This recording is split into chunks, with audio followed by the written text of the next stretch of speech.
Chapter 1. The Journal of Kushina Uzumaki. The Konoha General Hospital was busy as Naruto waited outside the reception area to visit his teammate, Sasuke Uchiha. It had only been a few hours after the second part of the Chunin exams when it was announced that there would be a month till the third part of the exam would begin. It was to allow the genin of the exam to prepare themselves for their upcoming battle, to hone their skills and master their techniques. It also allowed the village of the Hidden Leaf to prepare for the arriving dignitaries that would be in attendance for the exam, both to evaluate the skills of the shinobi of the respected village and as a form of entertainment. Naruto was ecstatic that he managed to make it past the preliminaries and make it into the finals.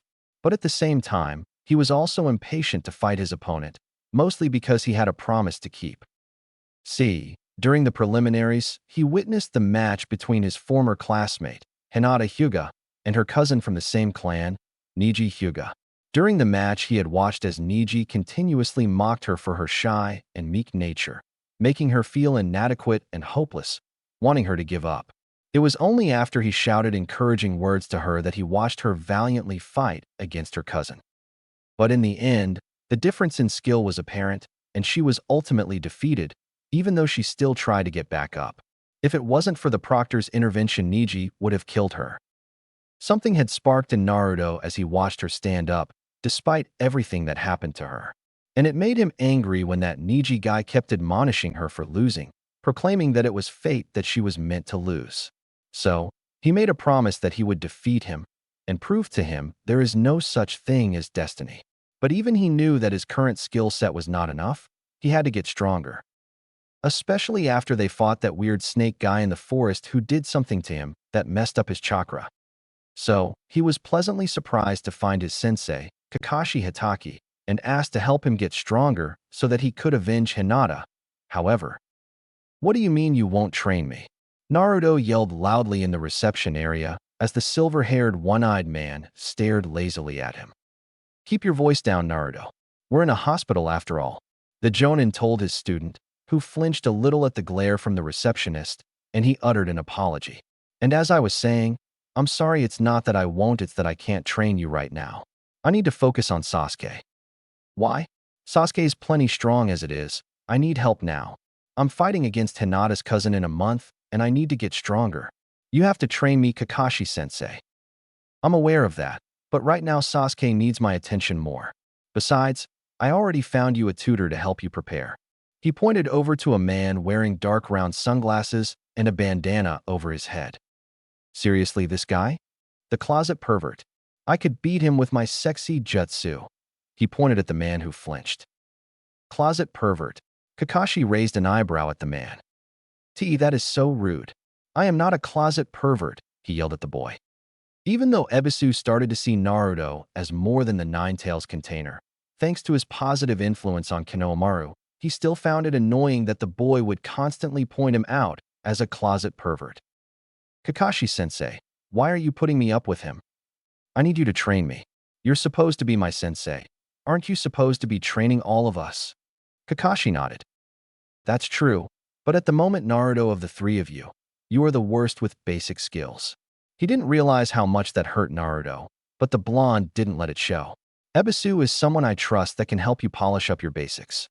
It would take a month to help you catch up to the others, and with who Sasuke will be fighting in the next round, I need to prepare him instead." He tried to explain as Naruto hung his head while hearing his teacher give off a lame excuse. "So, you're just playing favorites. Teach Sasuke all the cool jutsus while leaving me in the dust." "Naruto, it's not about favoritism right now. Certain conditions demand my attention, and most of them revolve around Sasuke. I'm not leaving you in the dust, but right now Sasuke needs my help. I hope you can understand that." Naruto didn't fully understand what was going on, but his young mind didn't register it, as he glared up at the man before scoffing. "Whatever. Go train Sasuke again, see if I care. But if you're not going to help me, then I'll do it on my own," he yelled before storming out faster than he could catch him. Kakashi sighed as he watched his student ran away. "Is he going to be all right?" Ebisu asked as Kakashi looked at him. "He'll be fine. He's young and emotional. He'll understand in time." He looked down a little as he thought about his sensei and how he wondered what he would do right now, especially when it concerned his son. I'll make it up to him later. Right now you should probably go find him. The Jonin nodded before disappearing in a poof of smoke. Far away, Naruto kept running as he avoided anyone in his way. The villagers with their glares, the shopkeepers that gave him looks of disdain, and even some of the ninjas that passed him by. He didn't care about any of that right now. Right now, he just wanted to get away from everything and get his head straight. Strangely, however, as he ran, he failed to notice himself getting further from the main village. Further than he had ever gone before. He finally stopped as he caught his breath. The forest was silent as he gripped the side of a tree. His blue eyes that usually shone with brightness were dulled slightly as he continued to stare at the ground. Slowly his fist began to clench, and his teeth mashed together. "Damn it," he yelled before slamming his hand into the tree. It's always the same thing. Sasuke this and Sasuke that. Sasuke is so much better than you. Sasuke, Sasuke, Sasuke. I'm so sick and tired of hearing the same old crap, he yelled as gripped his hair. If he's so much better than me, then why does he need all the help? What about me? Why do I have to get traded off to someone else? He yelled as he stomped around the clearing, failing to notice the ground starting to indent. But no, it's always the same. The village loves Sasuke, while I get the rough end of the stick. The ground sunk a little more. I know he lost his family, and I'm sorry for him, but I never even knew mine. I don't even know if they loved me, or even cared about me. The ground released a small crack. I mean, what kind of parents give up their own child to seal away the stupid Ninetales? He continued not to notice the ground sinking as he just vented at the world. Are they even still alive? Are they dead? Or did they just abandon me once that stupid fox was sealed? He yelled as he felt something wet build in the corner of his eyes. I just want someone who wants to help me. I want someone who cares about me and not pawns me off like a cheap rug. The ground started to collapse as he yelled to the world. I just want to know if I even matter. A loud crack finally caught his attention as he noticed the ground beneath his feet cracked open and he started to fall. Oh sure dash, he yelled as he fell through the hole and landed on the ground below him. Bits and pieces of dirt and wood fell around him as he groaned. Ow. He slowly sat back up. What happened? He looked up to the hole. Did I just fall through the ground? Daylight shining through the hole as all around him was shrouded in darkness. Did I fall into a pit? What kind of idiot puts a pit in the middle of the forest? He stood up as he brushed the dirt and would off his orange jumpsuit. He stopped when he looked and noticed the wooden floorboards beneath his feet. Although this doesn't look like a regular pit, where am I? He looked around as his eyes began to adjust in the darkness. What the heck is this place? Cough, cough. Oh man, it's dusty in here. He coughed as he waved the dust and spider webs away. He fumbled his way through the dark, trying to find a light switch, only for the lights to bust. Dang it. Wait, I think I have a lighter here. He smirked as he fished around for the lighter he borrowed from the smoking store owner that refused to serve him. Stupid old man. He smirked as he lit the lighter. The small lighter illuminated a portion of the strange place, as he noticed that the place looked like a room, with a bed, a tri-pronged kunai hanging off a string, a closet, and what looked like a large amount of sealed-up boxes. It looks like a home, but who has a home underground? He walked around trying to find a way out. Though it might be a storage area. Oh man, this means I stumbled onto one of those things, haven't? Geez, I gotta get out of here before the old man gives me another earful. He spotted what looked like a door as he smiled. There. Now to get out of here before those dash. He started walking before he accidentally knocked over one of the boxes. Oh man, I'm going to be in so much. He trailed off as he noticed a small leather-bound book on the ground. Though it wasn't the book itself that caused him to pause, it was the name written on the cover, especially the last name. Kushina Uzumaki. Uzumaki? But that's my last name? He bent down as he picked up the small journal. The leather feeling old and worn, but at the same time, he felt something else towards it. Were there other Uzumakis? Why didn't the old man tell me? He held the journal in his hand as he morally fought with himself. It's not mine. I should probably put it away. He placed it down and started to walk to the exit. But his curiosity stayed his feet as he looked back to the small journal as the light landed on the name. Still, I guess one little peek won't hurt. After all, if there was another Uzumaki, maybe it can tell me about my parents. He walked back over as he picked up the journal. He walked over to the chair and found a candle as he lit it and sat down, opening the pages of the old worn-out journal and began to read. February 15th, Diary of Kushina Uzumaki. Dear Diary, Mama and Papa said that I have to move from Yuzushiogakure to Kanehagakure next week. They said it has something to do with Mito Obasama and that my chakra was special. They didn't say what it was, only that it was important. I don't want to leave my home, but with the war going on, Mama and Papa believe I will be safer in Konoha. And to be truthful, I would like to find some more daily peace than having to worry about the war reaching Yuzushiogakure. Who knows, maybe I can be a kunoichi in the hidden leaf. Wouldn't that be something? I have to go. Mama is calling me. I will return later. Naruto read the words as confusion was evident on his face. Yuzushiogakure? I never heard of such a place. Was there a whole clan of Uzumakis? What happened to it? And why didn't the old man tell me about it? He continued reading as the date became longer. February 25th, Diary of Kushina Uzumaki. Today was my first day in Konoha, and I enrolled at the Ninja Academy. I was so nervous today that I shouted that I would become the first female Hokage. A lot of the other kids made fun of me because of that. Then they made fun of my red hair and my round face, calling me tomato. I didn't like that, but for now, I'll just ignore them. There is this one kid in the class that I don't understand. He stood up and said that he would become Hokage too. He's a little weird and looks kind of like a wimp. I think his name was Minato or something. I didn't catch it. Hopefully, I don't have to worry about him making fun of me. Tomorrow I'm going to meet with Mito Obasama. Wonder why? I'm sure it's nothing to worry about. Minato. Huh. Where have I heard that name before? There's a bit of gap in this one. Naruto noted as he continued reading. March 3rd, Diary of Kushina Uzumaki.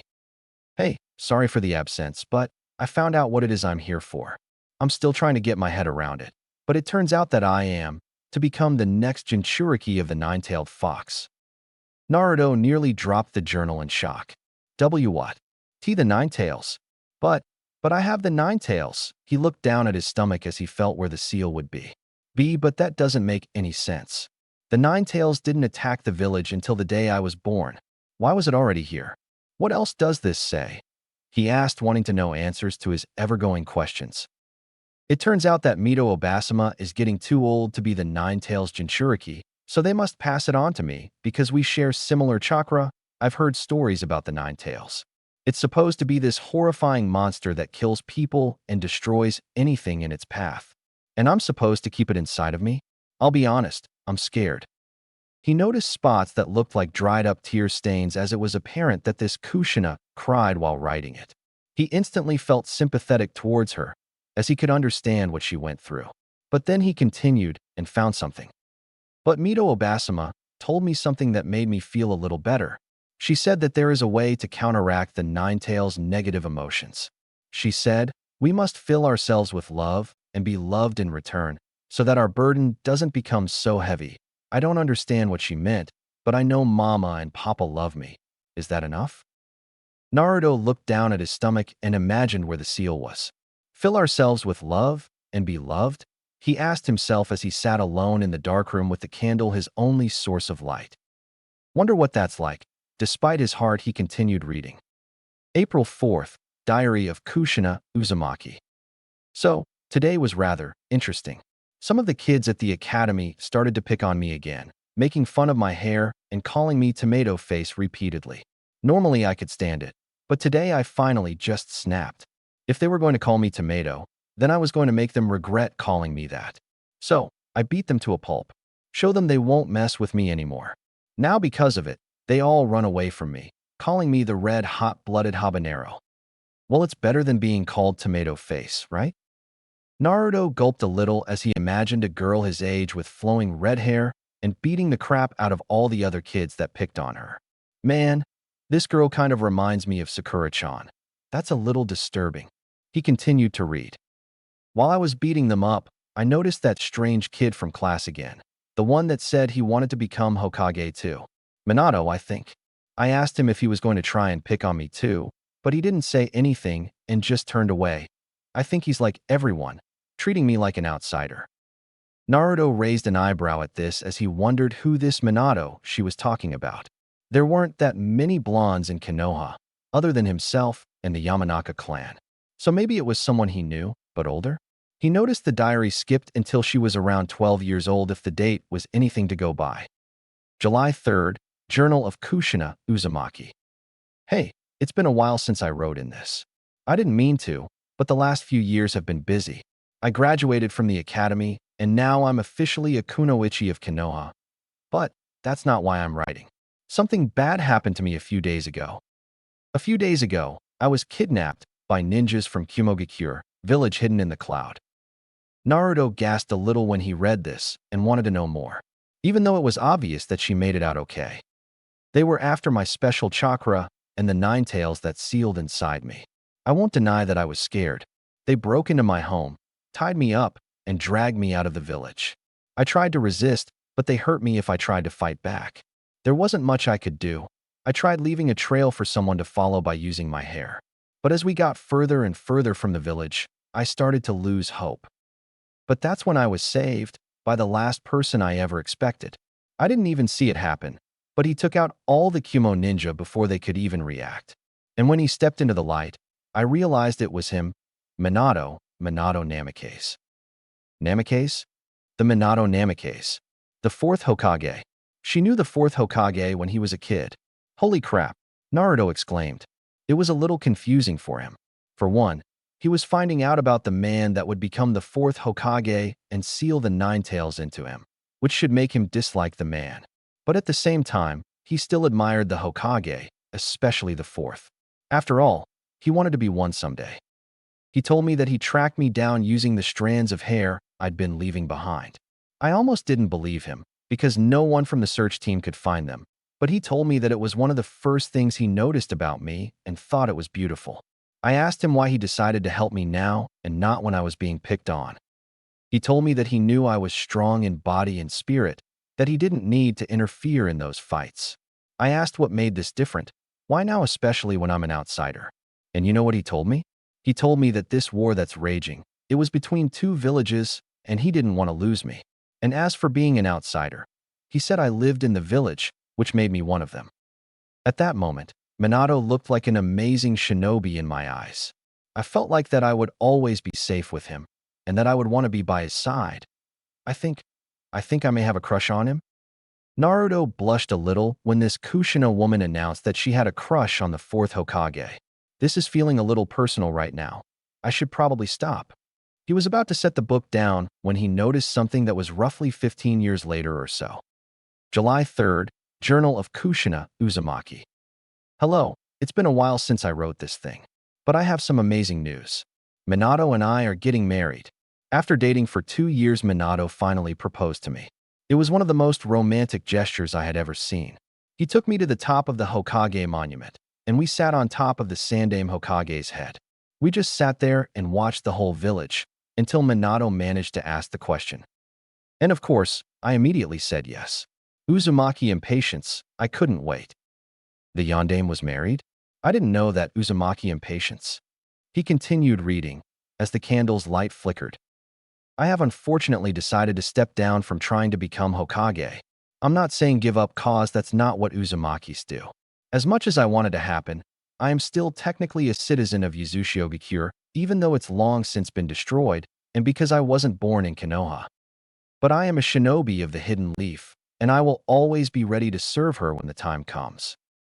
Naruto smiled a little at this, seeing that even though her dream of being Hokage couldn't come true, she still wanted to protect the village hidden in the leaves, and learning a little something more about the Uzumaki clan, which made him wonder what would happen if he couldn't reach his dream of becoming Hokage. Besides, I think Minato might have more of a shot of being Hokage than I ever will. He mastered the sealing techniques of my clan really well and got recognized as a seal master, which is impressive, and my clan was famous for our sealing ability. Thought I may have given him some pointers. On top of that, he has just been assigned his first genin team. I've met them, and they are so cute. I think all have great potential to become amazing shinobi. Their names are Rin Noera, Obito Uchiha, and Kakashi Hitaki.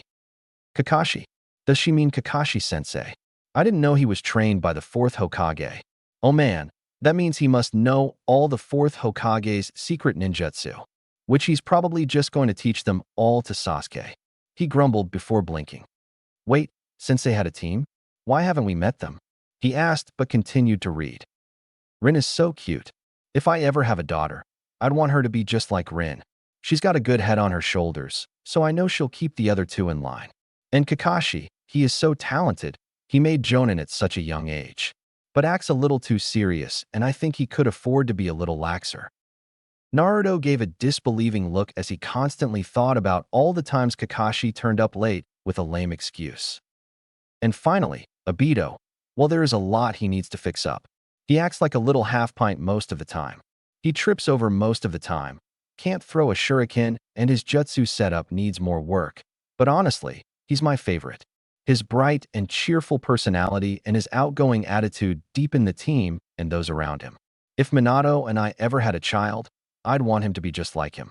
A child that values friendships and has a cheerful spirit with a will that can't be broken. I just hope this war ends soon, and I hope one day that my children can learn from them. Naruto didn't know why, but something about Kushina's words resonated with him. It was strange. It was like she was describing the type of person he was. But why? Who was this Kushina Uzumaki? And why did reading this journal make him feel so sad, but also happy? He continued to read, wanting to know more. Hey, it's been a while. Something terrible happened. 2 of Minato's students were killed in action. First was Obito, who sacrificed himself to save Kakashi from falling debris at Kenobi Bridge. Then, Rin died shortly after. She had been kidnapped by Kirigakure. According to the report, she had been forced to become the Three Tails Jinchuriki, and they planned to activate her once she was back in the village. She knew this and sacrificed herself to prevent it from happening. Kakashi hasn't been the same since. He lost both members of his teammates. In so short a period, I can't tell how miserable he must be. And I can tell that Minato is taking it just as hard. It reminded me of when I learned that Uzumaki had been destroyed. All those deaths, all those sacrifices, over a meaningless war. I just hope that we learn from this and never forget the men and women who sacrificed themselves for Konoha and always remember their devotion to the will of fire. Naruto held his head down when he finished reading the last sentence. Now he understood why Kakashi-sensei never talked about his old team. Losing both of them in so short a time, he doubted he would ever want to talk about it. But it also made him more determined to honor the sacrifices of those that gave their lives for the village. Kakashi's lesson still resonating in his head. Those that break the rules are trash, but those that abandon their comrades are worse than trash. I guess I still have a lot to learn about being a ninja, huh? He asked himself as he started reevaluating his own goal. The reason he wanted to become Hokage was so that he could get people to notice him more, so they would stop giving him those glares he felt upon him. But was that good enough? Was that really why he wanted, or even should become Hokage? After reading this journal and finding out about the people that sacrificed their lives for the village, he wondered if that made him even worthy of trying to become Hokage.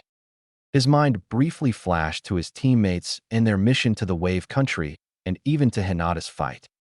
He looked to his hand that made the vow, remembering that strengthened his resolve, but also readjusted it. Now, he felt that he wasn't going to become Hokage just to earn recognition. He was going to earn it to protect the ones he cared about and the village that he cared about. He would do it in honor of those that gave their lives for the village. He continued reading as he smiled at the next words. December 10th, Journal of Kushina Uzumaki. It finally happened. Minato has been named the Yondaime Hokage, his dream and mine finally coming true. He looked so happy, so proud standing before the village as he vowed to protect it with all he had. He finally achieved his dream. And I fulfilled my new one, to become the wife of the Hokage, so I can keep Minato from doing something stupid. Naruto chuckled a little at this. But that's not even the best news. Recently, I was feeling a little under the weather. I thought it was just the flu, but the sickness just kept going every morning. So, I went to the doctor's, and she confirmed something wonderful. I'm pregnant with Minato's child. Naruto noticed another set of dried tear marks. But from what he read, they weren't tears of sadness but joy. But it raised a question. The 4th Hokage and this Kushina lady were going to have a child? But what happened to it? You'd think something like this would have been public knowledge. What happened to the child? He continued reading while having a strange feeling in his chest. April 3rd, Journal of Kushina, Uzumaki. Due to being pregnant, I've decided to take an official leave from active duty. I keep up my ninja skills, so don't worry about old Kushina getting rusty.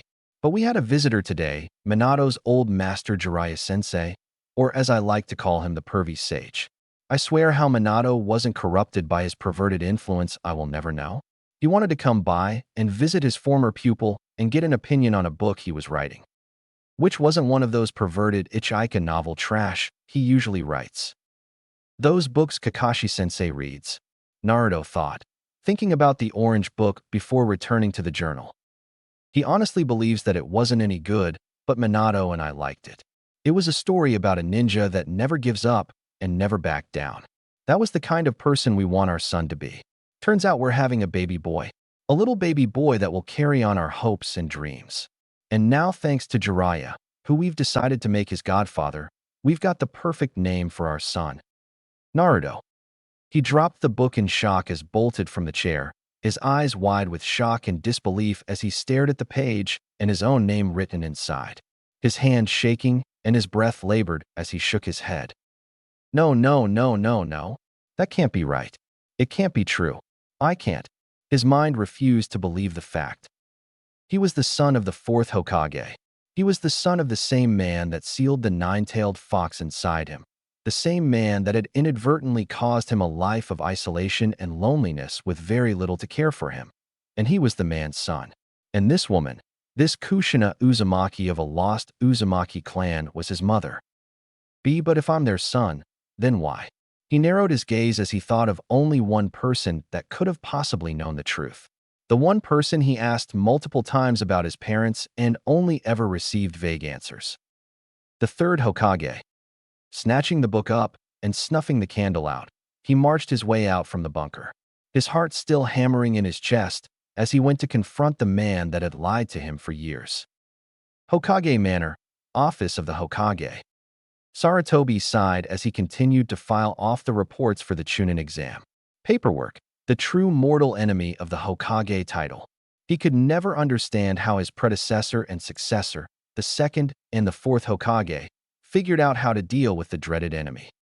He also had to deal with the council, his former teammate now advisors, and keep an eye on Danzo's little schemes that he was no doubt working on. Not to mention the troubling report that Orochimaru may have returned to seek revenge on the village. If not for the report that the last Uchiha had received the curse mark was any indication of his return. The fact that these reports coincide with the Chunin exam was concerning, which was why he had just assigned Hei Gecko to observe one of the examinees that may have a link to Orochimaru, Kabuto Yakushi. Hopefully, he could uncover something and prevent whatever Orochimaru was planning. He sighed as he set his pen down and looked over to the photographs of the previous Hokages, his gaze resting on the final image as he stared at his successor that was taken from them too soon. Minato Namikaze, the fourth Hokage. While his reign was short, he had proven to be more than capable of the job, especially when he sacrificed himself to save the village during the Nine-Tails attack, an event that was still a mystery. They had everything in place to prevent the Nine-Tails from escaping, yet the reports indicated that somehow information was leaked and someone had interrupted the proceedings, releasing the Nine-Tails from its previous host. But why? If they had the beast, why not escape with it? Why release it? To destroy Konoha? A lot of it was a mystery, one he hoped Jiraiya would find out as he gathered information. As he thought about Minato, his mind also drifted to Kushina and the child that they had left behind. Their sacrifice had saved Naruto's life and the village's, but robbed him of the parents that would have loved him. He knew he should tell him about his parents, but his father and mother had many enemies. If they had learned the fourth Hokage, aka the Yellow Flash, had a son, and there was a true blood son of the Uzumaki clan still alive, they would do anything to get revenge on them by going through their only child. He was only thankful that Naruto was born with his father's hair, instead of the trademark red that identified all Uzumakis. He had made a promise to keep him safe, even if it meant keeping the truth from him. Old man. His attention was returned to reality as the door was busted open and said boy came barging in while struggling to escape the grasp of the two Chunin stationed to guard him. We need to talk, old man. We told you, you can't come in here. Lord Third is very busy right now. One of the Chunin barked as Naruto barked back. And I told you I don't give a damn. I need to talk to the old man right now. Get your hands off me. Hey, don't grab there. Naruto yelled. Sarutobi sighed as he rubbed his aging forehead. The boy is too much like his mother than his father. He thought as he returned to his paperwork. What is it, Naruto? Normally, I wouldn't mind the distraction, but I'm a little busy planning the second half of the Chunin exams. Whatever it is you have to talk to me about can wait until after the dash. It's about my mother, Kushina Uzumaki. His heart dropped into his stomach when he heard that name as he looked back up to the boy, who was glaring at him with a look of betrayal and anger while clutching a small leather-bound book in his hand. Where did you? He stopped when the Chunin holding Naruto gave him confused looks as they switched between the young Uzumaki and the aging Hokage. The old man sighed as he gestured them to leave. That'll be all. I'll take it from here. He told them as the Chunins looked confused but obliged all the same. The door closed softly behind him as the blue-eyed boy marched up to his desk and glared at the man. A moment of silence passed between them as one waited for the other to speak, until Naruto held up the journal and pointed to it. Is what's written here true? Is my father the fourth Hokage? Sarutobi knew he couldn't lie, not after he now knew the name of his mother, which no doubt would cause him to ask questions and connect a few dots with the other villagers. Finally, the old man sighed as he laced his fingers together. Yes. Naruto clenched his teeth as he growled in anger. So you knew. You knew who my parents were this whole time and didn't even bother to tell me. For years I've asked, nay begged you, to tell me who they were, and all you ever said was it wouldn't matter. He slammed his hands on the desk as he glared into the man he trusted. Well, guess what? It did matter. Why didn't you tell me the fourth Hokage was my father? Why didn't you tell me I wasn't the only one to have the nine tails sealed inside of me? Why didn't you tell me about my goddamn parents? And why the hell did my father seal the nine tails inside of me? What else have you been lying to me about? Sarutobi didn't respond, merely listened to the young man venting in front of him. He sighed before addressing the child. Naruto, it's not as simple as you think. It is simple. It was so goddamn simple. Who were my parents? A simple question you could have answered just as many times that I asked you. Naruto, you have to understand that your parents had many enemies. Your mother's entire homeland was destroyed by a combined effort from 3 other nations. If they had found out that you were their son, they would have done anything to get revenge, even though both of them are dead. Yes, I lied to you about not knowing your parents. But it was for your own good, to keep you safe from those that would harm you. He pointed at the boy. Not to mention, you tend to blurt out things that should be secret. You could have accidentally revealed your lineage and painted a target upon you and the village. But I'm not a little kid anymore. I can handle the truth. I haven't even told my own teammates about the 9 tails sealed inside of me, he argued back. Yet you just barged into my office, screaming your mother's name. Naruto recoiled a little at that. While you have managed to keep your Jinchuriki status a secret, that is so you can maintain a normal relationship with your friends. But your lineage, your identity, if it got out, old grudges would target the village. Maybe even spark another war. I chose to hide your past so that you would be safe. I couldn't risk your safety or the village's for the curiosity of a child. He reasoned as Naruto shook with anger until snapped his head up as tears gathered at the corner of his eyes. But that's not why I asked you about my parents. I don't care that mom and dad had enemies. I didn't care if they were famous or not. I just wanted to know Dash. He paused as he held back his growing tears. I just wanted to know something, anything about them. Something to let me know that they actually loved me and didn't just abandon me as the villagers claim. His shoulders sagged as he hung his head. I just wanted to know that someone out there wanted me. Sarutobi looked at the boy as he, for the first time in years, had a look of pure sadness and hopelessness on his otherwise cheerful face. He had thought that by denying him the knowledge of his parents, he was keeping the boy safe. But now he realized that all it had done was bore a hole in the boy's heart, which made him feel as if he was unloved in this world when his parents loved him before he was even born, especially as he received scorn and isolation from the villagers. It was then that realized that he should have told him in secret, at least let him know that they loved him. Minato, Kushina, I made a terrible mistake. Sarutobi got up and walked over to the boy as he embraced him in a hug, slightly startling the lad. Naruto, your mother and father, they loved you so much, even before you were born. They loved you with all their hearts, so much that I know they would be so proud of you. All these years I thought I was protecting you for them, but instead, I was protecting myself from guilt. I should have been the one to sacrifice myself that day. At least then you would have had parents that loved you instead. I denied you what you truly needed in this world. Naruto felt tears stinging his eyes as he felt warm in the embrace. I'm sorry, Naruto. I hope one day you can forgive me. Naruto didn't say anything as he slowly returned the embrace. They remained that way for a few minutes before Naruto separated and wiped the tears from his eyes. Can you tell me about my parents now? I promise I won't tell anyone else. I just want to know what they were like. The old man sadly shook his head. I can't. Not right now. Not while some still would want to hurt you, both inside and outside the village. Naruto hung his head. But I will tell you everything you want to know later in private. Naruto looked up a little as he nodded. Okay. Can I at least know what my mom looked like?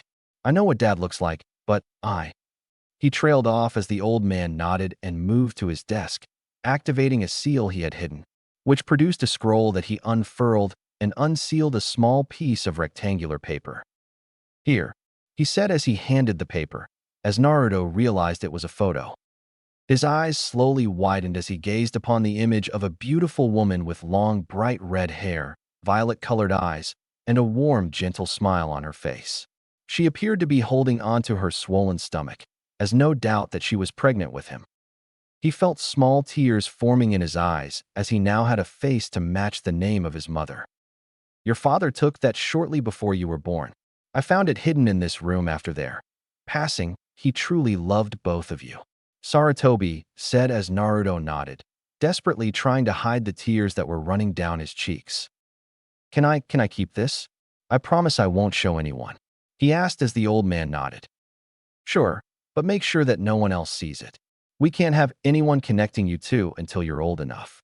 He advised as Naruto nodded and placed the photo in the journal, knowing that he would keep it safe. Thanks, old Lord Hokage, he said with the only amount of respect he had ever shown the old man. A little shocking to the third Hokage. I promise to take care of this. But promise me you'll tell me everything later, okay? He asked as the old man nodded. Deal. Now where did you find this? He asked as he pointed to the journal. Oh, I sort of fell into this bunker-looking thing out in the woods. I figured it was one of those booze sites you told me to stay away from. He explained as Sarutobi nodded. Well, you're partially right. But that bunker was one of your father's. He had some built as a fallout shelter for you and your mother in case something ever happened to Konoha, and he needed to get you two to safety. I had all their stuff moved there after their deaths. I'll probably have to get someone to fix it later. Naruto nodded at this. Now, shouldn't you be training? I assume Kakashi has some training plan set up for you. He asked as Naruto scoffed at this. Not really. He's spending all his time training Sasuke again and set me up with that closet pervert, Ebisu. The old man raised an eyebrow. Ebisu? No disrespect, but Ebisu is not fully equipped to train someone like Naruto. His chakra reserves are far too massive for someone of his caliber to effectively train. And as for focusing more on Sasuke, I know it's to keep an eye on the curse mark and help with his Sharingan, but I never would have thought that Kakashi would show favoritism. I'll need to talk with him later. I see. Tell you what, I know someone that may be a better fit for you. He was your father's sensei. His name is Jiraiya. Jiraiya? I just read about him. He was supposed to be my godfather, right? So where the hell has he been? He asked with a slightly aggressive tone at the end. Something Sarutobi had to sigh at. Yes. Well, there is a reason for that, and I know you two will have some serious catching up to do. Naruto nodded. But I must warn you, your true heritage must remain a secret. You cannot tell anyone, not even your team, until I know you can protect yourself. Naruto nodded as he grabbed the book and started to head out the door. He paused when he looked up to the photo of the fourth Hokage, feeling strange at the revelation that the man that he both idolized and caused his current life was his own father. Yet for some reason, he couldn't bring himself to hate him. Old man, he asked at the door. Is it all right? If I use that bunker from time to time, the old man raised an eyebrow. What for? He asked as Naruto rubbed his arm awkwardly. Well, I want to look after their stuff. Maybe even see if I can learn more about them, he asked as the man nodded. I understand. I would let you settle in their old home, but the property was sold off years ago. I'll have the hole repaired by the end of the day. I'll even give you a spare key to the bunker. You may learn more about them. I'm sure it's what they would want. Until then, head out to the hot spring area. If my hunch is right, that is where Jiraiya will be. Naruto nodded as he turned away. And Naruto, he called out before turning to him.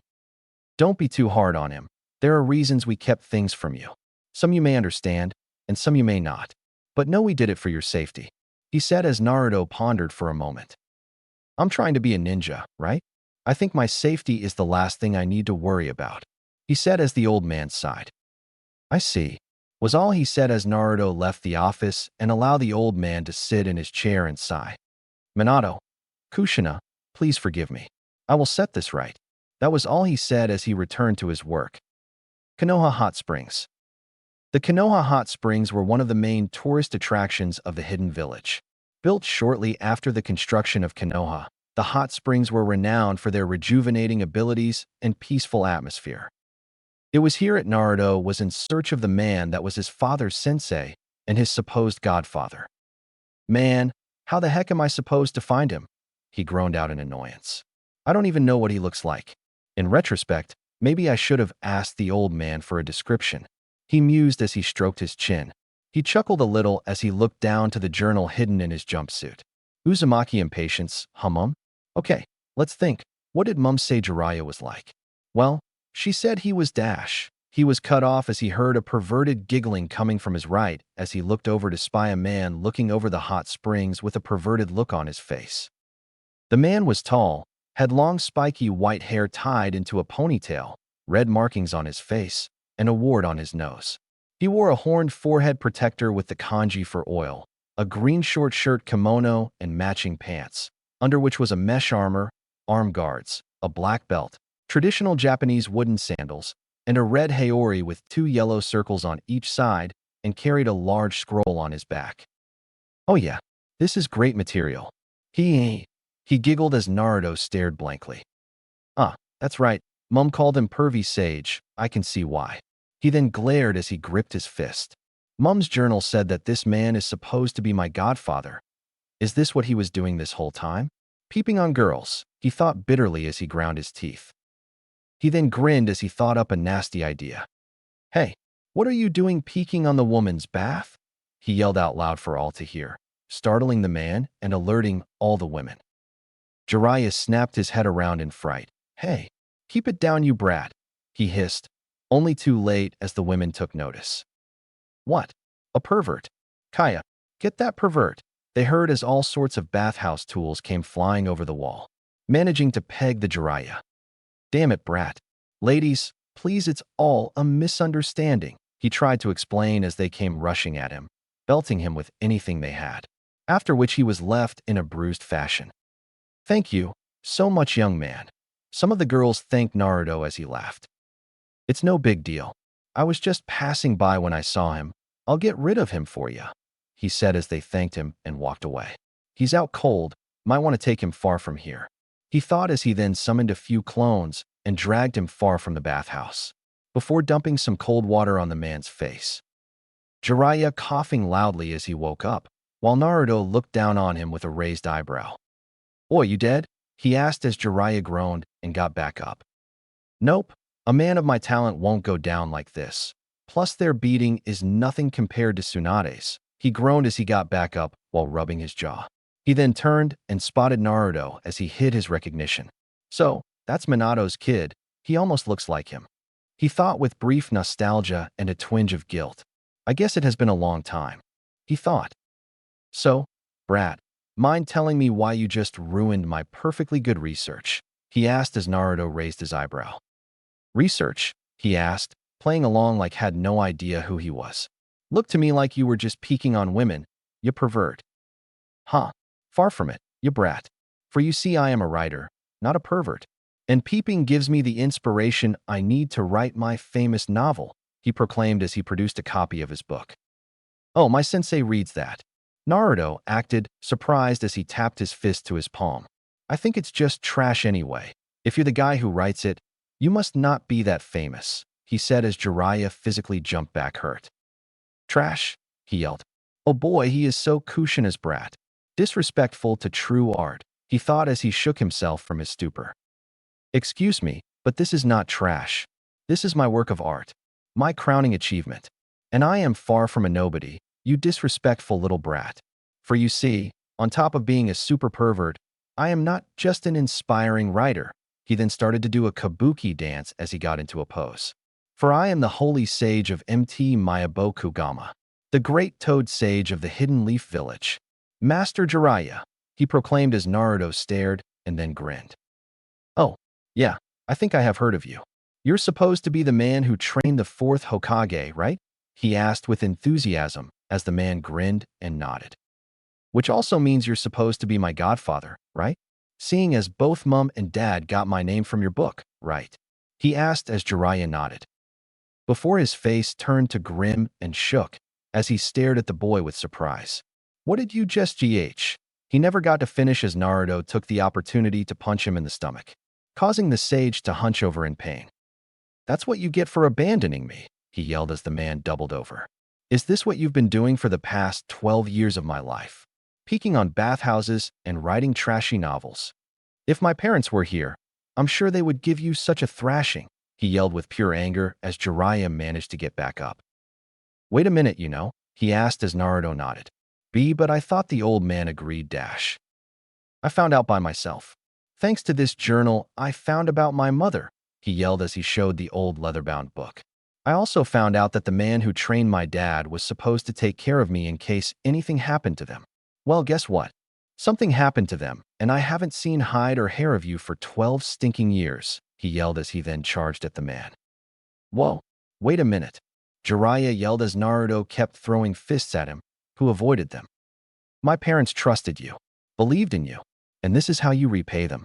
By leaving their only child alone to defend for himself, he summoned several clones as they attempted to dogpile the man. Just hear me out, he yelled as he dodged and flipped over the clones, dispelling them with fast movements. Shut up. I don't want to hear anything from an oath breaker like you, he yelled, letting his emotions fully take over him. Where were you when I was growing up? He threw punches and kicks as the sage managed to get a better footing and held off his attacks. Where were you when I was alone? Scared and afraid. Jiraiya didn't say anything as he decided to let him vent. Where were you when I needed someone to tell me I mattered? To tell me I did my best, he screamed as the corners of his eyes began to dampen. Where were you when I needed someone to take care of me? Where were you when I scraped my knee, came down with the flu, or picked on by other kids? His fist grew slower and weaker as they didn't even hurt the man. Where were you when I need you the most? Where were you? His fists now just thumping on his chest as he slowly broke down. Jiraiya looking down with sadness in his eyes at the child before him. Where were you to tell me about my parents? By now he had been reduced to a crying child as Jiraiya stared at the young child that he was supposed to take care of. The guilt he had held in his heart weighed heavier that day than all the years he carried it combined. His arms slowly encircled around the boy's shoulders, bringing him into a small but meaningful hug. I'm sorry. I truly am sorry, Naruto, he softly said as he stroked the boy's blonde hair, another reminder of his lost student. I know that no words I say right now can excuse me for what I've done, and I have no doubt failed the promise I made to your parents, he said as the boy held his tongue and listened.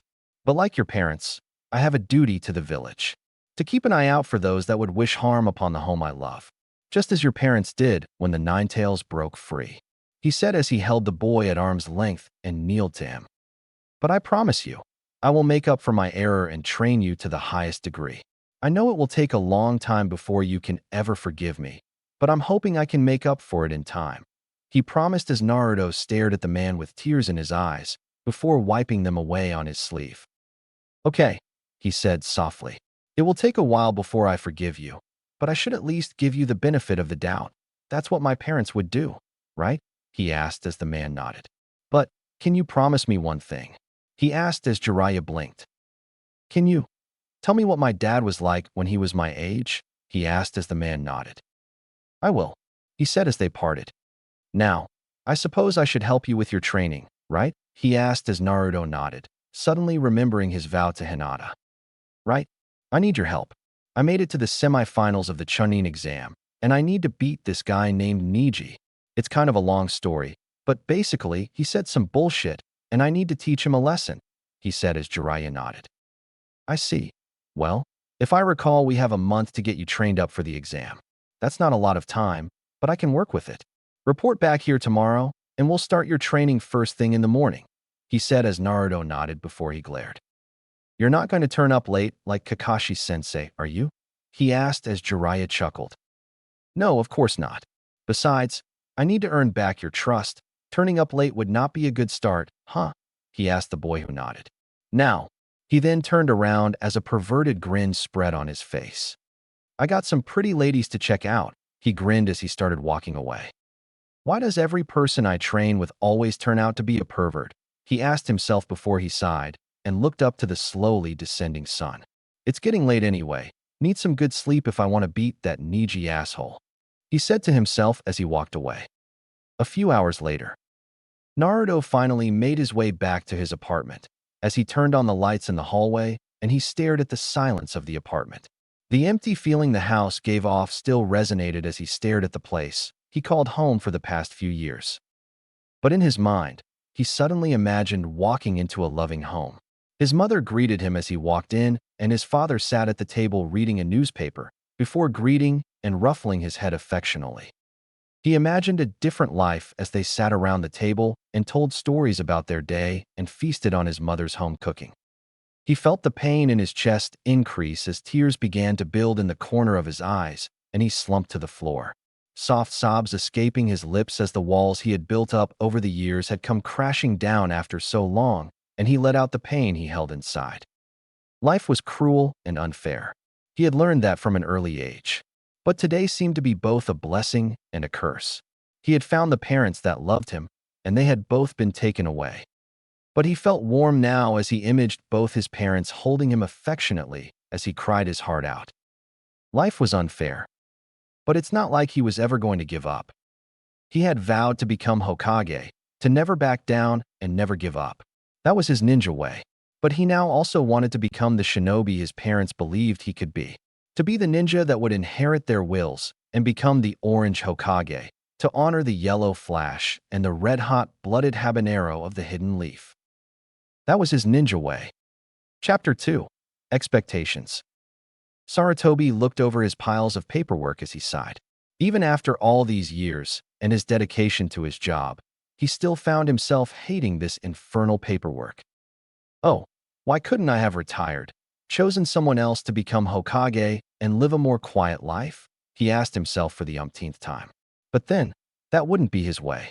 To be Hokage was to protect everyone in the village, to stand vigil and firm against whatever threat dared to harm the leaf. And with the recent reports of Orochimaru on the loose, especially during the Chunin exam, no one else would be ready to take on his fallen pupil. Still, I should have just retired and been done with this infernal paperwork once and for all. I swear it will be the death of me, he joked to himself. Don't say that, sensei. He suddenly felt the presence of one of his former pupils as Jiraiya sat on the edge of the windowsill. You've still got plenty more years left in you, he said as Sarutobi sighed. Jiraiya, it's good to see you again. How have you been? He asked as Jiraiya nodded. The same as always, going forth, doing this and that. Writing my next bestseller. By the way, sensei, he reached into his coat and brought out a copy of his latest book. Here's the next issue, Jiraiya said with a small perverted grin as the man blushed but still took the book. Thank you for the gift, he said as he coughed into his hand and hid the book in his robes. I assume you're aware. Orochimaru is on the move, Sarutobi said as Jiraiya nodded. Yeah, I heard rumors that Snake Bastard was plotting something. The fact he was spotted here in the village again is not a good sign, he said as Sarutobi nodded. Indeed, we need to be careful. No doubt he plans to attack the village of his old birth, all because I denied him the title of Hokage, he guessed as Jiraiya shook his head. It was always more than that, sensei, and you know it. Those experiments, his disregard for his fellow ninja, or life for that matter. He would have made a terrible Hokage. You made the right choice. Jiraiya tried to comfort his sensei, who shook his head. And yet I didn't stop him. If I had, maybe none of this would be happening? He asked himself more than Jiraiya.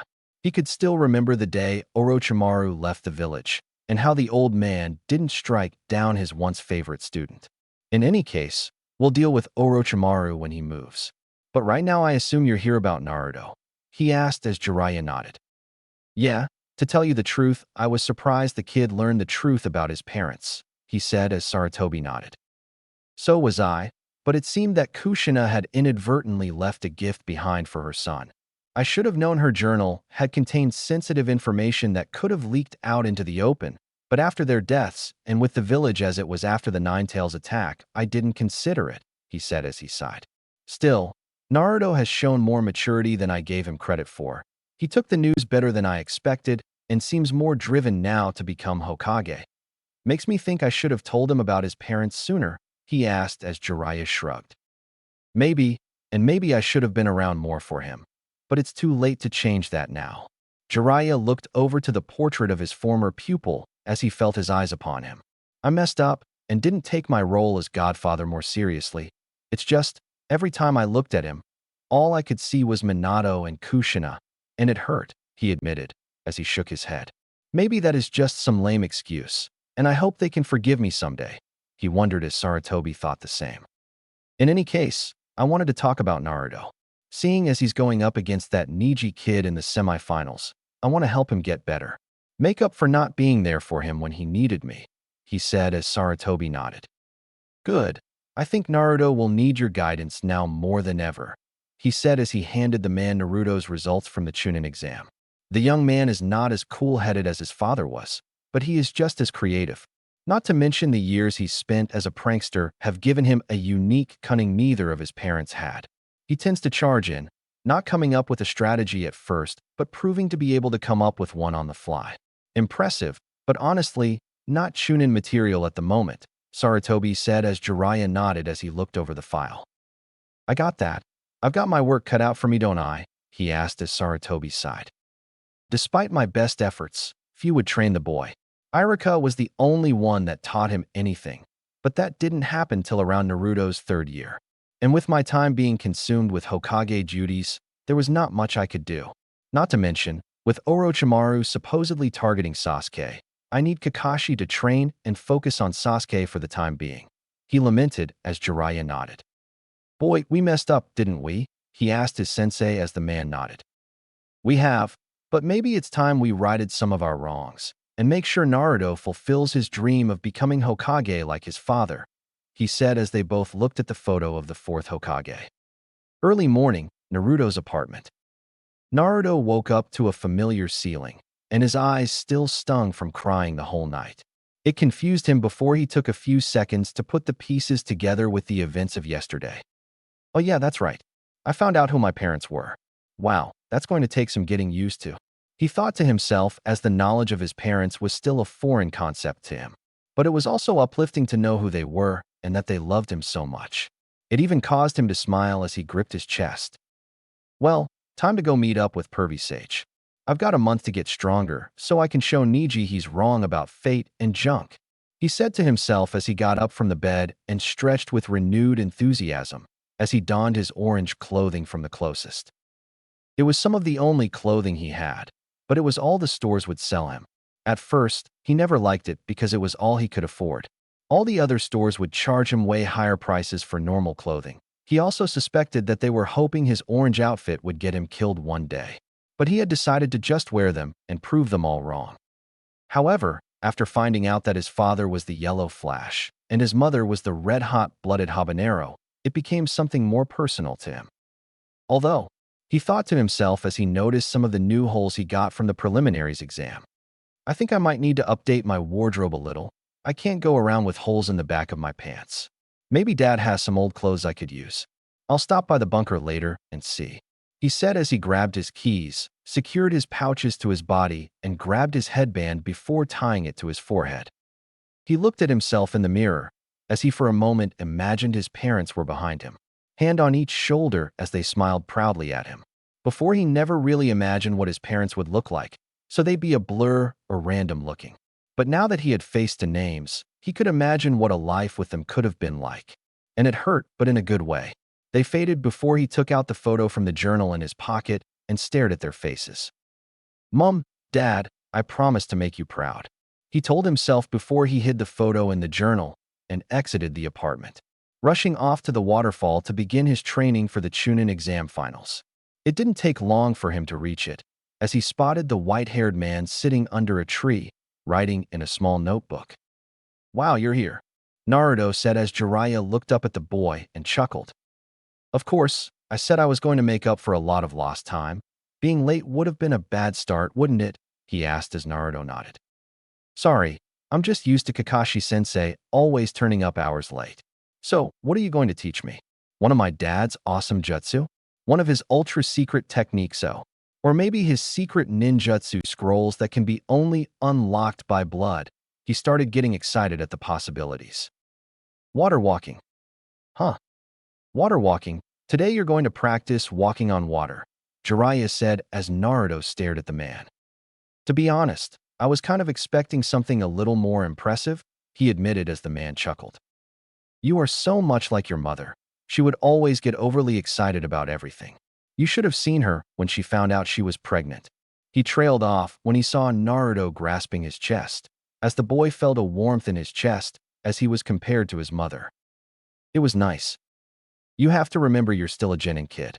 While yes, you are the Nine-Tails Jinchuriki and have more chakra than most your age, you are at the lowest level of being a ninja. Your father didn't become Hokage overnight. It took him years of training and mastery over the basics before he became the ninja he was. Heck, he even used some of the basics to create his most powerful jutsu. Everything starts with small steps," he told Naruto as he crossed his arms and huffed a little. "I guess," he said before sighing. "Okay, what do I have to do?" "Do you know the wall walking technique?" Jiraiya asked as he nodded. "It's similar to that, but instead of using your chakra to stick to a surface, you're using it to repel yourself above the surface of the water. You have to release a constant, steady stream of chakra and keep yourself above the water's surface," he explained as he went out and walked on the water. "What I am doing right now is regulating the necessary chakra to keep me balanced. Like the tree exercise, too much and you blow off the water. Too little and you sink," he explained as he walked back to shore. "But before that, I need to gauge your current skill level and see what I'm dealing with. Tell me, what techniques do you know so far?" he asked. "Well, I know the shadow clone technique, some shuriken and kunai skills, the transformation technique, and the tree climbing technique," he listed off as Jiraiya. "And?" he asked, looking at him expecting more. "And that's it," Naruto said as Jiraiya stared and blinked for a moment. "That's it? You don't know any other techniques?" he asked, a little perplexed. "Well, I know the regular clone technique, but I suck at it. All my clones come out looking dead and lifeless for some reason," he admitted to his embarrassment before he noticed Jiraiya smack his face with his palm. Pervy sage. Are you kidding me? That's all you know?" Back when I was a student, it was standard that genin had to know at least a few offensive and defensive types of jutsu before they could pass. "What the hell is going on at that school?" "Arg," he groaned as he brought his hand down his face. "Although I assumed there weren't many at the academy that was willing to teach you, right?" he asked as Naruto sighed and nodded. "Yeah, the only one that was willing to teach me was Irika-sensei, but he was busy most of the time, and I kind of didn't help with my pranks and all," he admitted as he rubbed the back of his head. "Okay, we got a lot to make up for. More than I can probably get through before the finals. But for now, let's see if you can master the water walking technique," Jiraiya said as he gestured for the boy to walk on the water. Naruto nodded as he made his way to the water, but stopped when he remembered his mother's journal in his jacket and placed the jacket and journal on a rock, not wanting to get the only possession he had of his parents wet. He then placed his hands in the familiar hand sign and focused his chakra on the soles of his feet. But instead of clinging to the water, he made them repel as he slowly took a few steps before he sunk into the water. He breached the water's surface, coughing out some water and making it back to shore. "Damn it. Okay, let me try again," he yelled as he focused chakra again and stepped out onto the water, only to fall in again. Damn it! And so he tried again. And again, and again, and again. You inherited your mother's stubbornness. I can say that much, Jiraiya commented with a chuckle as Naruto emerged from the water. But instantly, he could tell that something was wrong with the boy's chakra. Damn it! He threw off his shirt and focused again. This time he managed to keep himself afloat, with the water going up to his ankles, as he grinned. Oh yeah, that's more like it, he said to himself before he fell into the water. Damn it! Boy, Naruto, he yelled out as the boy emerged from the water. Come here for a minute, he said as Naruto raised a brow before walking back to him. I want you to focus your chakra again. Naruto was confused and concentrated on molding his chakra. As he did, the 8-trigram seal appeared over the boy's stomach. There it is, Minato's seal. It's just as complex as I thought. Minato must have mastered the Uzumaki sealing methods to create this little beauty. Using 2 4-symbol seals to make the hack seal, very smart. It's designed in a way to protect the kid from the Nine-Tails chakra influence, while slowly letting a little bit mix into his chakra reserves. You were a clever man, Minato. His eyes then narrowed when a new seal appeared over the top. But someone recently overlapped it with a 5-prong seal. An odd and even number seal explains why it's disrupting the flow of chakra in Naruto's body. No wonder he's having trouble mastering the water technique with this one. But this is rough and unrefined, not Minato's style. No, from the handiwork. This has Orochimaru written all over it, he surmised as he prepared to remove the seal. Okay, are you done, old man? Naruto asked as Jiraiya shook his head. Almost. Just raise your hands above your head, he told him as Naruto raised them above his head. Like this? He asked as Jiraiya nodded and subtly summoned the 5-pronged seal release behind his back. 5-pronged seal. Release, he mentally yelled and slammed his fingers into Naruto's stomach, causing the boy to gasp out and suddenly fly away from the man.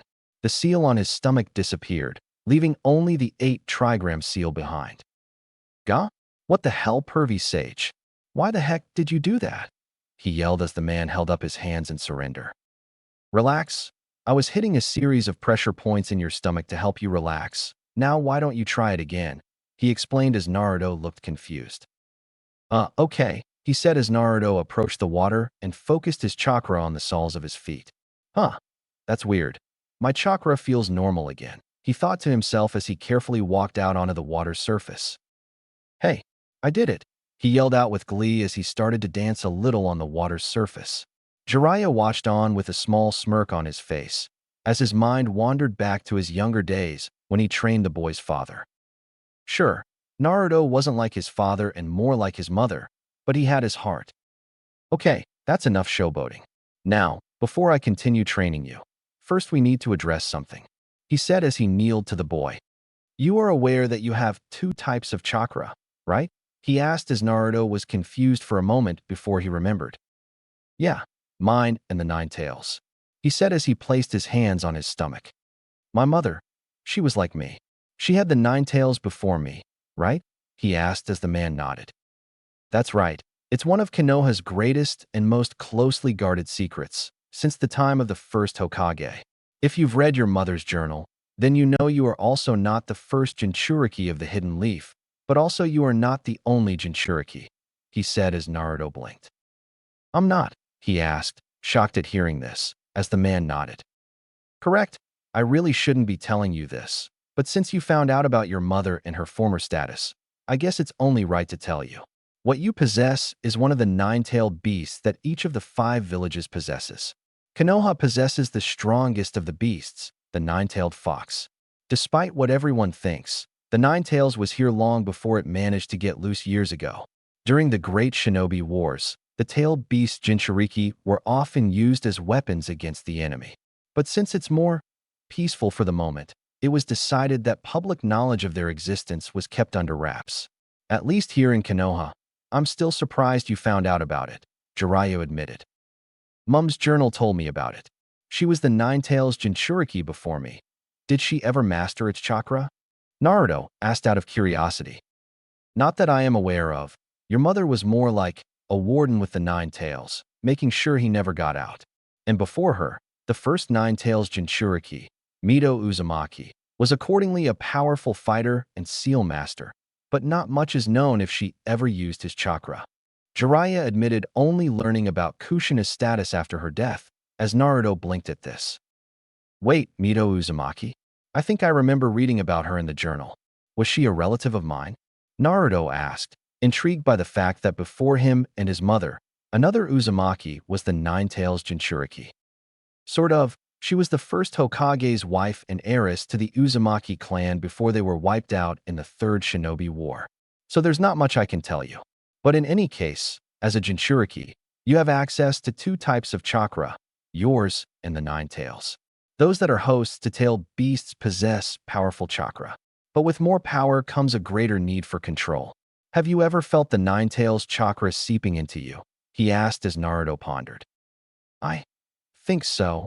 I sort of remember the mission back at the Wave Country, and then again in the forest. I blacked out, and when I came to, the fighting was over.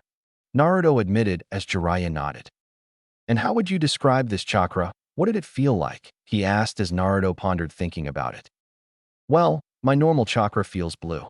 But this one felt red, and it made me angry, very angry.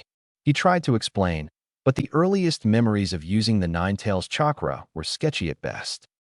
Makes sense. Your father designed the seal so that it would only leak out a portion of the Nine-Tails chakra, in what I assume was a way for your reserves to adapt to his chakra. And from what I know, tailed beast chakra is potent. Very potent. I'd want you to try and draw out this chakra, but given your current skills and my lack of guidance with your education, he said the last part with regret. We need to get you to remaster the basics. The basics? I don't have time for that. I need to get stronger now. There's this guy I need to face in the semifinals, and I can't do that if I have to go over the basics again. Naruto complained as Jiraiya folded his arms over his chest. And who exactly are you fighting against? He asked as Naruto contracted until he could remember the name. A guy named Neji Hyuga, he said as Jiraiya nodded. I've heard of him. He's part of the Hyuga clan's branch family. They say he's a genius when it comes to taijutsu. He'd be quite a challenge for you. He summarized as Naruto gripped his fist. But I have to beat him. He hurt his cousin, Hinata, and I promised I'd make him pay for what he did, he said as Jiraiya raised a brow. Interesting. You are doing all this for the clan heiress? He asked as he got a small grin on his face. Do you fancy her or something? He asked as Naruto raised a brow. What? No. I mean, she's kind of weird, always quiet, and she can't seem to look me in the eye without her face turning red. I think she might have an illness or something. He pondered to himself as Jiraiya slapped his forehead. Sage above, give me strength. But, he smiled a little, she didn't give up, no matter how much Neji tried to put her down, and I respect that, he said as he looked to his hand where he made the blood promise. The fact that Neji belittled her for it makes me mad, and I want to prove to him how wrong he is. So I need to get stronger so I can beat him. You get what I mean? He asked as Jiraiya nodded. I get you. Okay, kid, we'll get you stronger, he said as Naruto nodded. To do this, I'm going to be serious with your training. I'm going to train you to both relearn and master the basics, and get you to gain some control over the Nine-Tails chakra, he said as Naruto blinked. Gain control? Is that possible? He asked as Jiraiya nodded. It's happened before. Some containers have been able to harness and utilize their tailed beast chakra over the years. You will be no different, so to do that, I'm also going to teach you a special technique that should help, Jiraiya explained as Naruto got bright-eyed. A special technique? Awesome. What is it? Naruto got excited as the man smirked and bit his thumb before going through a series of hand signs. Summoning jutsu, he yelled as a seal appeared on the ground, and a large puff of smoke exploded out before Jiraiya stood on top of a large toad. Whoa! Naruto shouted in surprise. Summoning jutsu is a technique that can only be used if you have a contract with a certain life form. For example, your father and I both signed the toad summoning contract, which allowed us to summon toads into battle. Jiraiya explained as Naruto stared with awe. So cool. What does it do? Naruto asked with excitement. Well, that's the thing. Summons can range from a variety of skills, from tracking to combat. My former teammates used theirs for reconnaissance and healing. This guy's job, however, is contract holder, he said as the toad stretched out its tongue to the young Uzumaki. To summon these guys, you need to sign your name in blood on this scroll. That way you enter a contract with these guys to summon one. I want you to sign this so that I have a way to reach you in case of an emergency. Reach me how? Naruto asked in confusion as Jiraiya held up 2 fingers. The summoning contract works both ways. We can summon them, but they can also summon us in return. However, they exist in a place called Mount Mayaboku, so you'd be brought there instead. But that part is more advanced for your level of training. This way, however, I can get the toads to summon you there in case of an emergency. Got it? He asked as Naruto scrunched his face up a little. Kind of, he admitted as Jiraiya sighed and shook his head. Just sign the contract, and then we can get started on summoning, he told him as Naruto nodded and unfurled the scroll. His eyes wandered over some of the older names written in dried-out blood before they paused on the last name written. Minato Namikaze, his father. Naruto stared at the name as his hand brushed up against the stained blood, and he imagined his father's hand being placed upon it. Jiraiya noticed this as he gave a small, melancholy smile. Your father was my best student. He was almost like the son I never had. I know that if he was here today, he'd be proud, Jiraiya said as Naruto nodded, fighting back the tear that was about to fall from his eyes. It used to hurt not knowing, but now, knowing who they are now, Naruto admitted. At least now I know that they loved me, Naruto said with a sad smile as Jiraiya placed a comforting hand on his shoulder. Kid, they loved you before you were even born. Never forget that, he said as Naruto nodded and bit his thumb and smeared his fingertips. He then signed his name in blood, right next to his father's, and placed his fingertips on the paper, completing the contract and becoming a part of the Toad Summoning Pact. Okay, so for now, let's work on summoning. We're going to do this to see what you can summon with normal chakra, then we focus on relearning the basics. By the end of the month, I plan to have at least 2 offensive jutsu, 1 defensive, and hopefully learn how to summon a proper toad into battle. I'm also going to have you work on some taijutsu practice. At this point, it's too late to get you to learn a whole taijutsu art form before the match, but it will look better to the judges if you don't just charge your enemy. Your strategy skills will be another thing to work on. From what the old man told me, you tend to just charge in. Although he has noted that you tend to come up with unique methods on the fly, so we'll work on that. On top of all of that, we're going to work on you tapping into the Nine Tails chakra. You got all that? Jiraiya asked as the top of Naruto's head was steaming. He said with some level of certainty. Seems like a lot, though. Well, your father did more than that before he became Hokage, so you have to be prepared to work hard, he said as Naruto nodded. I know. There is no easy path to becoming Hokage. He then bit his thumb, copied the hand signs, and slammed his palm to the ground while shouting. Summoning jutsu. A large poof of smoke appeared, only to reveal a small tadpole. Jiraiya and Naruto both stared at the small flopping tadpole as both their eyes twitched, before the tadpole returned to its home. This is going to take a lot more work than I thought, Jiraiya admitted as Naruto hung his head in shame. But at least now we know where you are at the beginning. All things have one, so does training. Jiraiya tried to encourage the young man as Naruto looked up a little with some hope. Although your father did manage to summon a regular toad on his first try, he admitted as Naruto slumped again. But hey, this is not bad for your first attempt. And your father was a prodigy back then. Heck, the first time I'll admit I only managed to summon a tadpole myself, and look at me now, he said with open arms. A homeless pervert? Naruto quipped back as Jiraiya fell over.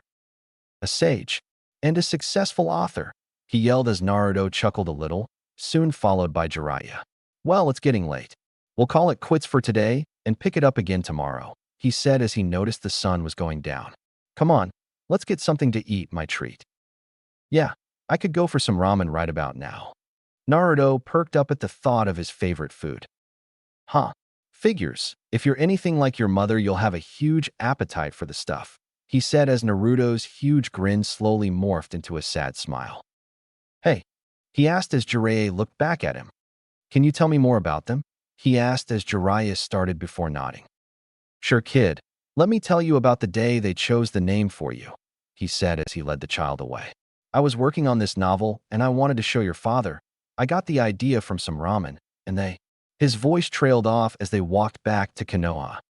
Naruto listened intently as he heard more about his parents, what they were like, and what they wanted for him. It was the first time in a long time that he paid attention to something, and he never interrupted once. How could he? He was learning more about his parents in one day than he had in his entire life. No way he was going to miss any of it. Later that night, Gaara of the Sand looked up to the moon as he once again had to suffer the effects of being an insomniac, a curse that his father had inflicted upon him ever since he sealed the one-tailed beast inside of him. Because of how the seal was designed, if he fell asleep, the one-tailed beast would take control and he would rampage across the village. The only thing that seemed to relax him was staring at the moon. But then, of course, he gets more anxious when the moon gets full. Suddenly, he heard someone approach him as he looked down from his perch to see one of the sound ninjas from Otogakure, Dosu, steadily approach him. "Ah, a shame. Do you ever sleep?" he asked the red-haired teen, who just glared at him. "I was hoping to catch you off guard in your sleep so that I can face Sasuke in the finals. I have my orders after all," he said as he rolled up his sleeve and revealed his sound gauntlets. "I know all about your sand attacks. Do you wonder which is faster, my sound or your sand?" he asked as he prepared to attack. Gaara just sighed in annoyance as sand began to form around him. "You're annoying." The sand took on a more monstrous form as it eclipsed the sound ninja. "And he gets more bloodthirsty when the moon is full." Dosu's eyes widened as the sand took on a monstrous form, and he felt fear resonate in his soul. What the hell are you?" was all he got to say before the sand destroyed him. All that was left of him was a mangled-up corpse. From the distance, Kabuto and Baki watched, as they watched the whole battle from start to finish. Kabuto smirked behind his glasses as he observed the one-tailed Jinchuriki. So, that's his true identity. Impressive, even if it's only the one-tails. Kabuto observed as Baki raised a brow on the only exposed portion of his face. "Are you sure this was okay? He was a sound ninja, after all, your ally." Baki was a little concerned about Kabuto's lack of empathy towards his fellow sound ninja. It's fine, he had outlived his purpose, and had no real chance against Sasuke, even if he somehow managed to beat Gaara, Kabuto said as Baki narrowed his gaze. "But I thought his purpose was to test Sasuke's abilities?" Baki asked as Hate hid from the pair from around the corner. After the incident at the hospital with the Umbu guards assigned to watch over Sasuke Uchiha, Hate visited his lover Yugao to make sure she was all right. After that and the promise they made under the moon, he was then assigned to investigate the identity of Kabuto Yakushi, the man identified as the assailant by Kakashi Hitaki. He managed to track him down to this location, where he seemed to be meeting up with a jonin from the sand village, Baki. He narrowed his gaze as he hid from the pair. "Oh, well, there's no need for that anymore. I had the task of abducting Sasuke-kun, but I failed," Kabuto admitted as Baki raised a brow. "Yep, and now they know I'm a spy for the sound," Kabuto seemed to proudly admit as Baki stared at the man. "That's not good news. If they found out you're a spy and find out about this meeting, our plan to crush the leaf will be effectively over before it can begin. I thought you were supposed to be Orochimaru's right-hand man. Yet you got discovered and still chose to meet up with me. Seems sloppy if you ask me," Baki said as Kabuto smiled before his eyes narrowed into a glare. "I let them find out about me. I wanted to see how they would react to this information and see how they would respond. After this, taking Sasuke won't be a problem at all," Kabuto informed Baki, grumbling in annoyance. "If it looks like you will fail, then the sand will withdraw. You were the ones who came to us, remember? The sand will only act behind the scenes. That is the will of the Kazekage," Baki informed Kabuto and nodded while Hate felt distressed. "Not good. And why are the sand and the sound allies? Are you planning an attack? But why? The sand have been our allies for years. How can this be?" Hate asked himself as he continued to listen. Kabut then handed a scroll to Baki, who nodded. "Here are our plans. My lord recommended that our allies be informed, so please do so. Once we make our move, there will be no going back," Kabuto said as Baki nodded. "This is bad. I need to inform Lord Hokage. If the sand and sound have allied themselves for an invasion, I need to warn them," Hate concluded as he prepared to leave. Also, Kabuto suddenly said, much to Hayate's shock. I think it's about time we clean up the little spy that's been watching us. I'll test what kind they have moving around, Kabuto said as Baki shook his head. No, I'll deal with him. As partners, the sand needs to contribute to the plan. After all, he then turned directly towards Hate as the sick Jonin's eyes widened. It's just one rat. Hate bolted from there as fast as he could, as he tried to make it back to the Hokage's manor or to a more populated area to warn his fellow ninja. But he was unable to get away as Baki managed to corner him on a deserted rooftop. The two had spared quickly with kunai knives clashing against each other, only for Baki to spit sand into his eye. Hate managed to avoid any hit as they landed on a desolate roof. Hate gripped his blade in its sheath, but not drawing the blade as he and Baki stood at opposite ends of each other. My Mr. Examiner, what are you doing out here so late at night? It's not very polite to spy on others, you know. Baki mocked as Hate slowly drew his blade. Cough, cough, this is not good. Looks like I have no choice but to fight. Hate thought to himself as he prepared his technique. Shadow Clone Jutsu. Hate managed to summon 2 clones as they sped towards the Sand Jonin. Baki managed to take out the other 2 when Hate brought his blade down. Leaf style, Dance of the Crescent Moon. Hayate's blade struck the man in the shoulder, but the strike was too shallow as the blade was stuck in the Sand Ninja's flak jacket. I see. So this is the Leaf's Dance of the Crescent Moon technique. Baki said even though a blade was lodged into his shoulder as Hayate's eyes widened. It won't move. Hate thought before Baki held his blade with his spare hand. To master a technique at such a young age is impressive. Baki congratulated Hate as he tried to pull his sword free. Baki held up his hand as the wind began to gather around his index and middle finger. But while a steel blade can be stopped, the wind sped around his fingers as Baki stared into Hayate's eyes. Nothing can stop a blade of wind. Hate didn't even have the time to react as blades of wind sliced into his body, and the last thoughts that went through his mind were his village, his fellow ninja, and his lover Yugao, and how he loathed the fact that he had failed them. Next day, Waterfall. Naruto and Jiraiya met up early in the morning as Jiraiya had with him a stack of books, some training equipment, and a small set of weights. What's all this for pervy sage? Naruto asked as Jiraiya groaned. I wish you wouldn't call me that, Jiraiya complained as Naruto stuck out his tongue. Well, don't be a perv. Even my mum knew you were one. Said so in her journal, Naruto said as Jiraiya sighed. Either way, seeing as I want to make up the time we lost and get you ready for the exam, we're taking your training back a bit. Focusing on gaining more control over your chakra and maybe drill some strategy into that hollow skull you call a head, Jiraiya said as Naruto gained a small tick on his head. Hey, my head is not hollow. I made it to the semifinals, didn't I? Naruto boasted as Jiraiya shook his head. Barely. From what I managed to gather, you barely scraped a pass. You didn't understand the point of the written exam was to cheat and use any skill you had for collecting information. You and that Sasuke boy got beat up in the forest by one examinee. Though granted it was Orochimaru, but best he doesn't know about that. And you won against the Inuzuka by farting in his face. Face it, brat, you lucked out. By all accounts, you should have lost, or failed after the first part of the exam, he told the young boy as Naruto grumbled and hung his head. But it's not the end of the world, and the finals are where you can turn it around.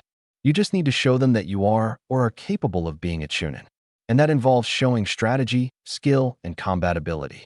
Whereas the first 2 parts of the exam focused on reconnaissance and survival, the final section will be the deciding factor. So we need to take this time to improve upon your weakness and polish up your strengths. Jiraiya said going into full mentor mode. I haven't done this since Minato was my pupil. Though to be honest, that kid was so talented he outshined even me in the end. He thought to himself as Naruto picked up one of the books on strategy and already felt his brain was about to burst. Oh man, do I have to do this? He asked as Jiraiya nodded. If you want to get promoted, yes. Otherwise, if you don't, you might find yourself having to do it again down the line. You wouldn't want that, would you?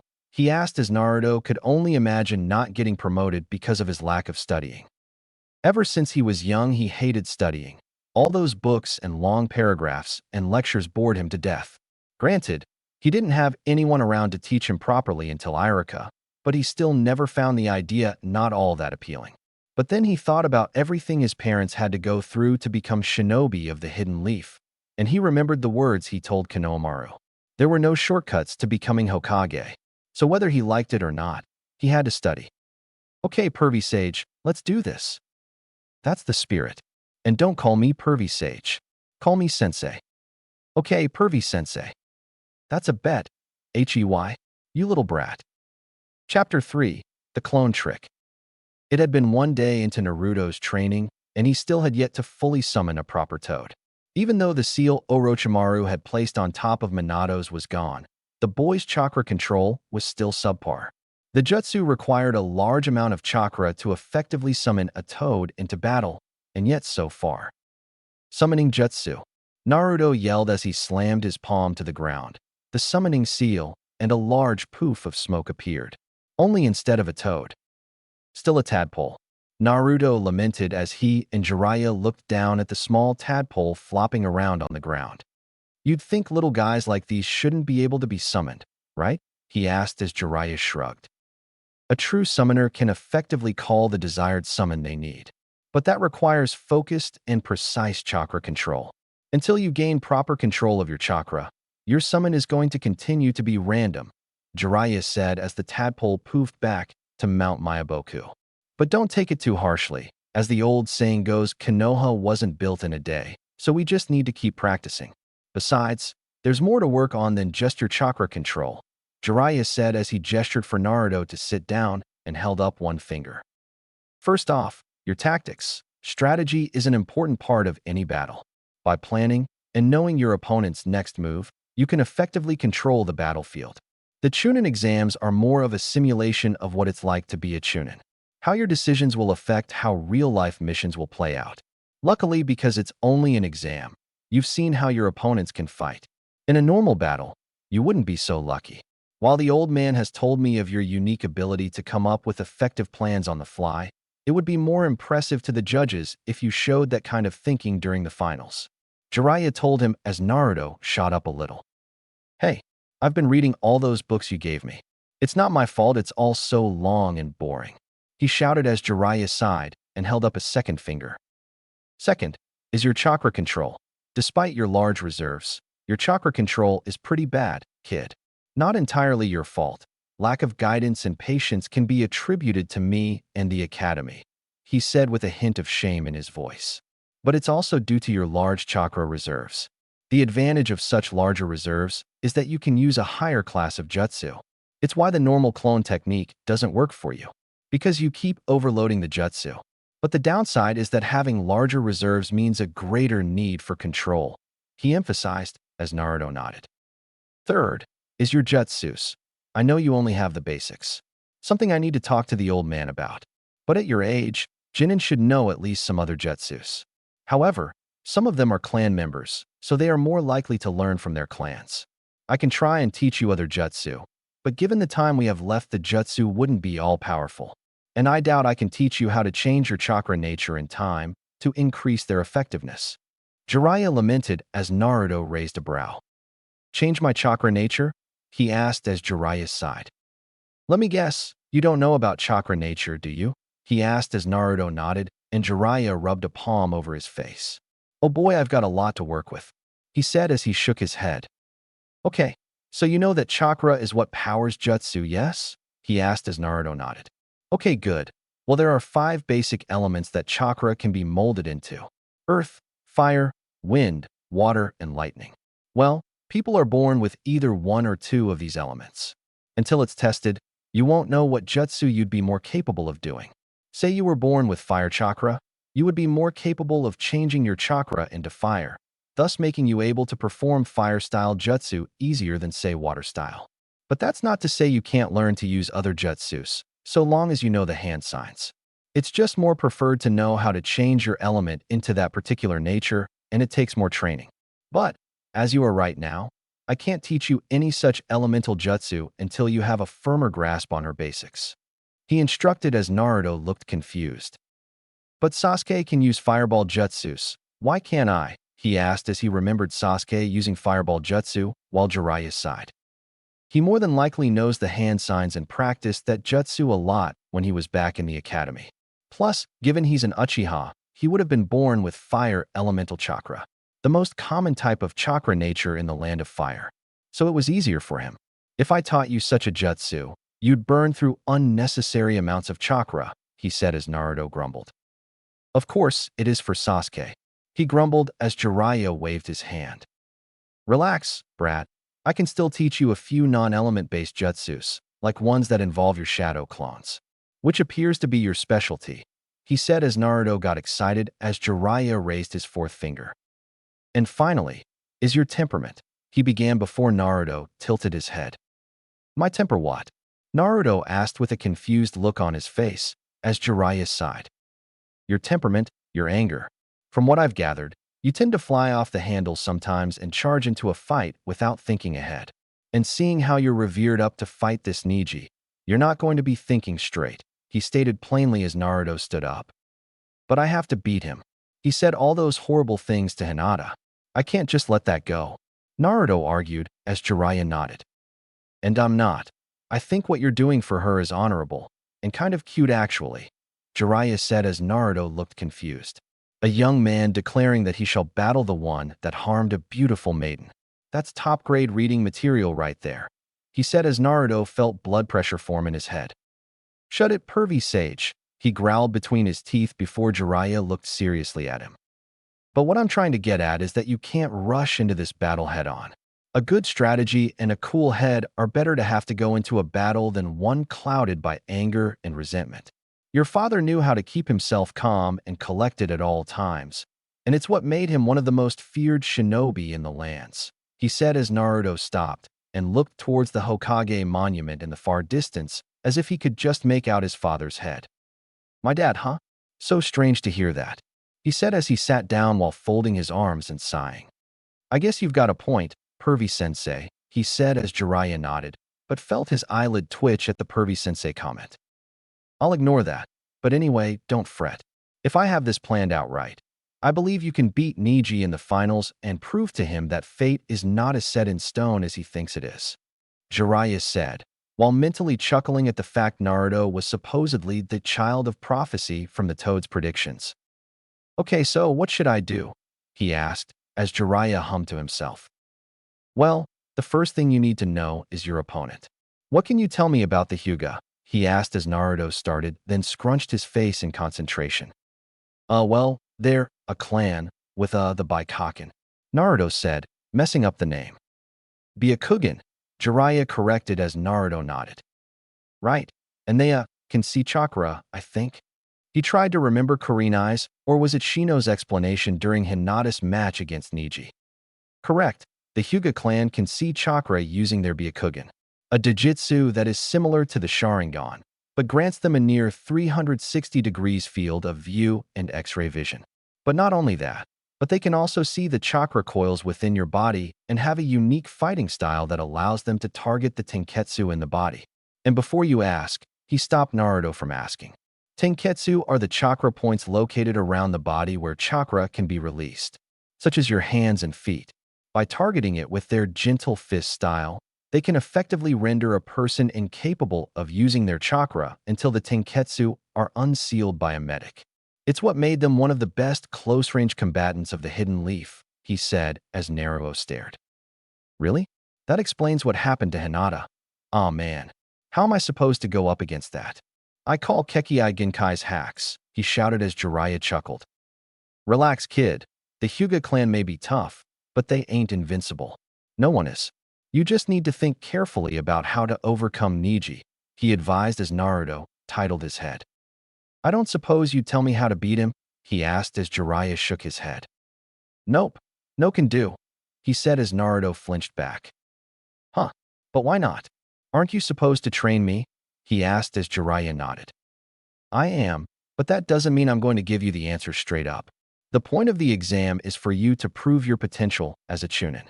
I can help you train and make you stronger, but I can't tell you how to win all your battles. That will be up to you, he said as Naruto stared at him. That sounded really wise, Naruto said as Jiraiya smirked. Of course it was. I am after all the great and gallant toad sage of Mount Mayaboku. My wisdom knows no bounds, so sorry, kid. But you're going to have to figure it out on your own, he said as Naruto stared before he performed a simple hand sign. Sexy jutsu. Naruto placed his hands together and transformed into a sexy female version of himself. Jiraiya instantly had a nosebleed and nearly rocketed off from the blood loss. Gallant, huh? More like perverted if you ask me, Naruto said as he transformed back, while Jiraiya made his way back to Naruto. Interesting jutsu, kid, though I doubt it will work on this Niji, he told Naruto, as marveled at the perverted ninjutsu before a dark thought came over him. Wait, if Kushina was alive right now and she saw jutsu. He didn't need to finish that sentence. Anyway, let's go back to your training. We've only got 28 days until the finals. Not a lot of time, but we can't worry about that. Now, let's focus on some of the chakra control exercises. He flicked a small leaf onto Naruto's forehead as he craned his eyes up to the leaf. This is… I see you recognize it. It's the leaf concentration technique. You must have learned about this at the academy, correct? He asked as Naruto started chuckling nervously. Yeah.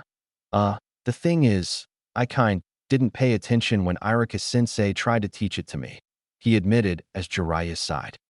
You are not making this easy, kid, he said while rubbing the bridge of his nose. Okay. Basically, you have to focus your chakra on that leaf, making it stick to your forehead. It's a way to help you focus your chakra more, as well as to help you focus your mind, which, as I've seen in the past few days, is pretty much scattered, he said as Naruto clicked his tongue in annoyance. TCH, I ain't scattered-brained, you pervy sage, he yelled. I told you to stop calling me that, but he stopped himself as he held up his hands and breathed in a calming breath. Look, we don't have a lot of time. We need to get you more focused, get better control of your chakra, and maybe even tap into the Nine Tails power.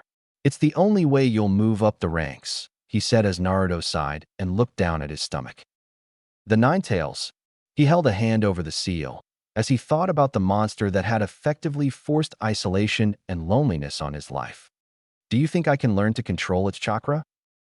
To be honest, I'm not sure, Jiraiya admitted as Naruto hung his head. But your father must have believed you would. Naruto looked back up as Jiraiya was scratching his cheek. Otherwise, he wouldn't have sealed it in you. The thing about your father, he always had a reason behind everything he did. Planned things and saw what needed to be done.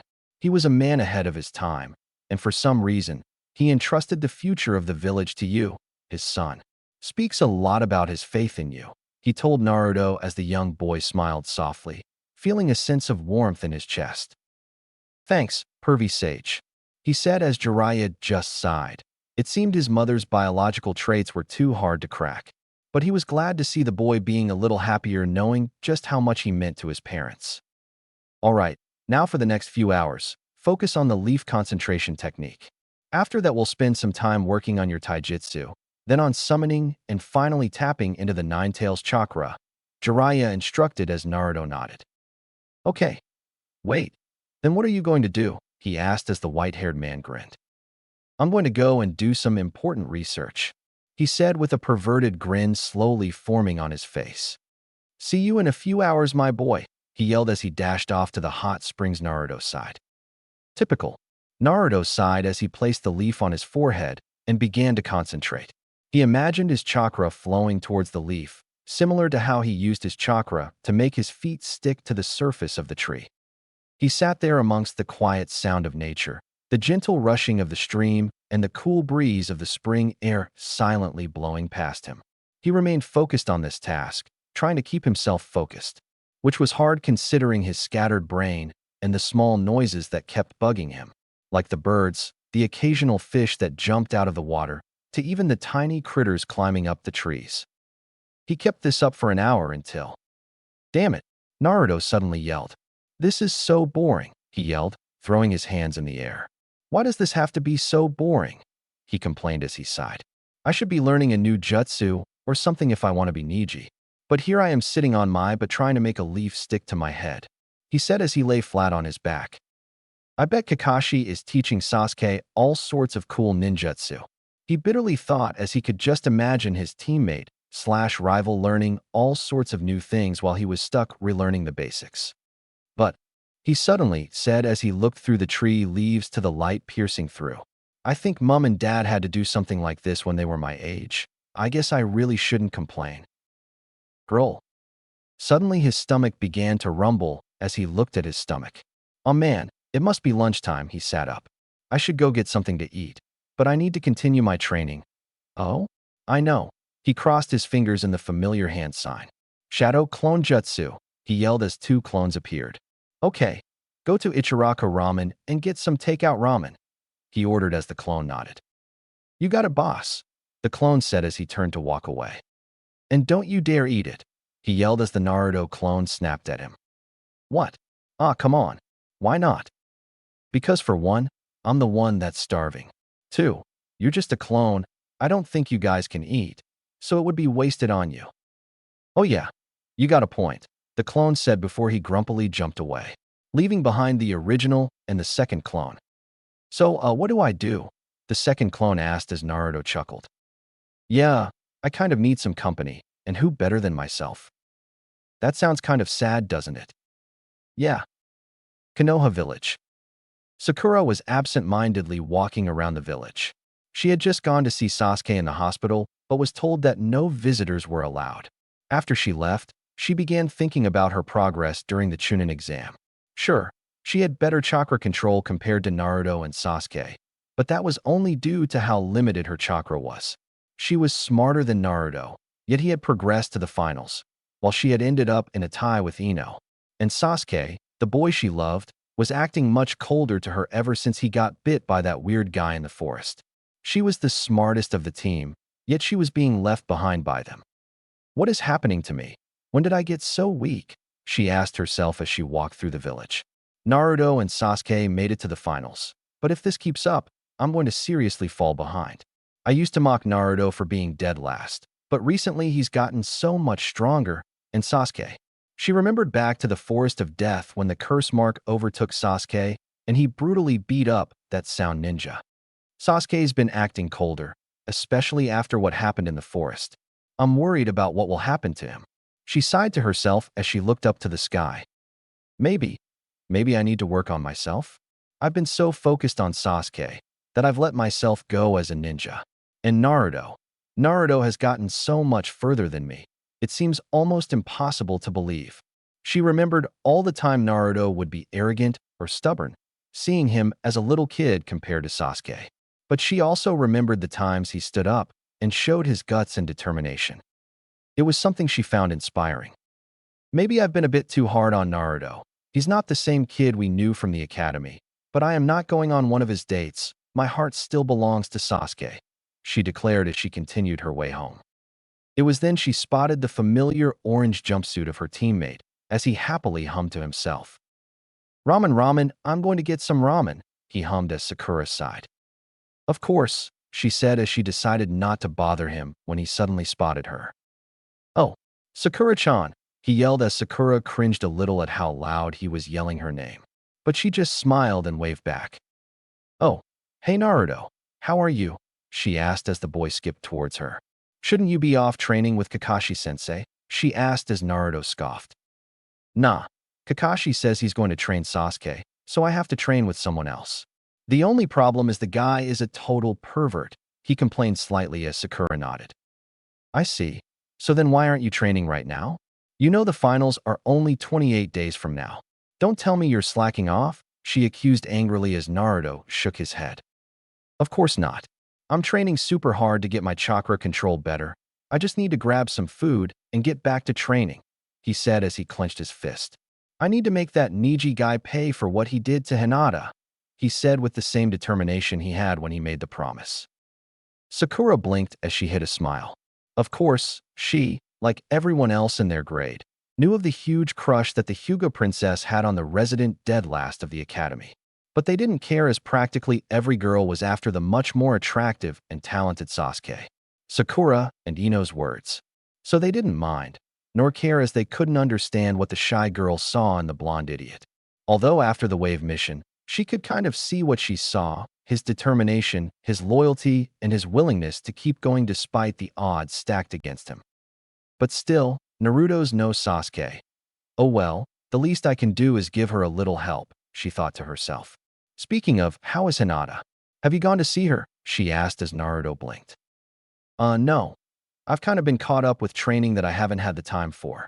Why? Do you think I should? He asked as Sakura felt a blood vessel appear on her head. Of course, you idiot. You made a promise to avenge her for her honor. And a maiden's honor is not something you should mess with. The least you can do is make sure she knows about it. You idiot. She then smashed her fist straight into Naruto's face as the clone disappeared in a puff of smoke. Huh. Sakura blinked as she stared at the spot Naruto was. Wait, that was a clone. Then, where's the real Naruto? Waterfall that moment. Naruto suddenly flinched as a rush of information went straight to his head, and he remembered Sakura's fist slamming into his face. Gah! Naruto and his clone yelled. What the heck? Why did Sakura just hit me like that? It's not like I didn't want to visit her, he yelled. Yeah, tell me about it. Why does she always have to be so mean about it? His clone responded as Naruto nodded, before he and the clone paused and blinked in confusion. Wait, how did we know that? He asked as he turned to the clone. How did we know Sakura just hit us? We were here the whole time, while Sakura's in the village, but how did? Naruto questioned himself as he tried to figure out what just happened.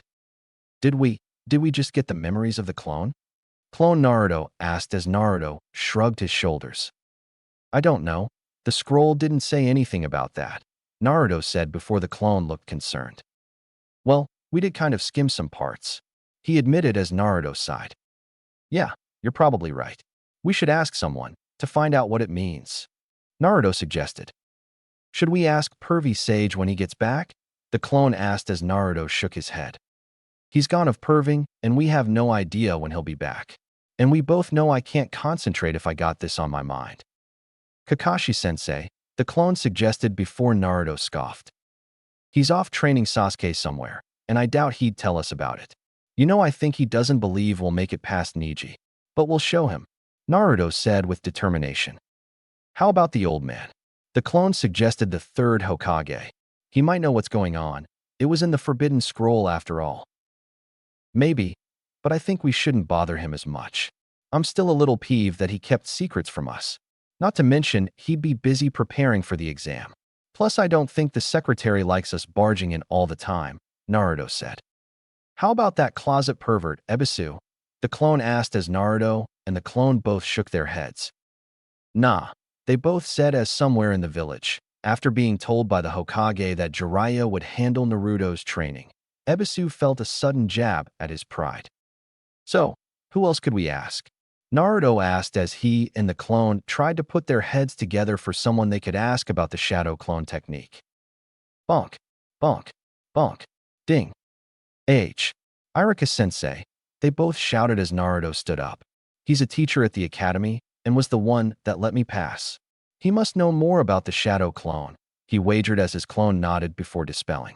All right, let's go find Iruka-sensei, he shouted as he dashed from the training grounds. Ichiraku ramen. Iruka Yumino sighed a breath of relief as he savored the smell coming from his ramen. It had been a long day, paperwork, grades, and the occasional disruptive student. None, however, were on the same level as Naruto. He thanked the sage for that. One of his students, Konohamaru Sarutobi, had taken a shine to Naruto's determination to become Hokage. Admirable, but he had unfortunately also taken to mastering Naruto's perverted ninjutsu, one of the many prankster-level jutsus Naruto had created during his academy days. Speaking of Naruto, some days it was hard for anyone to believe that Iruka would be so calm and kind to Naruto.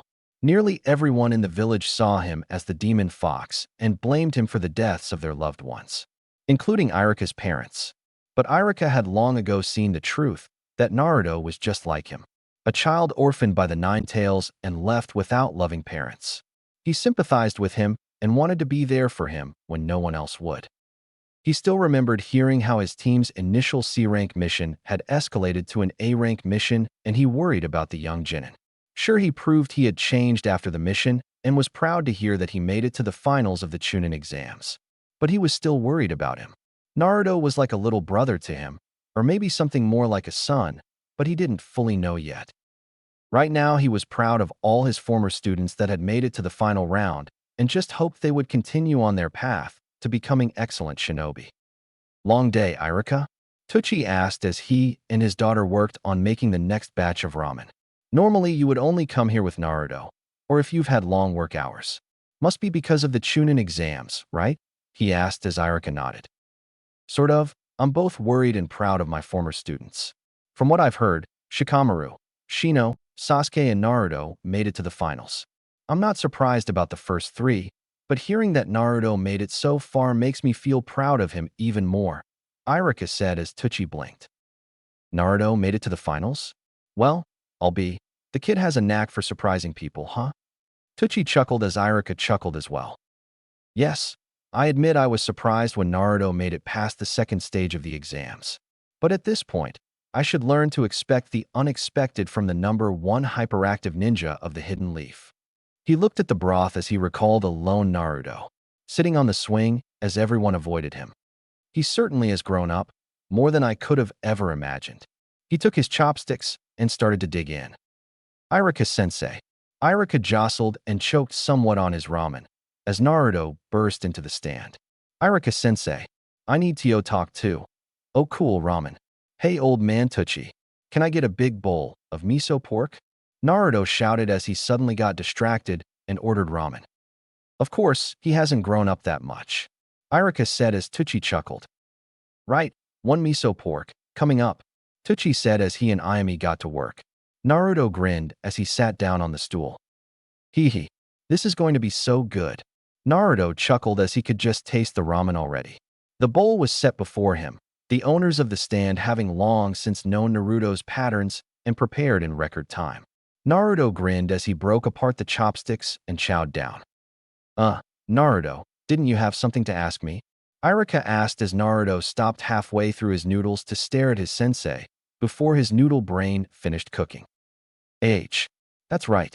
Irika-sensei, I need your help. I gathered that much. What about Naruto? It's about my shadow clones. Your shadow clones? He asked as Naruto nodded. Yeah, see, while I was doing the leaf concentration training you taught me, I sent one of my clones here to get some ramen while I trained. But obviously, he never made it. He bumped into Sakura, and she decked him in the face because I haven't seen Hinata in the hospital, Naruto explained. Hinata? Why would you need to visit her in the hospital? He asked as Naruto scratched his cheek. See, she lost during her fight against her cousin badly, and he said a bunch of mean things to her, saying she was weak and pathetic, and I didn't like that. So I kind of made a promise I'd prove him wrong, Naruto said as Irika nodded. Interesting, I remember Niji from the academy. He was a top student and the rookie of the year like Sasuke was, Irika recalled as Naruto scoffed. Of course he was. Naruto thought bitterly before he shook his head. Anyway, Sakura got mad at me and punched me in the face. But the strange thing is I was at the training ground while Sakura and the clone were in the village. So, how the heck did I get those memories? You must know something about that, right? Naruto asked as Irika blinked. Of course I do. The shadow clone is a jutsu only Jonin and few Chunin could perform. But they aren't fully designed for combat. They were created for reconnaissance. Didn't you read that part in the Forbidden Scroll? Irika asked as Naruto looked away sheepishly while scratching the back of his head. Yeah, see the thing is Irika-sensei. I kind of skipped some parts, He chuckled nervously as Irika sighed. Of course you did. Alright, I guess I might as well give a brief recap. The Shadow Clone Jutsu was created by the second Hokage, Tobirama Senju, during the early years of Konoha. Irika explained. The second Hokage, you mean the stone face that's always scowling all the time? Naruto asked as he leaned out and pointed at the second Hokage's stone face. Irika sighed as he shook his head at his less tactful word choice. Yes, Naruto him. From what I recall, the shadow clone works by creating solid copies of the user, splitting their chakra evenly amongst the clones. Normally, a Jonin can only make about 2 to 3 clones because of the rapid depletion of chakra it demands. Not to mention the more clones the user makes, the less chakra they have in their reserves. But I've made hundreds of clones. I've never felt my chakra reserves get low, Naruto said as Irika nodded. Well, in your case, Naruto, You have larger than average chakra reserves, so you seem to be able to bypass that effect. Although it may also have something to do with. He trailed off as Naruto picked up the hint. The Nine Tails Chakra. Anyway, back to the history lesson. The second Hokage created the technique to act as recon, to scout the enemy position or use as decoys and relay the information back to the user without risk of injury to the user. Think of it as a memory transfer from one clone to the original. I'm surprised you didn't notice already, he asked as Naruto thought to himself. Not really. Every time I've used my clones was during fights. I guess I didn't notice because they were all in the same place. Naruto guessed as he titled his head. But wait, how does this whole memory transfer thing work?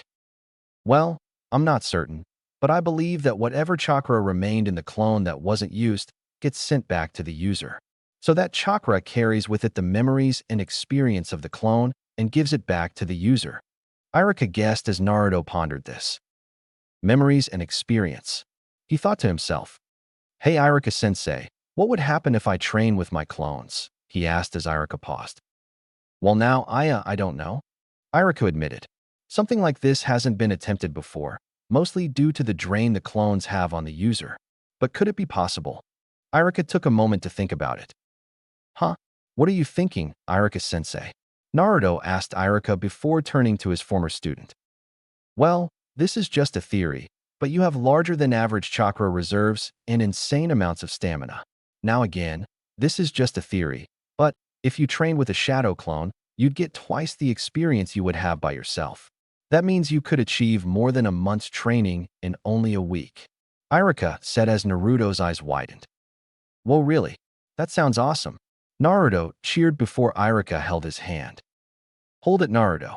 As I said, this is only a theory. Something like this has never been attempted before because no one else has had chakra reserves as large as you. It could work, or it couldn't. You would have to test it, or ask someone who knows more about the shadow clones than I do. Iruka said as Naruto thought to himself. I see. I guess I'll have to ask Pervy Sage when he gets back, he said as Iruka raised a brow.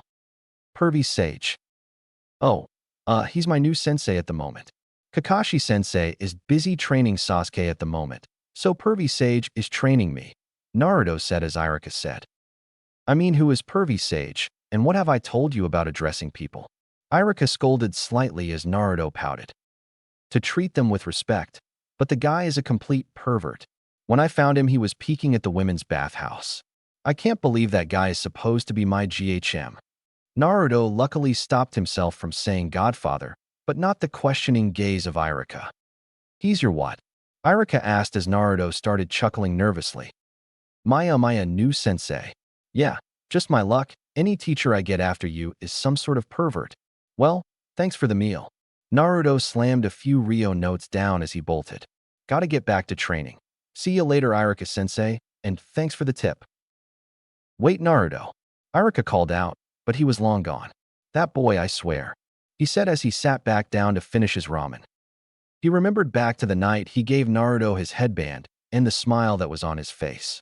That boy, who had been through so much, lived a life of loneliness and isolation for something he had no control over. But despite everything stacked against him, he still managed to persevere and was determined to become Hokage one day. Good luck, Naruto. I'm rooting for you, he said as he continued to believe in his student. Hours later, Waterfall. Jiraiya returned with a happy, perverted smile on his face as he held in his hand his notes. That was a good research trip. I'm going to have so much material for my next book, he said to himself as he walked back to the waterfall. I guess I should go and check on Naruto. If I had to guess, I'd say he's just about had it learning the leaf concentration technique and wants to try summoning again. He smiled softly as he remembered back to the time he trained Minato. That boy is nothing like his father, but he has the same drive as both his parents. I know he'll become something truly amazing someday. He looked up to the sky and wondered if he'd be around long enough to see it. Oh well, no time like the present. He walked back into the clearing and blinked in surprise. There was Naruto, sitting under the tree channeling chakra into his leaf, while around him were 20 other clones of himself, as they all seemed to be practicing the same technique. But the strangest thing was that Jiraiya could sense a subtle difference in the boy's control. It had sharply improved since he left. Not to the point it was mastered, but it was noticeably better than when he left early that day. That's strange. How did he manage to improve his chakra control so well in such a short time? I wasn't gone that long, was I? He asked himself before he stepped closer to the boy. Naruto, what's going on here? He asked as Naruto opened his eyes and looked over at the man. Pervy Sage. Guess what? You're not going to believe what I discovered. Naruto yelled as he looked over to his clones. Okay, guys, that's enough.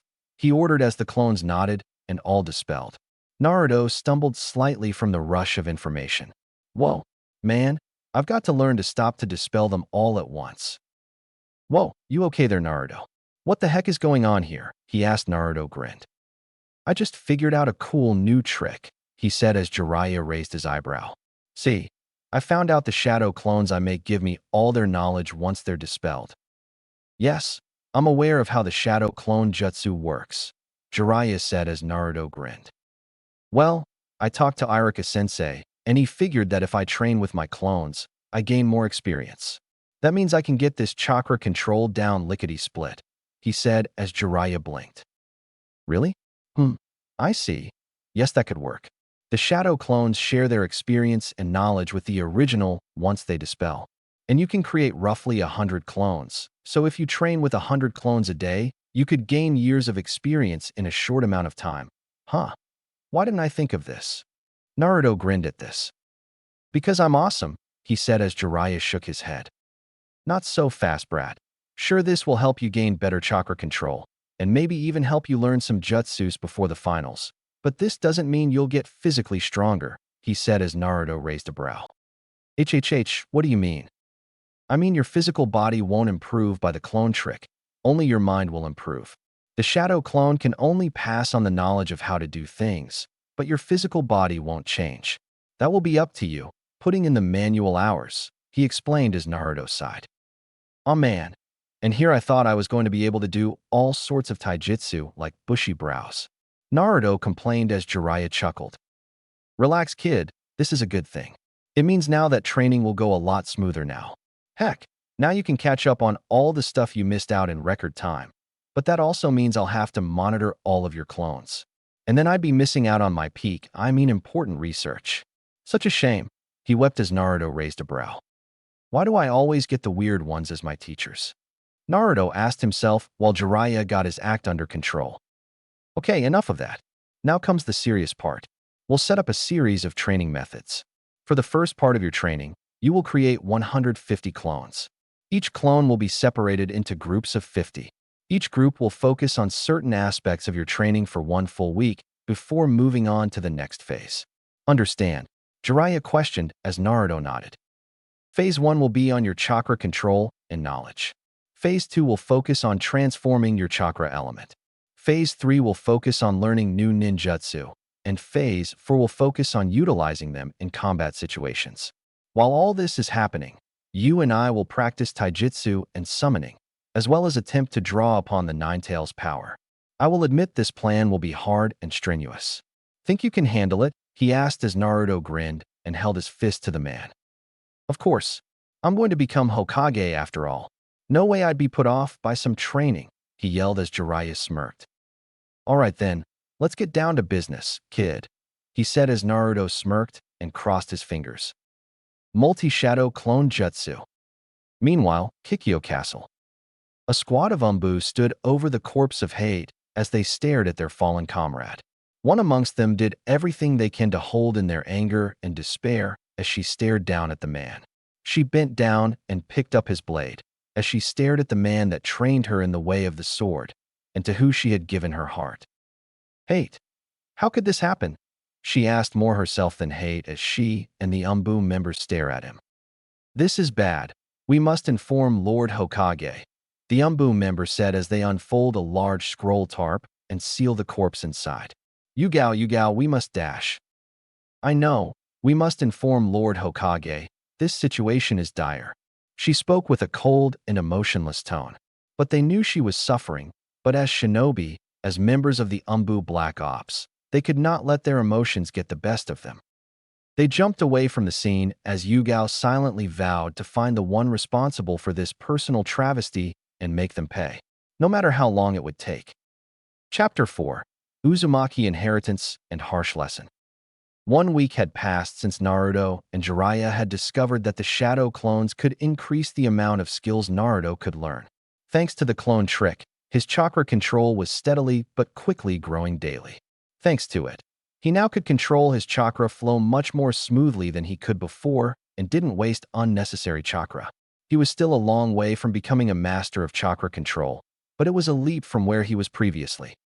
While one set of clones worked on his chakra control, another group was busy reading and writing to catch up on all the missed-out lessons Naruto skipped out on when he was young. It was difficult at first, seeing as Naruto's attention span and lack of enthusiasm made it difficult for the clones to concentrate. But eventually, when the trick kicked in and the clones continued to read and write over and over again, it slowly started to have its effect, although applying that knowledge was another thing. Meanwhile, the real Naruto and Jiraiya were focused on teaching the boy a semblance of taijutsu. The boy tended to just charge in and throw his fist at anyone who stood in his path, which was ineffective most of the time when his opponents were vastly superior to him in taijutsu.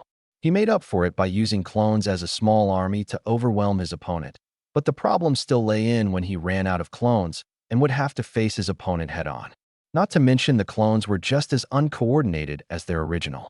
So, Jiraiya decided to teach the boy how to use his clones properly by having him coordinate with them in fights, while also taking him through a few basics that he learned over his many years as a Toad Sage. Naruto charged at the sage as he swung his fists left and right, hoping to catch the old man off guard. But Jiraiya wasn't one of the legendary Sannin for nothing, as he easily avoided the boy's attacks as if they were nothing. "You're doing it again.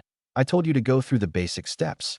You just look like a street thug with the way you fight," Jiraiya said as he ducked and dodged the boy's fist.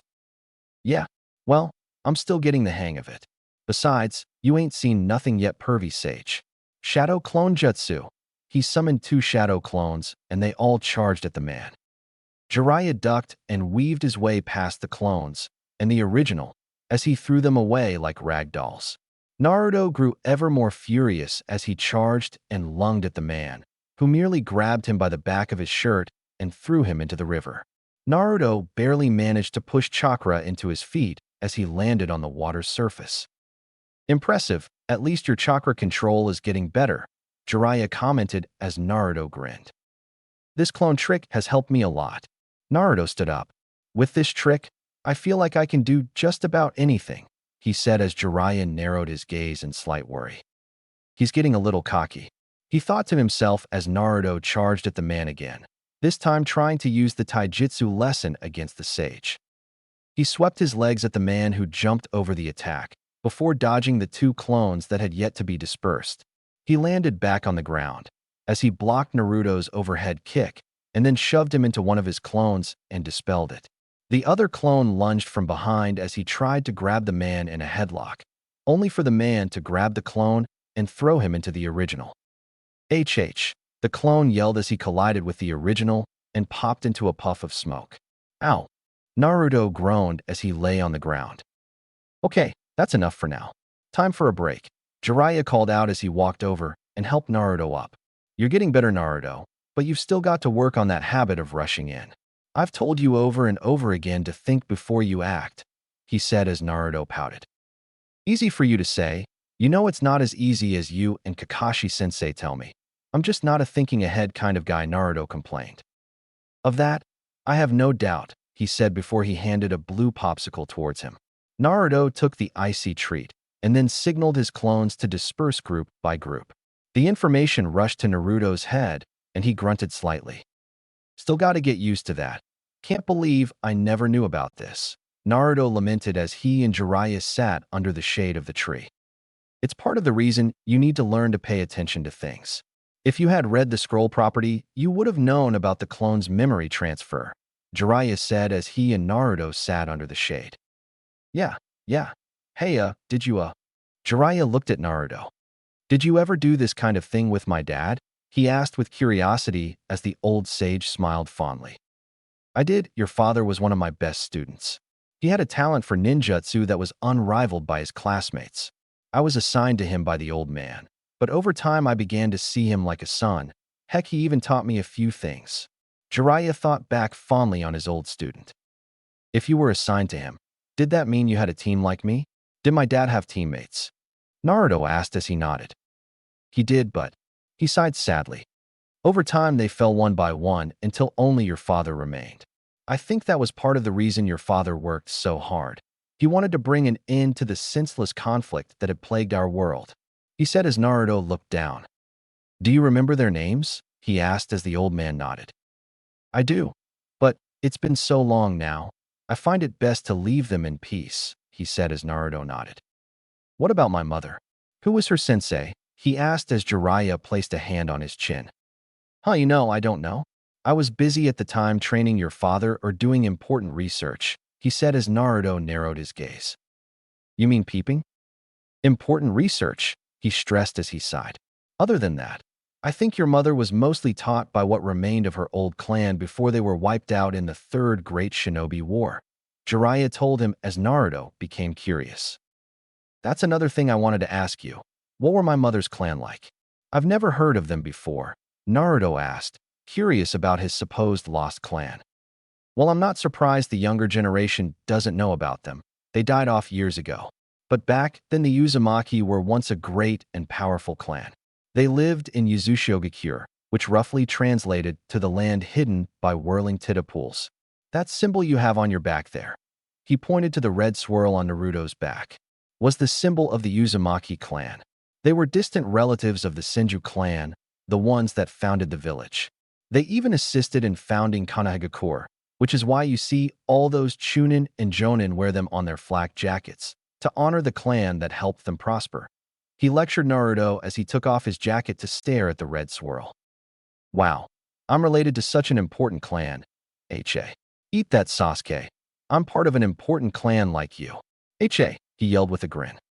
Don't get cocky, kid. The Uchiha were also part of the founding members of Konoha, he said as Naruto slumped his head. Ah, figures, he said before he blinked. Hey, if my clan was so important, why does no one remember them? He asked as Jiraiya sighed. That has mostly to do with what happened around the Second and Third Great Wars. See, the other great nations feared Yuzushogakure due to their affinity for sealing jutsu, he said as Naruto raised a brow. I don't get it. What's so great about sealing jutsu? I mean, isn't that used mostly for sealing weapons into scrolls, right? He asked as Jiraiya shook his head. Not to the Uzumaki. Their prowess with sealing jutsu was pretty much unrivaled. They could create complex seals that would baffle the minds of anyone attempting to decipher it. Some seals could create powerful barriers. Others could contain powerful attacks. They could seal giant monsters into the smallest of containers, like the Nine Tails, for example. He said as Naruto looked down at his stomach where the seal was. But that wasn't the only reason, he said as Naruto raised a brow. The Uzumakis were also known for their longevity. Members of the Uzumaki clan had been known to live longer than average lifespans, which was why it was also considered the land of longevity, due to the tremendous life force they possessed. Mito Uzumaki, the first Kyoji's wife and first container of the Nine Tails, lived well into your mother's age, he explained as Naruto listened in awe. Whoa. So, what happened to the rest of them? I mean, they couldn't have all died, right? Do you think I might find them someday? He asked with a small amount of hope as Jiraiya shrugged. Who knows? After Yuzushogakure was destroyed, the clan spread out amongst the 5 nations. They were effectively scattered to the wind. There's no telling where they are now, or how many are still alive at this point, he said as Naruto looked down sadly. Oh, he said, bummed that he might not be able to find more of his relatives. Is there anything left of them? Well, I know that there's an old clan house located somewhere in the village, and a storage area for some masks they had. Not sure why, though, he said, as he tried to remember what he could about the Uzumaki clan. Other than that, I don't know. It's been years since I've thought about it, and I've got a pretty good memory. I see, he said as he pondered that knowledge for a moment. Hey, Pervy Sage, is it possible to go to this old clan house? I want to see if there's anything there that can help me learn more about my mother's clan, he asked as Jiraiya pondered. I don't know, kid. After the clan was wiped out and your mother died, the old home was pretty much abandoned. From what I can recall, there wasn't much left in there. Either the old man had most of it sealed off, or the clan hid their stuff pretty well, he said as Naruto shook his head. That doesn't matter. I just want to know more about them. I've always wanted to know more about where I came from, more about my family. If there's even a remote chance I can learn more about them, then I have to know. Please, pervy sage, he asked, near begging the old man as he stared into his eyes. Oh, fine. We'll have a look. But don't blame me if we don't find much, he said as Naruto nodded. Thanks, pervy sage. Will you stop calling me that? You're worse than your mother. Well, maybe if you didn't go peeking all the time, Mom, and I wouldn't be right. Never. I am Jiraiya the Gallant, the sage of Mount Mayaboku, and the greatest pervert that ever lived. Why would you be proud of that? Later, Uzumaki clan homestead. Standing there amongst the overgrown trees and the twisted roots of the forest stood the once proud homestead of the Uzumaki clan. While they once had a home in Yuzushiogakure, there was a home for their diplomats and family members of Mito Uzumaki. It was here that Kushina spent her youth until the rest of her clansmen died out, and she died with Minato. After that, the homestead was left as a ruin of what it once was. The proud Uzumaki symbol was still engraved atop its archway. Whoa, so this was the Uzumaki homestead. It looks kind of, he asked as he looked at the decayed building. Run down. Hey, after 13 years with no one to look after it, I'd like to see how your home would turn out, Jiraiya said as he looked over the house. But yeah, after your mother's passing, this place pretty much became a desolate waste. The old man wanted to keep up the maintenance. But with the state the village was in after the Nine Tails and the resources it would take, the Shinobi Council decided it wasn't worth it seeing as there were no Uzumaki left, he said as Naruto glared. Hey, I'm an Uzumaki. Why couldn't I have inherited it? He asked with annoyance in his voice. You have the Uzumaki name, but none of their looks. A telltale sign of any Uzumaki was that all of them were born with blood-red hair, a common trait amongst their clan. Jiraiya explained as Naruto paused and looked up to the strands of hair peeking above his field of vision. So then, why's my hair blonde? He asked as Jiraiya shrugged. Who knows? Maybe your father's genes were stronger than your mother's, which is impressive if you ask me, he said as Naruto raised a brow. What the heck do pants have to do with hair color? Naruto asked as Jiraiya slapped his forehead. Genes not genes, you idiot. Boy, your education is lacking, Jiraiya said as he sighed. Anyway, not sure what you're going to find here. Anything of value the old man would have likely locked up in the vaults, he said as Naruto walked over and ran his hand across the old wood. That's fine. He looked up at the spiral symbol as he felt the true weight of what had been left behind.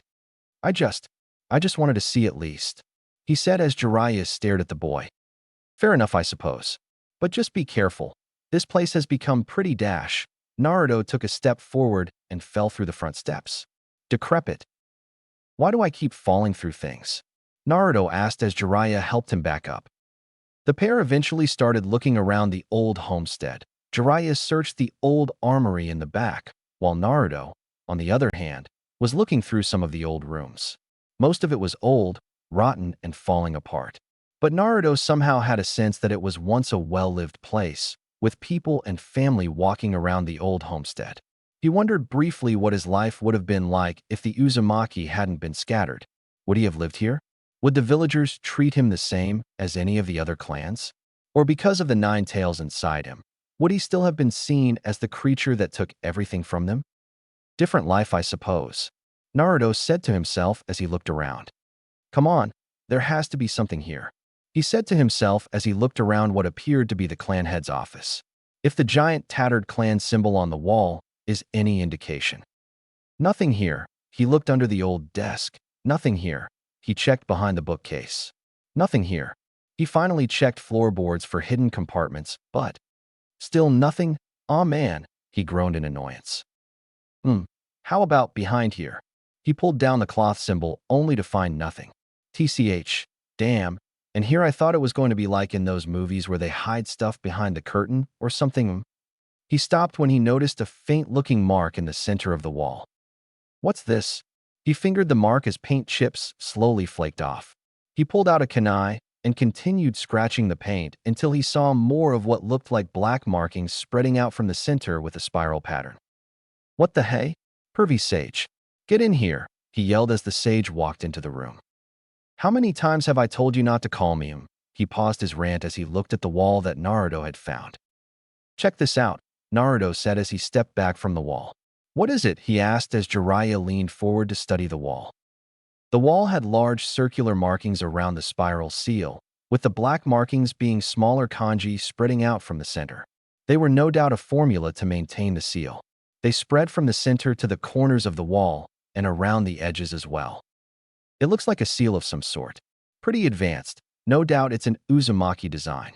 I guess that it has to be some sort of storage seal," he wagered as Naruto raised a brow. "What makes you say that?" he asks as Jiraiya pointed.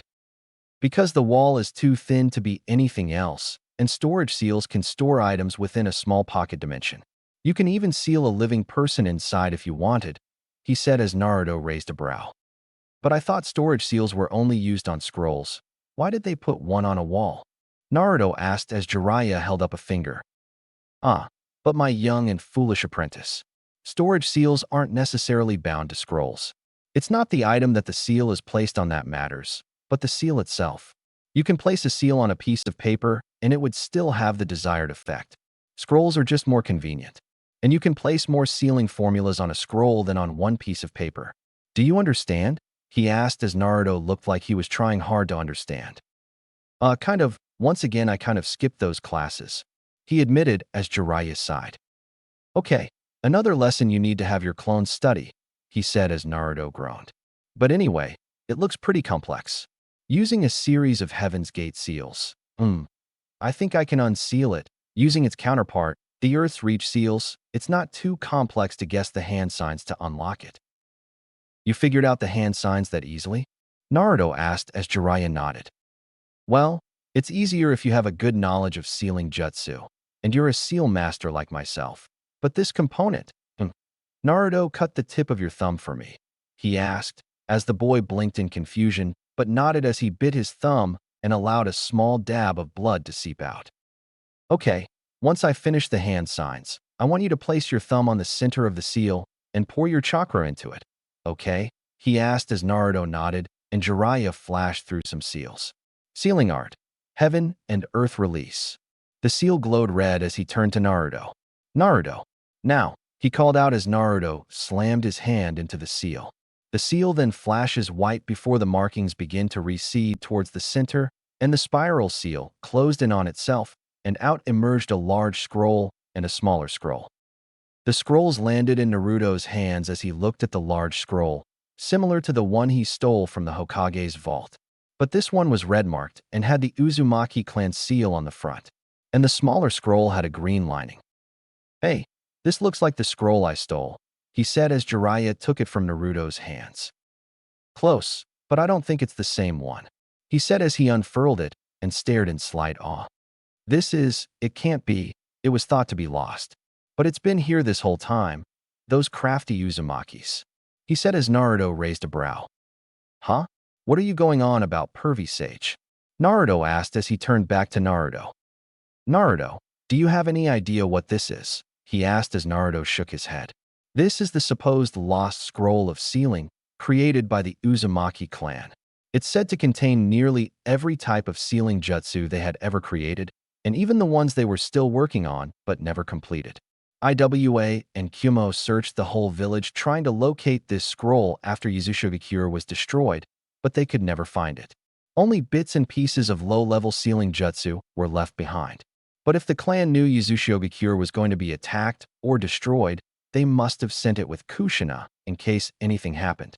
Clever," he said as Naruto looked over one of the pages and felt his head about to explode from all the complicated seal formulas.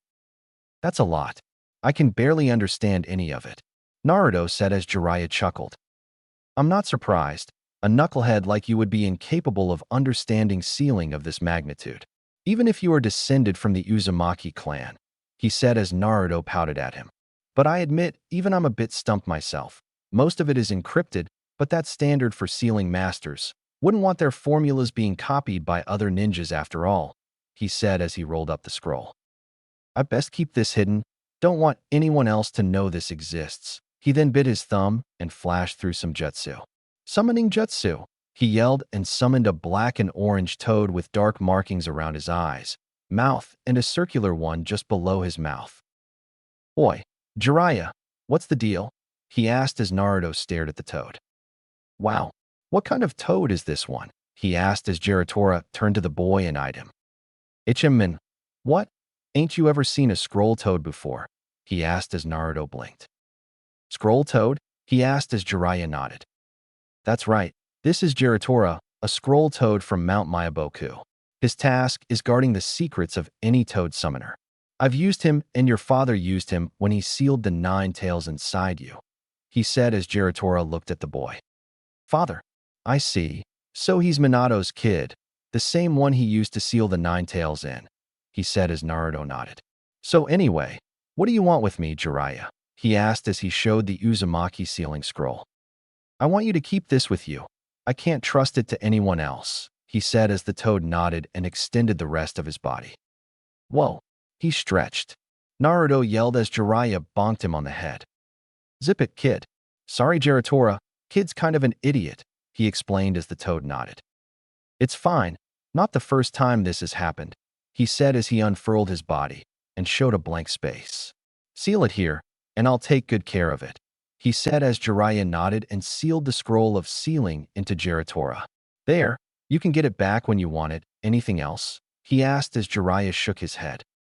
That will be all, he said as Jiratora nodded and reversed summoned himself back to Mount Myaboku. Okay, so that's done. What about this one? He asked as he held up the smaller scroll. Jiraiya took it in hand as he unfurled it and read the contents. Well, it's not a secret earth-shattering scroll, but it looks like a history scroll of sorts for future Uzumaki, he said as Naruto raised a brow. It's like one of your history scrolls, but this one details the history of the Uzumaki clan, their suspected origins to that of the Sage of 6 Paths, their rise to power, their partnership with Konoha, and the abilities they contained in their bodies, he said as Naruto grew curious about this and snatched the scroll from him. Whoa, Sage of the 6 Paths. Who's that? He asked, unknowingly causing a subtle stir within the 9 tails cell. Seriously, did you pay any attention in the academy? He asked as Naruto shrugged. Only on the cool stuff, like the Hokage, ninjutsu, and all that, he admitted as Jiraiya sighed. Okay, there's not much about him, but the legend goes that the first user of chakra was a man known as the Sage of 6 Paths, a powerful figure that possessed powerful chakra and a unique Dojutsu, the Rinnegan. The Rinnegan? Like the Sharingan Sasuke and Kakashi sensei have, he asked as Jiraiya nodded. Correct. It was said he was the creator of ninjutsu and passed on his teachings of chakra. Jiraiya began to explain as Naruto listened. The story goes that the sage was so powerful he could create practically anything from nothing and was heralded as a savior of mankind. Eventually, it was said that he had 2 sons, an older son that inherited his powerful eyes and immense chakra, while the younger son inherited his father's physical prowess and immense life force energy. On the eve of his death, the sage chose the younger son as his successor, and a bitter rivalry were formed. Jiraiya explained much of what he knew from the toads as he looked over the scroll in his hand. It says here, though, that eventually, the descendants of the brothers became that of the Uchihas, the Senju, and the Uzumaki clans. He explained as Naruto listened intently. Whoa, so you're saying I'm descended from this sage of 6 guys? Naruto asked as the old man stared before he scoffed. Yeah, right. There's no actual evidence of the sage ever existing in the first place. It's more than likely just a story created by the 2 clans to make themselves sound more important, he said as Naruto felt a blood vessel forming on his head. That being said, I have met one who possessed the same eyes as the legend, Nagato, so there must be some evidence to the contrary. He thought to himself as he handed the scroll back to Naruto. You should probably read this and learn more about where your clan comes from. You might learn a thing or two from them, he suggested as Naruto nodded. What about the big scroll? When do I get to read that? He asked as Jiraiya smirked. Oh, interested in sealing jutsu now, are you? He asked as Naruto nodded. Yeah, I'm an Uzumaki, right? which means I should know sealing jutsu at some point, right? Besides, learning it might make me feel closer to them, you know? He asked with a soft expression on his face. Jiraiya stared at him as he softly smiled at the young Uzumaki. Well, Jiraiya said as he rubbed the back of his head. It's far too late to learn anything practical in time for the exam.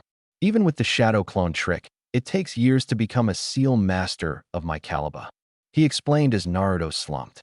But I suppose we can get started on the fundamentals at least, he said as Naruto's eyes sparked in delight. But it means that you will have a ton more homework to do, on top of what you're learning right now. Sealing jutsu is not something that you can learn in an afternoon, got it? He asked as Naruto nodded, showing an increased determination. Of course, I'm going to become Hokage one day. I won't ever back down. Half an hour later, Waterfall. A bunch of shadow clones had dead-eye expressions and steam rolling off their heads as all of them read copies of Sealing Jutsu Fundamentals. A lot of it went right over their heads as to them the formulas looked like an entirely different language. This is so hard. I can't even read this. Who came up with this? I hate it. The clones shouted amongst themselves as the real Naruto had smoke coming off his head. How the hell did my ancestors understand this nonsense? He yelled as Jiraiya laughed at him. Through hard work and dedication.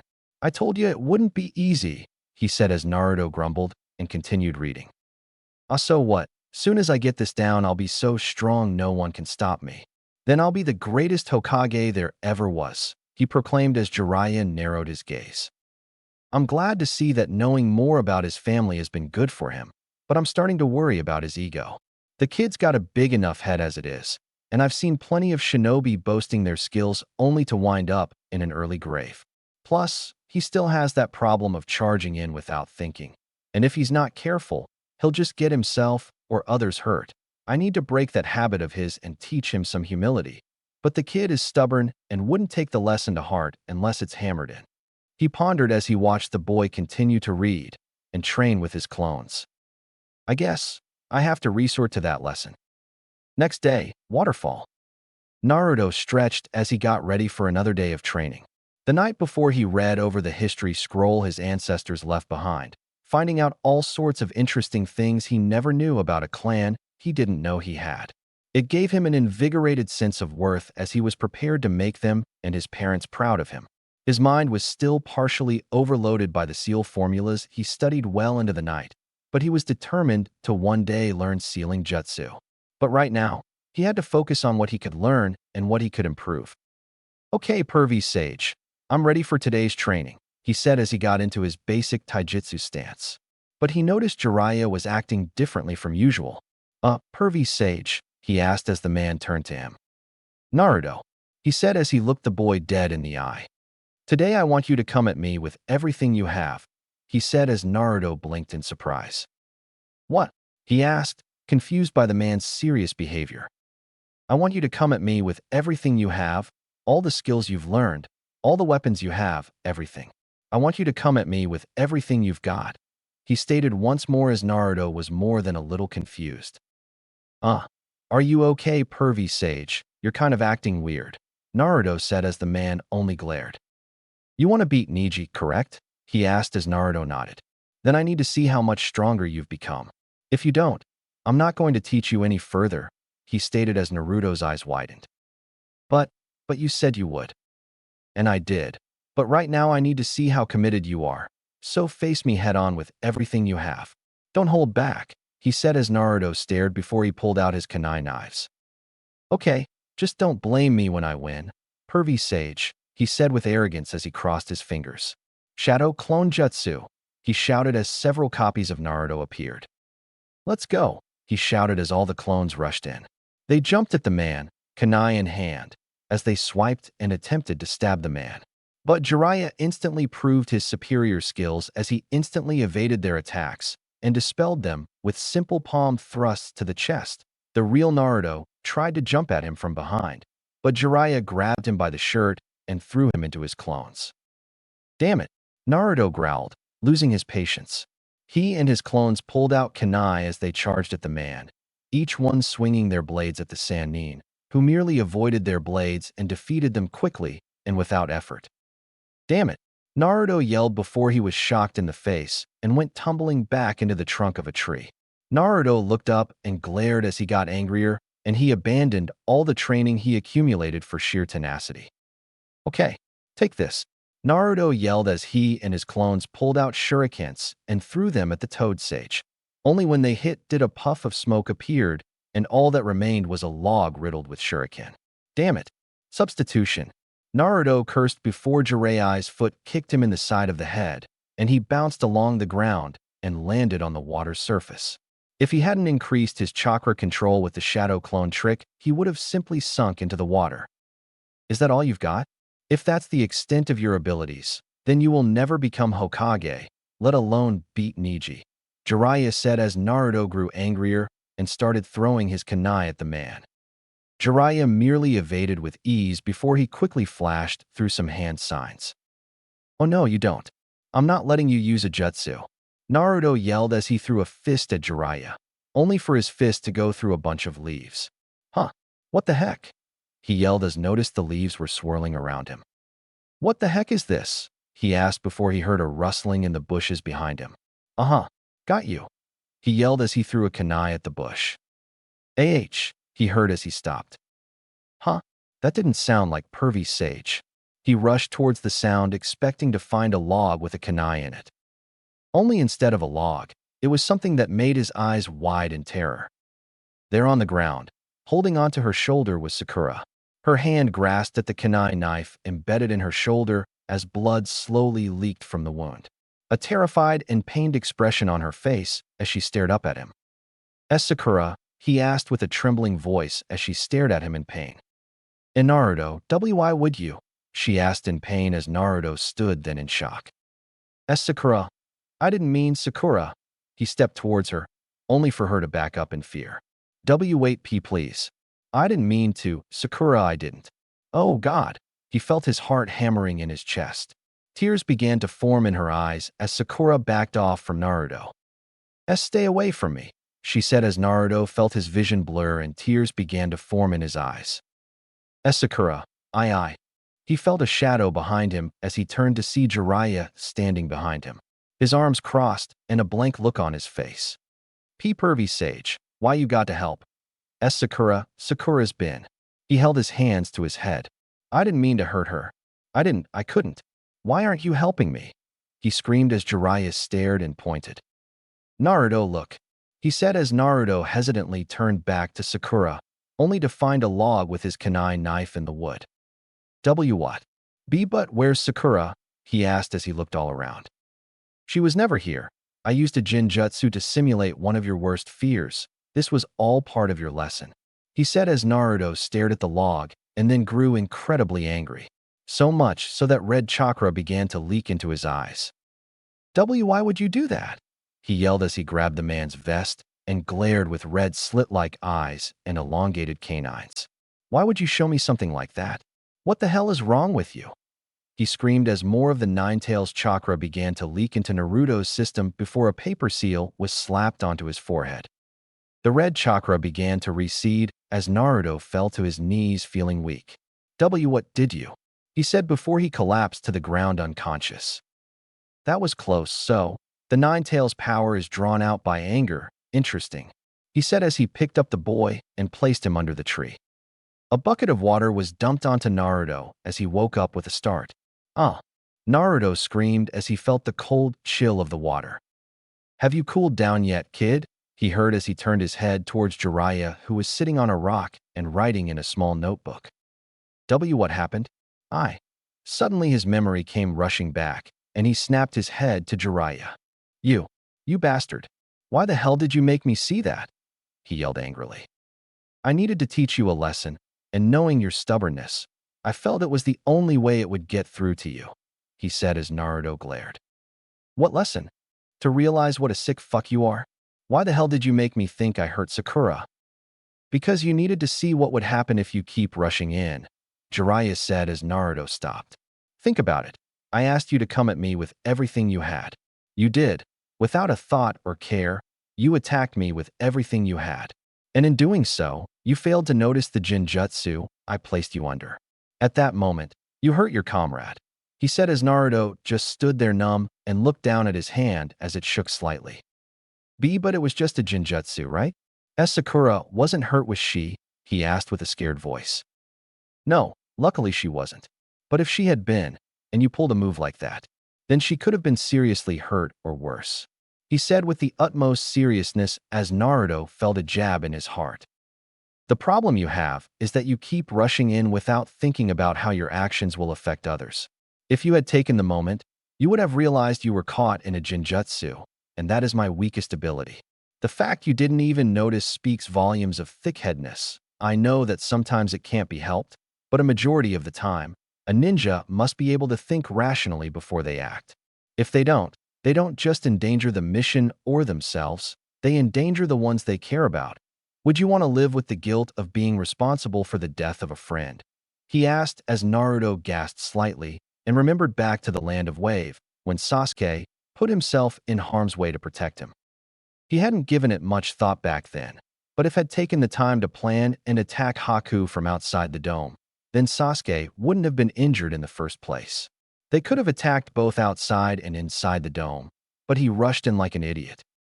The memory of holding Sasuke's cold body in his arms, plus the early trap with the genjutsu, making him think he hurt Sakura, made him realize he was an idiot. He boasted and claimed he would become Hokage to make the villagers acknowledge him. But what was the point if he ended up hurting the ones he cared about along the way? Sure, Sasuke was arrogant and thought himself better than Naruto, and Sakura always agreed with whatever Sasuke said, but deep down he cared about them. He didn't want to see them get hurt, especially by his hand. Kami, I'm such an idiot, he said as Jiraiya walked over to him and placed a hand on his shoulder. No, you're not. You're just impulsive, he said as Naruto looked up at the man that smiled softly. The fact you're admitting to your fault is already a big step in the right direction. Now you just need to focus on taking steps to temper yourself. Learn to calm yourself and think before you act, and I know you will become a splendid shinobi, just like your father. Maybe even greater. He smiled as Naruto stared up at the man before he nodded. Right? Thank you, Jiraiya-sensei, he said as Jiraiya chuckled. Finally, a little respect, he said as Naruto looked up and smirked a little. Don't get too used to it, you're still a pervert, he said as Jiraiya laughed. Aha, of course I am. Now let's get back to practice. Genjutsu will be another task we need to assign your clones. But for now, it's summoning time, he said as Naruto nodded and dispelled the clones practicing chakra control. He then bit his thumb, flashed through the hand signs, and slammed his hand on the ground. Summoning jutsu, he yelled as a puff of smoke appeared and a small orange toad with purple markings around his eyes, mouth and stomach wore a small blue jacket.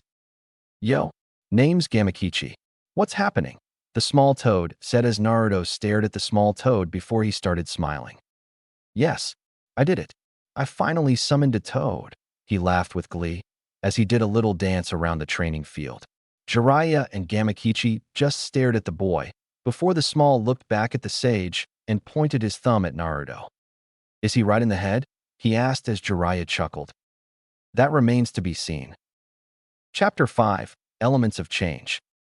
It had been almost 2 weeks since Naruto started his training, and only 2.5 weeks until the finals. During that time, Naruto steadily and quickly improved since then. Thanks to the shadow clones, he had begun to refine his chakra control by having multiple shadow clones practice basic chakra control techniques. His control was far better now that he could use the regular clone jutsu without it coming out like a deflated version of himself. His taijutsu form was still at its basic, but now Naruto didn't look like a thug swinging his fists around all the time. Jiraiya had taught Naruto the basics of a few taijutsu styles he had learned in his younger years that would serve as a solid foundation. It was a taijutsu style he had developed with the aid of Sarutobi-sensei before he went to Mount Myaboku. Regardless, the sage knew it would be a long time before he learned the frog kata. Then there was also his mentality.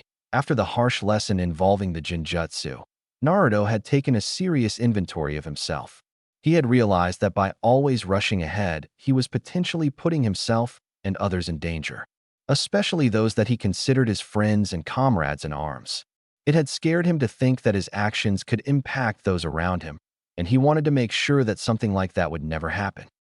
For him to improve mentally, Jiraiya began to teach the boy some meditation techniques, a little exercise designed to temper his impulsive behavior. He also continued to read over the tactics and strategy guides for increased strategic knowledge. This was not to say it got rid of all his mannerisms, and he still had some of his impulses, such as his tendency to call people by nicknames, such as Pervy Sage, Busy Brows, and so forth. But now he was starting to use his head more than his gut. Jiraiya had also taken the time to teach Naruto how to dispel Jinjutsu. It was still by far his weakest of ninjutsu, but at least now he could dispel low-level Jinjutsu, possibly mid-level given another week of clone training. But hopefully, his opponents didn't use Jinjutsu. As for his summoning, he could now summon a proper toad. Well, a small orange toad named Gamakichi and his younger brother, a small yellow toad called Gamatatsu. But it was better over the tadpoles he had been summoning a week earlier. The Ninetales, however, was the hardest part of his training. After the Jinjutsu incident, Jiraiya learned that intense anger and emotions are what help to bring out the power of the Ninetales.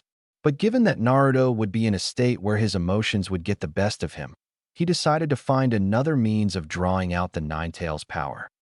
Several Naruto clones continued balancing on logs, as they focused on maintaining their chakra control while keeping the log upright in the water. Another group kept reading Sealing Jutsu fundamentals, while others read up on history and tactics. Sealing Jutsu was a lot harder than he initially thought, but he was determined to eventually learn the art of his ancestors. The real Naruto was once again practicing his taijutsu, fighting off his clones as he instructed all his clones to come up with group tactics and ploys to throw him off guard. His taijutsu skill had improved, thanks to fighting himself and Jiraiya.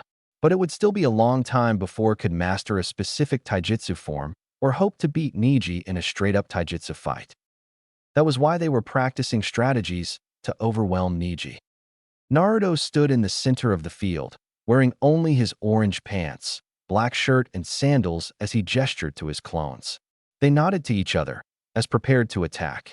2 clones threw kunai at the original, and Naruto dodged or deflected the attacks. Another 2 got in real close and parried their blades with his, as sparks shot off from contact. He jumped back as he pulled 2 shuriken from his pouch and threw them at the clones. The clones exploded into smoke, right as 2 others threw kunai tied with ninja wire as they wrapped around his wrists. The clones held him in place, as 2 others rushed in and slid and kicked his feet up. Naruto fell to the ground as 3 more attempted to stomp on his stomach. But Naruto focused chakra into his arms as he momentarily increased his strength and pulled the clones holding him down, freeing himself from their grasp and rolling out of the way of the 3 kicks. Naruto breathed out tired breaths as he smirked. All right, that wasn't bad. But we need to increase the number of clones holding down the wire. Otherwise, Neji could just break free like I just did, he said as the clones nodded. What if we throw in paper bombs? That might work. Yeah, but it's still only an exam. We don't want to kill the guy. Well, we need to make him pay for Hinata. He had no right to put her down like that. But we can't let our emotions get the best of us again, otherwise we'd end up getting hurt. Or worse, end up hurting someone we care about. The clones discussed with the original as they all shivered at the memory. Still hate that Pervy Sage made us see that, he said as he felt his hand begin to shake at the memory. But still, I guess we needed to see it, knock some sense into our thick heads, huh? He asked himself. Couldn't agree more, kid, he heard as he turned to see Jiraiya walking over to him. Ah, there you are, Pervy Sage, Naruto said as he dispelled the clones and felt the information rushing back to him. What kept you? He asked as Jiraiya sighed. Stop calling me that. Anyway, I was running a little late because I had to pick up some things, he said as he grinned. It's time for the next phase of your training, chakra transformation, he said as Naruto grinned. All right, now we're getting to the good stuff, he felt excited. So how does this work? He asked as Jiraiya pulled out pieces of paper. Paper? He asked as the sage nodded. Yep, but not just any ordinary paper. This is chakra paper, special paper made from trees that feed on chakra. They will react to one of the 5 chakra natures. For example, he held the paper as he channeled chakra into it. The paper instantly caught on fire and crumbled to ash. Whoa, he exclaimed as Jiraiya smirked. When chakra is applied, the paper will react to your chakra's nature. What you just saw was my main chakra nature, which is fire. It goes like this: lightning chakra crumbles the paper, wind splits it in half, water makes it wet, and earth turns it into dirt, he explained, Naruto picking this up thanks to the clones reading over the lessons. What we're going to do now is determine your chakra nature. Then we can focus on honing it, he said as Naruto nodded. So, does this mean fire style is all you're good at? He asked as Jiraiya shook his head. No, you can use other jutsus, but it's preferred to master your initial nature transformation to increase its power. Plus, when you get older and train more, you can effectively use more than one chakra nature. He held up another piece of paper and channeled Earth Nature Chakra as the paper crumbled to dirt. I believed I explained this a while back, but one isn't limited to just one chakra nature. A Jonin can use up to 2 or 3 types of chakra natures, which can be acquired with enough training. But it's more preferred to master your initial element, he explained as Naruto nodded. What about ice? I fought against someone who could use ice a while back in the Land of Waves. What element does that fall under? He asked as Jiraiya nodded. Well, that is by a combination of 2 elements, wind and water. However, it's near impossible for ordinary shinobi to combine 2 chakra natures into a new one. Those that can use both at the same time possess a Kekkai Genkai, a bloodline limit. The first Hokage himself was famed for his wood-style jutsu, where he could combine earth and water to create wood. Although, no one else aside from him has ever been able to replicate wood style naturally, he explained as Naruto nodded. Whoa, hey, so how come no one else has been able to use wood style? He asked as Jiraiya shrugged. No one knows. It was believed the first Hokage possessed a powerful life force that only his earth and water style could naturally create wood. Others have tried in the past, but the results have been fruitless and the wood style was classified as a Kekkai Genkai, he said as Naruto nodded. Not to mention all those sick experiments Orochimaru conducted on those children just to try and replicate the first Hokage's power. He thought to himself as he recalled the investigation into his once former friend. All right, enough history lessons, time to see what you have, kid, he said as Naruto grinned and snatched the papers.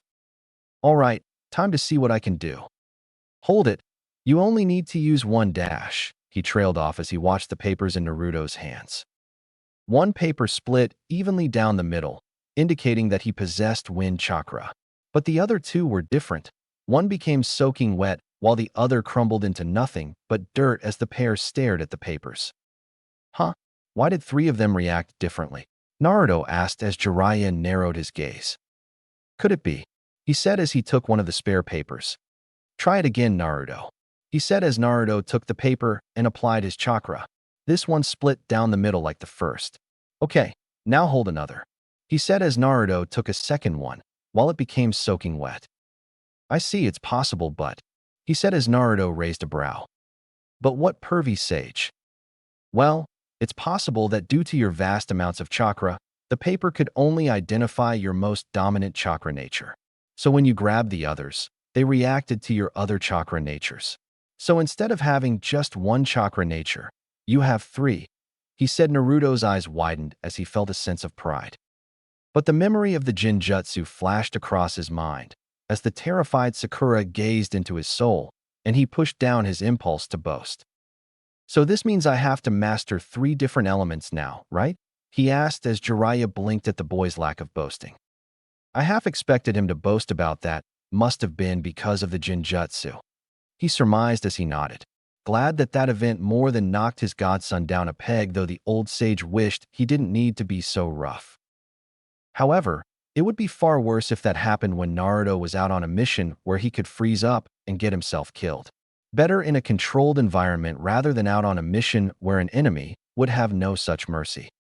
Exactly, it won't be easy, even with the clone trick. But nothing ever is. So the trick now will be to have you learn to mold your chakra into that specific element. After that, we can get started on learning some elemental jutsu and a few ninjutsu I've found that could be perfect for you, he said as Naruto nodded. Okay, so what do I do first? Well, make 300 clones, and then split them into groups of 3 groups of 100 each. One group will focus on wind, while the other two will focus on water and earth. For the wind element, he snatched a stray leaf from the air. You must take a leaf and cut it using your chakra, he instructed as he handed the leaf to Naruto. Seeing as wind is your primary, you will be focusing on that element first. Wind chakra is the best at close to mid-range attacks, so you must make your chakra sharp. As for you other clones, they must take this dirt. He scooped up some dirt and held it in his palm, and use your chakra to turn it into stone. Like this. Jiraiya clenched hands around the dirt as he focused his chakra on the dirt, the bits of dirt forming together until he opened his palm, and in its place was stone. Whoa, Naruto said as he looked over the stone. So what about water? That one will be tricky, he said as he handed him another leaf. You need to use your chakra to draw the water out of the leaf until it dries up, like the ones you see in autumn. My advice would be to hold it by the stem, so you don't confuse your sweat with the water. You'll know when you succeed when you can draw out a drop of water the same size as the leaf, he said as Naruto nodded. And this is all the first stage of training, right? Learning how to change my chakra into that element, he asked as Jiraiya nodded. What about lightning and fire? Well, similar to cutting the leaf, but you have to make the center burn, like this. He grabbed a leaf in midair and held it between his two fingers. In no time at all, the leaf began to smoke before it burned. But seeing as you don't have fire nature, we'll come back to it at a later date. As for lightning, you have to generate a spark between two pieces of metal. Learning to charge your chakra into a spark of electricity, he said as Naruto nodded. So, in a sense, anyone can use all the elements, right? It just takes time and practice, he asked as Jiraiya nodded. Correct. You may not know this, but the old man, the third Hokage, can use all of the chakra natures. But it took him decades to master them all, and you've got a method that accelerates the process. I say given a year or two, you might be able to master all 5 as well. See, reading all those books has been good for you, he joked as Naruto nodded. Yeah, some of it still flies over my head, but I'm picking up a lot more than I ever did before, Naruto admitted. Well, a good education will do that. Now let's get started. Group Wind and Water, go grab as many leaves off that tree as you can. Group Earth will pick up the dirt and turn it into stone, and finally, he instructed as all the clones and Naruto nodded as they got to work. The Wind group held their palms together as they focused on cutting the leaf with their chakra, a lot of grunting and groaning as they tried to make their chakra sharp, while the other group was trying to compress their chakra into the dirt to make it hard as stone. The Water group was having the most difficulty as they struggled to draw the water out of the leaves. Jiraiya sat under the tree as he wrote in his notebook. Occasionally, he kept an eye on Naruto, in case he accidentally tapped into the Nine-Tails chakra. While it was his goal to eventually teach Naruto how to tap into the tailed beast's power, after seeing how anger could trigger a reaction, he decided to stock up on suppressing seals Minato had created a while back. The kid is determined, I'll give him that. Anyone else would have given up by now. He certainly inherited the better traits from those two. He stopped writing as he looked up to the sky. Minato, Kushina, I had a lot of regrets in my life. Chasing after Tsunade for all those years just to be rejected, not stopping my friend Orochimaru from going down a path against the village, and not being there for your son. That one is probably my biggest one yet. He closed his eyes as he imagined he was speaking to them now. I can't take back the time I lost on him, but I am determined to be here for him now, to make up for my mistakes and help guide him to be the Hokage he dreams to be. I just hope you can forgive me one day, he thought, unaware of the ghostly figures that stood behind him, a hand on each shoulder as they watched their son proudly. Oh, and Kushina, if I somehow die and see you up there, please don't kick my ass. I swear I didn't teach him that perverted jutsu. He mentally gulped as he imagined Kushina's image slightly shifted to her angry form, while Minato backed off in fear. He opened his eyes again as he heard one of Naruto's cheers as a small cut was made on one of the leaves. How about that? Meanwhile, Konoha Cliff Training Ground. Kakashi Hitaki, former apprentice to the 4th Hokage, former Umbu captain, and current captain of Team 7 gripped the side of the cliff as he attempted to climb up with only one hand behind his back. If Guy was here, he knew his unofficial rival would try to climb the cliff with both arms tied behind his back. For this climbing exercise to be so difficult, damn, I've gotten out of shape. Kakashi lamented as he continued to climb up the cliff. I just hope I can make it in time, he said to himself as he recalled the meeting he had with the Hokage and the other Jonin. 2 weeks ago, joint meeting. The news still struck them hard as the Hokage finished informing them of the tragic news. Hate Gecko was slain. Most of them had known Hate since their days at the academy. Some of them even served on the same Genin team when they were young. One especially had a deep and intimate relationship with the man as she hid amongst the rafters. Hate was. Kakashi began as the third Hokage nodded. His body was discovered this morning by Kikyo Castle. It would appear that he was killed using a powerful wind-style jutsu.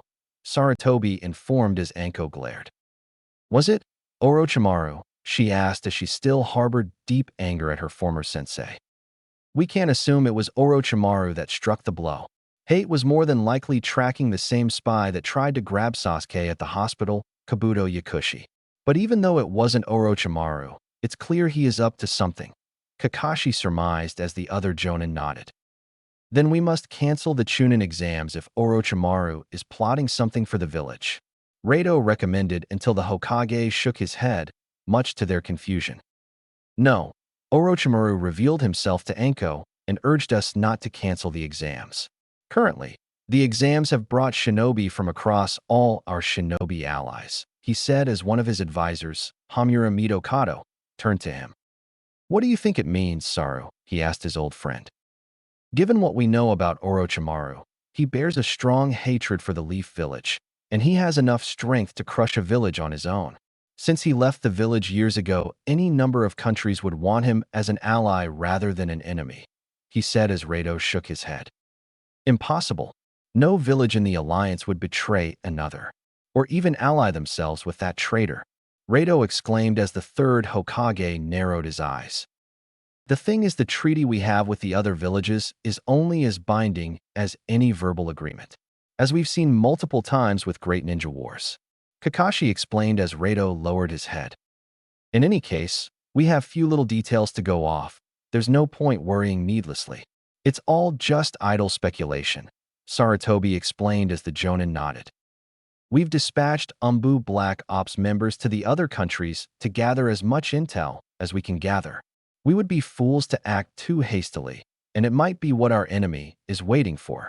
The third Hokage's second advisor, Koharu Udatane, advised alongside her companions. Besides, no matter what happens, I have complete faith in all of you. If the time comes when our enemy shows their fangs, we will assemble our strength and fight back. For we are shinobi of the Hidden Leaf, and we will not let our enemy take us down, Sarutobi declared as all the Jonin nodded in approval, feeling the will of fire burning within them. Present day, Konoha Cliff Training. Kakashi felt invigorated at the memory of the third Hokage's words as he continued to climb the cliff.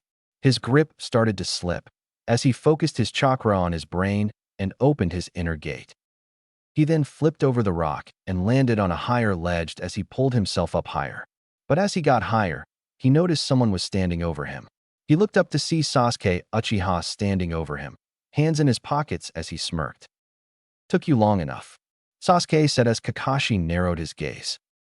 Yeah, so you finally showed up, Kakashi said as he jumped over and untied himself.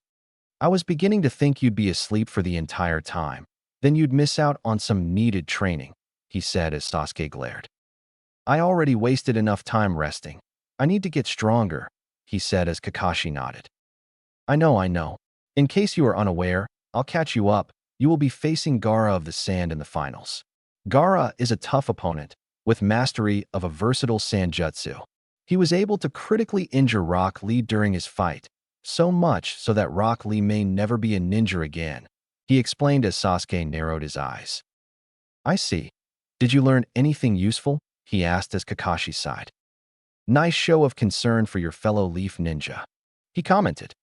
But yes, during his match Gaara was unable to initially keep up with Lee's intense speed. Luckily for you, I managed to record Lee's fighting style with Gaara using my Sharingan, so I will be able to teach you the same fighting style. Though I digress, you will not be able to replicate his exact speed, seeing as Lee spent years training in weights to achieve that level of speed. But the problem will be Gaara's sand defense, which itself is impressive and almost impenetrable, Kakashi explained as Sasuke nodded. So, I will need a jutsu that can bypass his defenses, he said as Kakashi nodded. And for that, I will teach you one of my jutsus, Kakashi said as he held up his hand. This was a technique I created back when I was only 15 years old and is considered an A-rank jutsu that might be just the thing. He went through a series of hand signs before grasping his right wrist with his left hand and started gathering chakra in his hand. He then changed the chakra's nature and shape into powerful streams of electricity. The electricity sparked all around Kakashi's palm as Sasuke stared in awe. This is the Chidori, he explained as Sasuke stared with his Sharingan ablaze as he marveled at the power of the technique. And this will help me against Gaara? He asked. Kakashi nodded. And then, will it help me get my revenge? He asked with a dark glare as Kakashi stared at Sasuke with concern but nodded. It will, but I must heavily stress, this technique I designed is meant to protect the ones you care about. You must never use it on your comrades. Do I make myself clear? He asked as Sasuke merely glared before shoving his hands in his pockets. Yes, I understand, he said as Kakashi still felt some concern, but nodded all the same. Very well, now, for you to be able to use this jutsu, I will need to teach you how to change your chakra nature. You know what that is, right? Kakashi asked as Sasuke scoffed. Of course I know. I'm not an idiot like Naruto, Sasuke said with a smirk, while the real Naruto sneezed at the waterfall. Good, then this will make it easier. To use the Chidori, you must be able to change your chakra into lightning. To do this, you will need these, Kakashi said as he held up two small metal wires. The goal will be to change your chakra into lightning by having it jump from one wire to the other.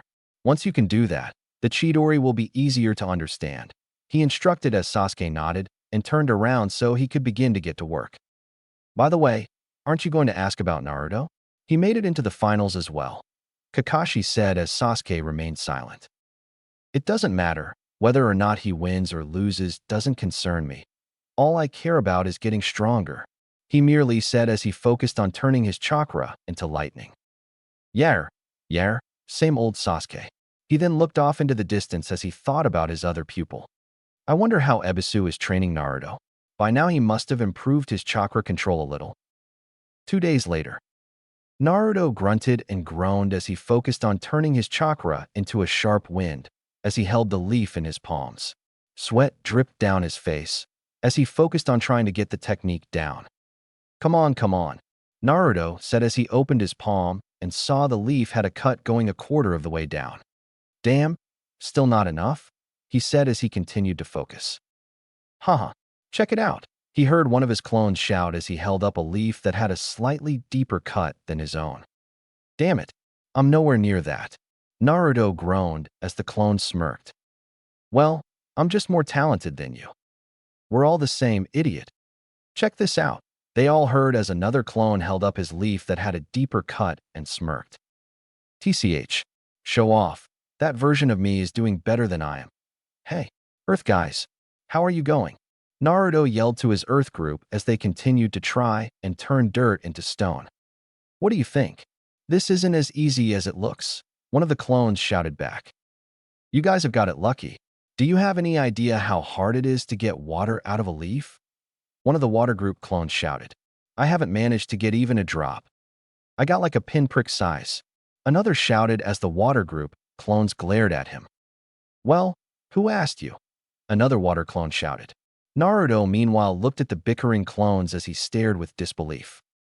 I think I've used the shadow clones for too long now, he said as Jiraiya nodded as he walked over to him. Yeah, best you have them dispel now and gather up those experience points, Jiraiya suggested and nodded. Good idea. Hey guys, we're going to take a break. Disperse in the following order.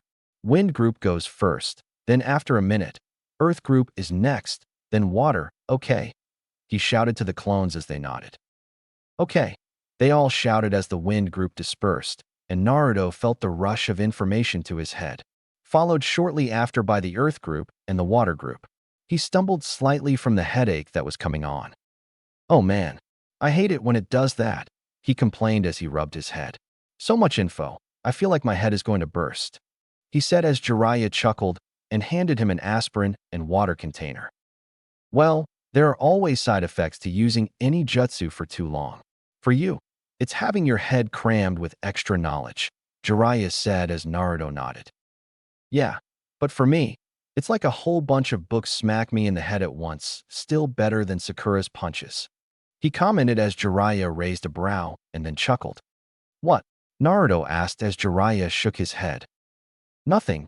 Nothing. It's just, you kind of remind me of myself back in the day. Jiraiya commented as Naruto stared before a shocked expression crossed his face. Oh crap. Does that mean I will turn into you one day? No. I'm being sentimental. Boy, you know how to kill a mood. Jiraiya yelled as he sighed. Anyway, how's the training? It looks like you're making progress with wind chakra, he said as Naruto groaned. Yeah, but it's still pretty hard. My chakra control is better now, but it's still hard to make my chakra turn into wind and cut the leaf. Not to mention the other me's are having problems with turning dirt into stone and the water ones. Don't get me started. Well, you're just lucky we're focusing on the first level of change in chakra nature, Jiraiya said as Naruto raised a brow. The first level? What's the second level then? He asked as Jiraiya smirked. Well, for wind. He then pointed at the waterfall. It involves you cutting a waterfall with your chakra, he said as Naruto stared in awe. What? That sounds impossible. You've seen people summon giant snakes, shoot fireballs from their mouths, and you have a nine-tailed spirit fox sealed inside you. And you think that's impossible? He asked as Naruto closed his mouth. Good point, he said as he looked at the waterfall. So then what about earth and water? He asked as Jiraiya smirked. Well, earth requires you to do the same thing with dirt practice, except you have to make a large boulder out of smaller rocks, he said as Naruto gulped. And as for water, you need to use your chakra to make an orb of water the same size as your head, Jiraiya explained as Naruto nodded. Okay, so it's taking what I've learned in the first stage and then amplifying it. For me to use jutsu of a higher caliber, correct? Naruto asked as Jiraiya nodded. See, you got it. All those book readings have finally paid off, Jiraiya said as he slapped a hand on the boy's shoulder. Not really. I'm still having trouble with cutting the leaf. Do you have any advice to give, or know anyone that could? Naruto asked as Jiraiya pondered this. The wind is not my strongest element. I can help with earth and water, but I think I know someone that has extensive knowledge of wind chakra. He's the son of the old man, and happens to be the sensei of one of your friends. Asuma Sarutobi, he said as Naruto blinked. Asuma sensei, you mean Shikamaru's team? Wait, he's the son of the third Hokage? He exclaimed as Jiraiya nodded. Then that would make Asuma Konohamaru's father. Close, but not the case. Asuma is his uncle. Sarutobi has another son, but he works in the Umbu if I recall, he said as Naruto nodded. I see. He looked over to the Hokage monument in the distance as he looked at the heads of third and fourth Hokage. I just realized Konohamaru, Asuma, and we're kind of alike. We're related to the Hokage, and we have a lot of expectations to live up to now, he said as Jiraiya nodded. Only difference is no one knows you're the son of the fourth, and thus lived a completely different life than Konohamaru or Asuma for that matter. But I think it's made you stronger and gave you the same kind of perspective both your parents had. They worked hard to get where they were and learned to value those around them. That's what made them splendid shinobi, and what will make you one of the greatest, he said as Naruto looked up at the old man and smiled. That was really touching, he said before his eyes narrowed into a glare. If it wasn't for the fact you're peeping right now, he shouted as he pointed to the man's shadow clone peeking at the girls in the river downstream. Hey, what can I say? I am a master author and I need plenty of material for my next work. Ga? Why is every teacher I get a pervert? Naruto yelled into the sky. Meanwhile, Team 10 training ground. Shikamaru grunted in annoyance as Choji came barreling at him with his human boulder jutsu. The clan heir of the Nara clan hoped to use his shadow binding jutsu to hold his friend in place, but once he realized he didn't have enough chakra, he jumped out of the way, just as Choji crashed into a tree. What's the matter, Shikamaru? Ran out of gas already? Asuma asked as Shikamaru groaned. Ah, what a drag, he said as Asuma laughed. Okay, Choji, let's do it again, Asuma instructed as Choji nodded. Right, Choji said as he prepared to use his expansion jutsu. Oi, Asuma-sensei. They suddenly heard as they all turned to see Naruto running towards them. Asuma-sensei, he yelled. Huh, Naruto? Choji said as Shikamaru sighed in relief. Never thought I'd be so glad to see that idiot, he said as he stood up. What's up, Naruto? Shouldn't you be training for the finals? Shikamaru asked as Naruto grinned. Of course I am. I've been training super hard. I just need to ask Asuma-sensei something, Naruto said as Asuma raised a brow. What do you need me for, Naruto? You do realize I'm Shikamaru's teacher, right? And I shouldn't be giving his potential opponent any advantage, he said as Naruto nodded. I know, but I need some advice. And I heard you're the best one to go to, Naruto said as Asuma stared at the boy. See, I found out I have wind chakra, and I heard you're probably the best one to ask about it, he said as Asuma raised a brow. You're learning nature transformation? You need some real talent to master that, you know, Shikamaru said as Naruto nodded. Yep, that's why I need tips from Asuma-sensei. Soon I'm going to be able to do some awesome wind ninjutsu, he said as Asuma stroked his beard. I didn't think you were ready for that kind of training. Boy, Kakashi must be putting you and Sasuke through the meat grinder, huh? Asuma asked as Naruto glared subtly. Not really. He's been too busy training Sasuke at the moment. So, I've been getting help from another teacher, he said as Asuma raised a brow. Huh. I guess this has to do with Orochimaru and the curse mark, but why is Naruto suddenly learning nature chakra? Last I recall, he was the dead last at the academy, and his chakra control was terrible during the preliminary. Did something change in just 2 weeks? Asuma thought to himself. Oh well, I guess if he wants some pointers I can give him some. It's not like he'll make it past Niji. Asuma thought to himself as he nodded. All right, I'll give you some pointers, he said as Naruto smiled with excitement. Only, if you agree to pay for Shikamaru's victory dinner after the Chunin exams, he said as Naruto blanched at this. Slowly turning to Choji, having long known about the Akamichi's appetite, he'd be broke in a snap. Okay, how about this? Shikamaru wins, and I pay for the tab. I win, you pay for mine. Deal? He asked as Asuma raised a brow and stroked his beard. Okay, he said as he shook the boy's hand. Not like you to make a risky wager, sensei, Shikamaru said with his hands in his pockets, as Asuma shrugged. Just this once. Okay, so I guess a simple way to show you would be to give you an example, Asuma said as he reached into his pouch and pulled out 2 knives.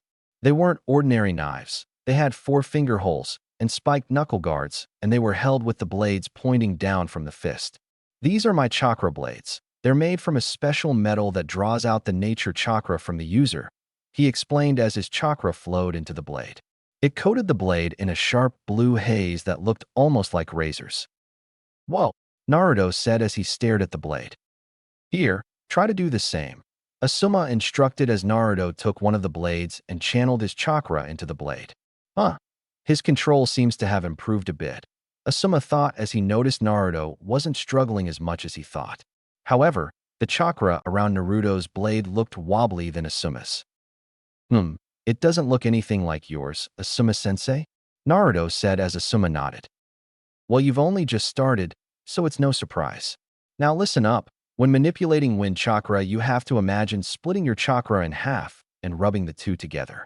Then you've got to sharpen those parts into fine pieces and compress them together, Asuma explained as Naruto nodded. Like sharpening a kunai? Naruto said as Shikamaru and Asuma blinked. He got that. They both thought at the same time before Asuma nodded. Right?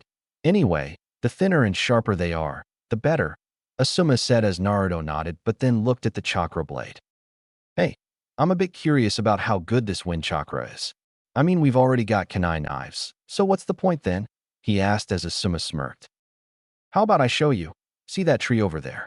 Take my knife and throw it, and I'll do the same, Asuma instructed as Naruto nodded and took aim. He and Asuma threw their knives at the same time. But when Naruto's blade stopped at the tree, Asuma went right through the tree and hit the stone behind it. Whoa, it didn't just cut through the tree, it went right through it and hit the boulder, he exclaimed with stars in his eyes, while Asuma smirked. Actually, if I wanted to, I could make it go right through the rock as well. But that's dangerous, so I limited my chakra, Asuma explained as Naruto flinched. "Wo," he said as Asuma raised his finger. "See, that is the key difference. If two shinobi of the same level were to go at each other, the one with the sharper tool would win. Wind Chakra has the best abilities for mid to close range fighters. It's a pretty nifty ability. This Wind Chakra, huh?" he asked as Naruto nodded. "And hey, after the exams, if you ever need any more tips, feel free to drop by. Just be ready to pay for our meals," he said as Naruto grinned. "No problem. Now I just have to figure out earth and water." "Thanks, Asuma-sensei," he said as Asuma raised a brow. Earth and water? But before he could get an answer, Naruto crossed his fingers and dispelled himself. "Huh? That was a shadow clone," Shikamaru said as he raised a brow. "That was pretty mean of you, making him pay for our meal. Never took you for the gambler type," he said as Asuma mentally was processing what Naruto meant by earth and water, but shook it off. It will be fine. He may have improved a bit, but I doubt he'll be able to beat Guy's student," Asuma said with a shrug. "I don't know. Naruto is the one guy I can never really figure out. Not to mention he seemed different than 2 weeks ago. He may have a chance against Niji," Shikamaru said as Asuma raised a brow. "You think so? Guess we'll just have to wait and see," Asuma said as he lit up a cigarette. "Guess so. By the way, Naruto has the same appetite for ramen as Choji does," he said as Asuma stiffened at the thought. "Better hope Naruto doesn't win, otherwise you're out of Rio," he said as Asuma sighed. "Damn it, and I have terrible luck." Back at the waterfall, Naruto and the rest of his clones got a rush of information as they processed Asuma's lesson. "I see. So that's how it works." Naruto grinned as he refocused on his training. Jiraiya watched with a smirk as saw Naruto's determination. "Kid's got a knack for pushing on, I can say that much," he said to himself as he watched his student before him and recalled all his past students standing beside him.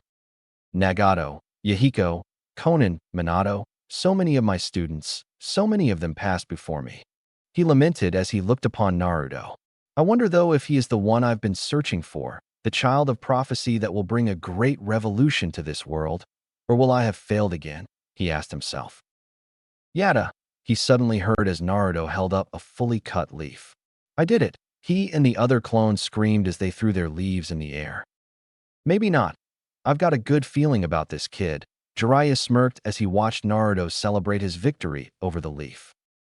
"Now I just need to get the earth and water down. Hey, how's it coming? What do you think? Shut up and help us already." "Hey, don't talk to me like that. You're not the boss of me." "Yes, I am. I made you." Jiraiya sighed as he shook his head. "Well, at least it will be interesting, to say the least," he said as he got up and started to walk over to his newest protege.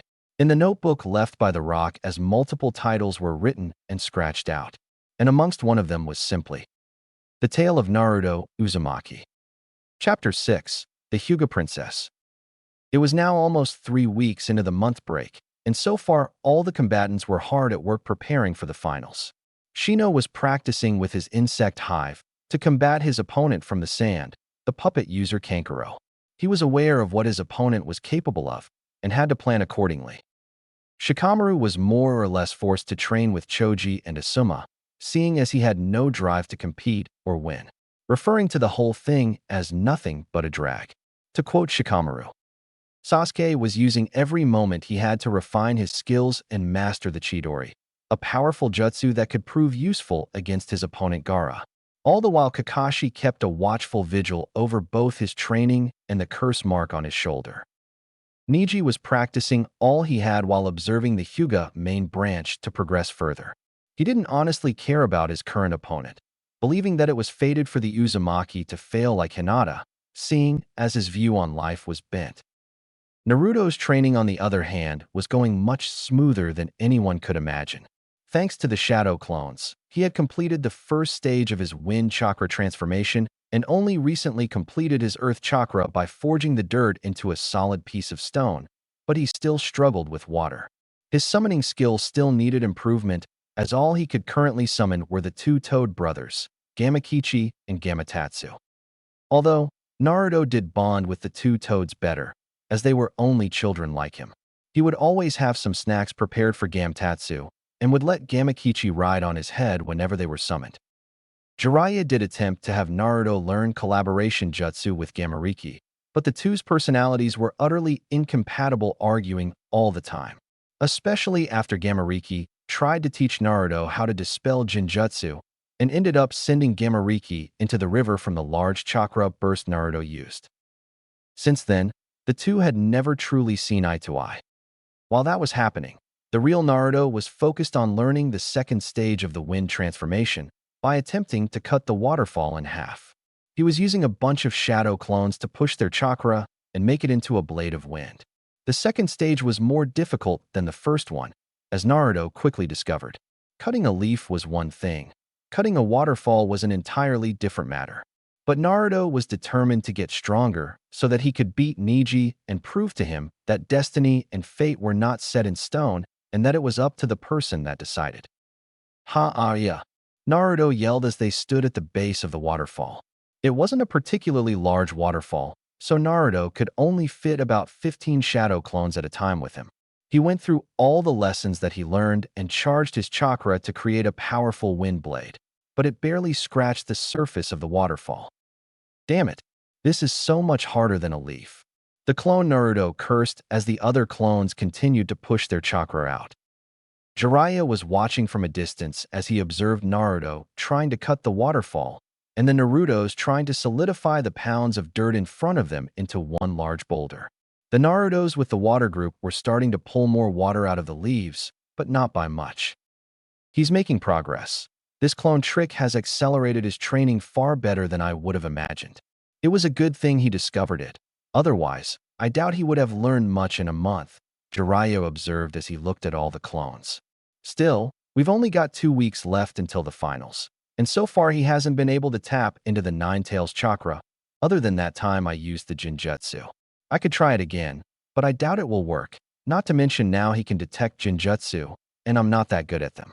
And another thing, he still needs to come up with a plan to beat Neji. Naruto, he called out as Naruto turned to his teacher. That's enough for the day. Come here, we need to chat. He called out as Naruto nodded and gestured to his clones, dispelling them in groups so that he wouldn't suffer serious mental overload. But just in case, there was aspirin and a water bottle prepared for him. Ah, that's better, Naruto said as he drank the water. So, what do you want to talk about, pervy sage? Stop calling me that. Never mind. The thing I wanted to talk to you about was your plan. My plan to beat Neji? Well, I admit it's still a work in progress. But thanks to the training and all those books you had me read, I know I've gotten a lot stronger. And once I learn some jutsu, I reckon I have a chance at beating him, Naruto said as he clenched his fist in determination. That's good, but I was referring to your next opponent, Jiraiya asked as Naruto raised a brow. My next opponent? Yeah, you do know that after you beat Neji, you will be faced off with another opponent. And from what I hear, it will be either between Sasuke Uchiha or Gaara of the Sand, Jiraiya said as Naruto blinked. Oh yeah, wow. I've just been so focused on Neji I kind of forgot, he admitted as Jiraiya sighed. Oh boy kid, well I can't blame you. I mean you are doing this for your girlfriend after all, he said with a smirk as Naruto raised a brow. Huh? Hinata's not my girlfriend, she's just someone I knew back at the academy. I'll admit she does seem kind of cute, but she'd always go red and avoid eye contact whenever she was around me. I think she might have a sickness or something, he said as Jiraiya slapped his forehead. Oh brother, he muttered to himself. Besides, I've got my eyes set on another, my teammate Sakura, he said with a grin and a blush. Instantly Jiraiya had flashes to his youth and the many attempts to get together with Tsunade. I've got a bad feeling about this, he thought as he leaned forward on his rock, fingers laced together as he rested his chin on his hands. This Sakura, how would you describe her? He asked as Naruto blushed and scratched his cheek. Well, she's smart, beautiful, and knows a lot of things I don't, he said as Jiraiya nodded. But, he sighed as he shook his head. She seems to only have eyes for Sasuke. Every time I ask her out, she shoots me down, then goes right around and asks Sasuke for the same thing. Only he shoots her down as well. Then she gets angry and socks me in the face. Not to mention, she always agrees with whatever Sasuke says. even if I don't think it's a good idea, and she punches me and calls me an idiot. He lamented as he rested his head on his palm. I don't get her. What's so great about Sasuke anyway? He asked as Jiraiya felt a trickle of sweat down his neck. Crap, this is just like when I chased after Tsunade, he thought, as he could see the similarities between them. Anyway, back to the matter at hand, he said as he had to get rid of this funk nostalgia that was drifting in his memory. What have you planned for your fights? He asked as Naruto crossed his arms and pondered. Well, given what you told me about the Hyuga, I can't match Neji with taijutsu. Not when my skills are still lacking. So far I haven't seen him perform any ninjutsu, but that was only because he fought Hinata with their clan's taijutsu. But given that they can shut down chakra points, close quarters combat would be out of the question. My best bet is to trick him up with some ninjutsu and try restraining him to get some physical damage on him, he surmised as Jiraiya nodded. Looks like all that reading is starting to pay off. You're analyzing your opponent and planning accordingly. As for your ninjutsu, don't worry, I have a few moves I can teach you, plus a few elemental ones. Now that you have the first stage of wind and earth chakra down, the water jutsu will have to come later, he said as Naruto nodded. Now, what can you tell me about your other opponents? He asked as Naruto closed his eyes to concentrate. Well, if I win against Neji, my next opponent will have to be either Sasuke or Gaara. I know what Sasuke can do. He has the Sharingan, but not like Kakashi's. Last I saw, I think he only had 2 tomo in each eye. He has the fire-style jutsu, bushy brows fighting style, his lion's barrage, and better taijutsu than me. But seeing as Kakashi is training him, no doubt he will have some new moves, Naruto recalled as Jiraiya nodded. Good, and the other one? Gaara, I don't know much about him. But he used sand like a weapon.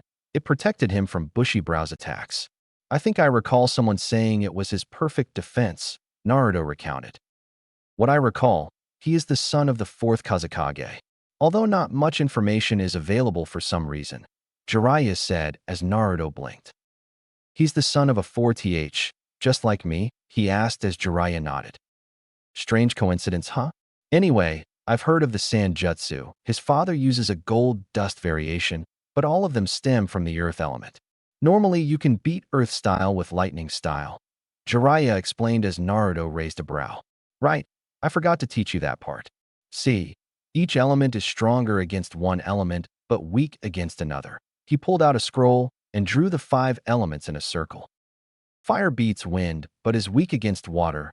Wind beats lightning, but is weak to fire. Lightning beats earth, but is weak against wind.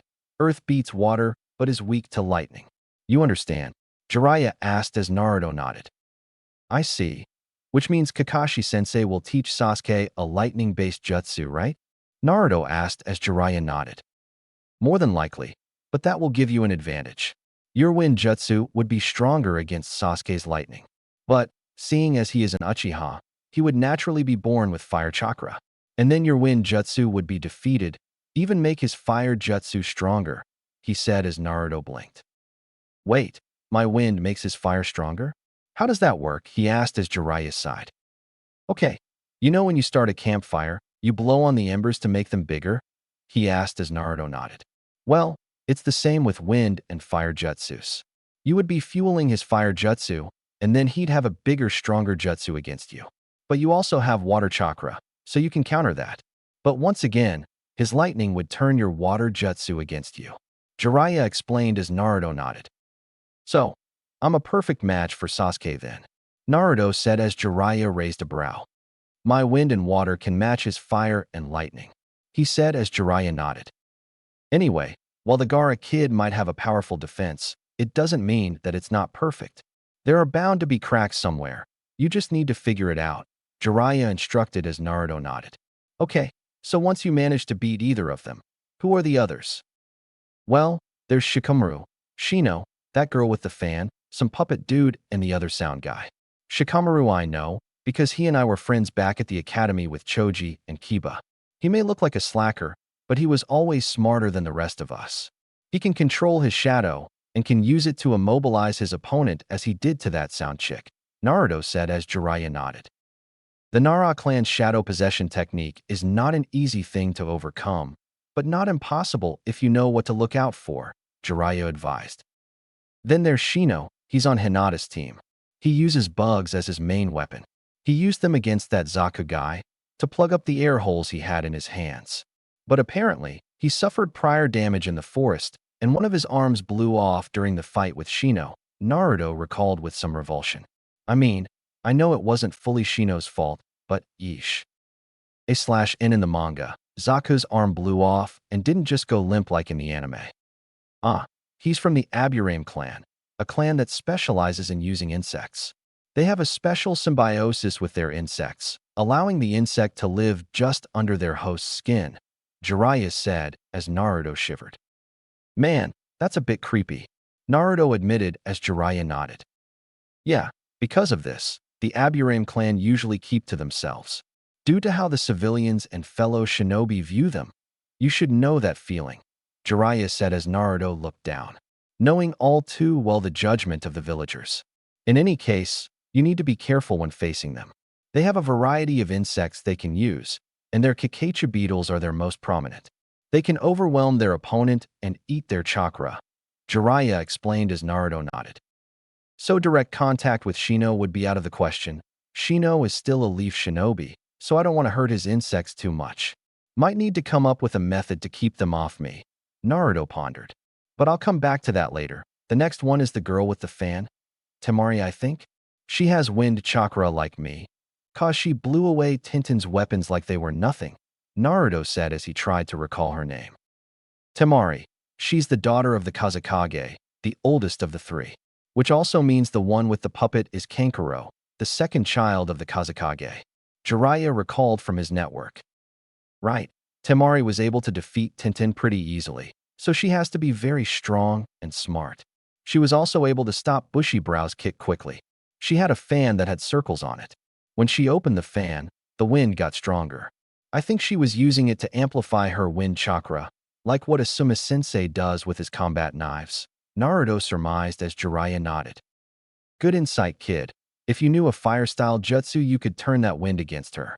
But seeing as you don't, you'd need to be careful going at her. Now, how about the last two? Jiraiya asked as Naruto thought. Well, the other one, Kankuro, could use puppets, which means he can have them attack me while he stays at a distance. And his puppet was disguised as him, so it might be hard to tell which is the real one. Naruto said as he grumbled. I still think it's cheating using a puppet. Hey, whatever can be used to amass victory is essential to a shinobi. Puppets are just one method. It's interesting that all the sand ninjas in the tournament so far are the children of the fourth Kazekage odd, Jiraiya said as he pondered. I can understand having one or two relatives on a team, but all three. He thought to himself as Naruto raised a brow. What's up, pervy sage? Naruto asked as Jiraiya shook his head. Nothing, and stop calling me, never mind. What about the last one? He asked as Naruto scratched his chin. If I recall, he's another sound ninja like the ones Shikamaru, Shino, and Choji fought. All of them use sound as a weapon. He had some sort of gauntlet that he used against Choji to knock him out in one blow. Something about the human body having 70% water, and that water transmits sound. Naruto tried to recall the fight as Jiraiya nodded. It's true, believe it or not. Sound travels faster in water than air. Because the water molecules are packed tighter together when he used that sound attack on your friend, it was more effective on his body, Jiraiya explained as Naruto nodded. So, now that you know all your potential opponents, what are you going to do? He asked the boy as Naruto pondered. Well, I know some of their skills, but not all of them. I first should focus on a strategy to beat Neji. Then after him, Sasuke or Gaara should be my next focus, depending on who I face next. Then on however wins the next rounds between Shino, Kankuro, Temari, Shikamaru, or Dosu.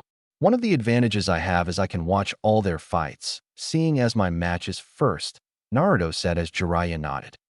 But it also puts you at a disadvantage, because they will see your skills and tactics as well. Thus they can plan around your plan, so you will need to plan around the plan that they are planning around your plan, he said as Naruto stared at the man with great confusion. Huh. It's complicated, you just try not to get caught up in their plan. Show them some of your Uzumaki unpredictability, Jiraiya said as Naruto nodded, though still confused. Okay, Naruto said as he went back to reading the Uzumaki history scroll. Still, Niji is not going to be easy to beat. Rookie of the Year, a powerful Dijitsu, and an apparent prodigy. I've got my work cut out for me, Naruto said as he pondered how to beat Niji. You know, you could ask someone for help, Jiraiya suggested as Naruto raised a brow. Who? I doubt bushier brows sensei, guy, Tintin, bushy brows or any of the Hyuga are going to be willing to help me beat Niji. I doubt any of them would even talk to me, Naruto lamented as Jiraiya held up a finger. Ah, but you do know one person that might give you an insight. Sure, she lost, but she will be your best source of information on Niji, Jiraiya said as Naruto stared while the little hamster in his brain ran around the treadmill. Until finally. Oh, right. Hinata. She's a Hyuga. Way to state the obvious, kid, Jiraiya joked. But she's a Hyuga, so I doubt she'd be willing to tell me anything about her family's secrets, Naruto argued as Jiraiya shrugged. You never know until you try. Go out and find her. She might be willing to help beat Niji, Jiraiya suggested as Naruto raised a brow. But why don't I just send out a shadow cone? Naruto asked as Jiraiya shook his head. Out of the question. You've been using the clones too much for today. One more, and I think you might just pass out. Plus, that would be rude. She is a young lady whose honor you are fighting for, after all. Not someone you're asking chakra tips from. The least you could do is go see her in person, Jiraiya argued as Naruto stared at the man. Whatever you say, pervy sage, Naruto said as he got up, put his jacket back on, and started walking away to find Hinata. Jiraiya meanwhile smirked as he watched his student. This is for own good. He needs a break to mentally prepare himself for his match and get a better idea of his opponent. I know this Hinata won't spill any clan secrets, no clansman would. Even if she has feelings for him if my assumption is true. But it would be good to get an idea of Niji's side of the story and maybe start looking at other fish in the sea. His infatuation with this Sakura is the same as the one I had with Tsunade. The pattern I'm seeing, if this keeps up, he'll end up like me. The kid deserves some happiness in his life. The life I never had. He looked back on his life and wondered if there was any possibility that Tsunade would have given him the time of day. Konoha Hospital. The Konoha General Hospital was busy as usual, treating shinobi that had returned from missions to the everyday aches and pains of the village civilians. It was also where several Chunin exam participants were currently hospitalized for their injuries, such as Rock Lee and Hinata Hyuga. Rock Lee was placed in the shinobi ward, while Hinata was given a private room, due to her connection with the Hyuga clan. This is why currently. What do you mean I can't see Hinata? Naruto asked the receptionist. As I told you before, we were given explicit instructions not to allow anyone that isn't family or friend into Miss Hinata's room, she said as she looked over the list. And as I can see, you are not on the list, she said as Naruto glared. But I need to see her. It's important. If it was truly important, you would have been permitted by either Lord Hyuga or her sensei. But seeing as you are neither her teammate, sensei, or a family relative, I cannot allow you to visit her, she explained as Naruto grumbled. Stupid rules. Naruto grumbled as he crossed his arms. Oh, Naruto, is that you? He suddenly heard as he turned to see Kurenai Yui, with a bouquet. Hey, Kurenai-sensei, are you here to visit Hinata? He asked as she nodded. Indeed, she is one of my pupils after all. What are you doing here if I might ask? Shouldn't you be training for the finals? She asked as Naruto nodded. I am, but I kind of need Hinata's help. But this stuffy nurse isn't letting me see her. He pointed at the middle-aged nurse who flared her nostrils and readjusted her glasses. And as I've told you before, I cannot simply allow anyone to visit Miss Hinata, not without proper authorization from her father, she told the boy who glared, as Kurenai stared at the boy. Curious, I never expected Naruto of all people would come to visit her. I know that she has a crush on the young boy, but it was my impression that he didn't notice her or knew she existed. Not to say it's his fault. Her shyness has made her somewhat of a wallflower. More than likely he's come to ask her for some insight on how to fight Niji. Kurenai wagered as she shrugged. Oh well, it might do her some good to see him, she told herself as she placed a hand on his shoulder. Let me handle this, Naruto, Kurenai asked the young boy as she turned to the nurse. I'm Hinata-sensei. I can vouch for Naruto that he will not cause any trouble for Hinata, she told the nurse. Very well.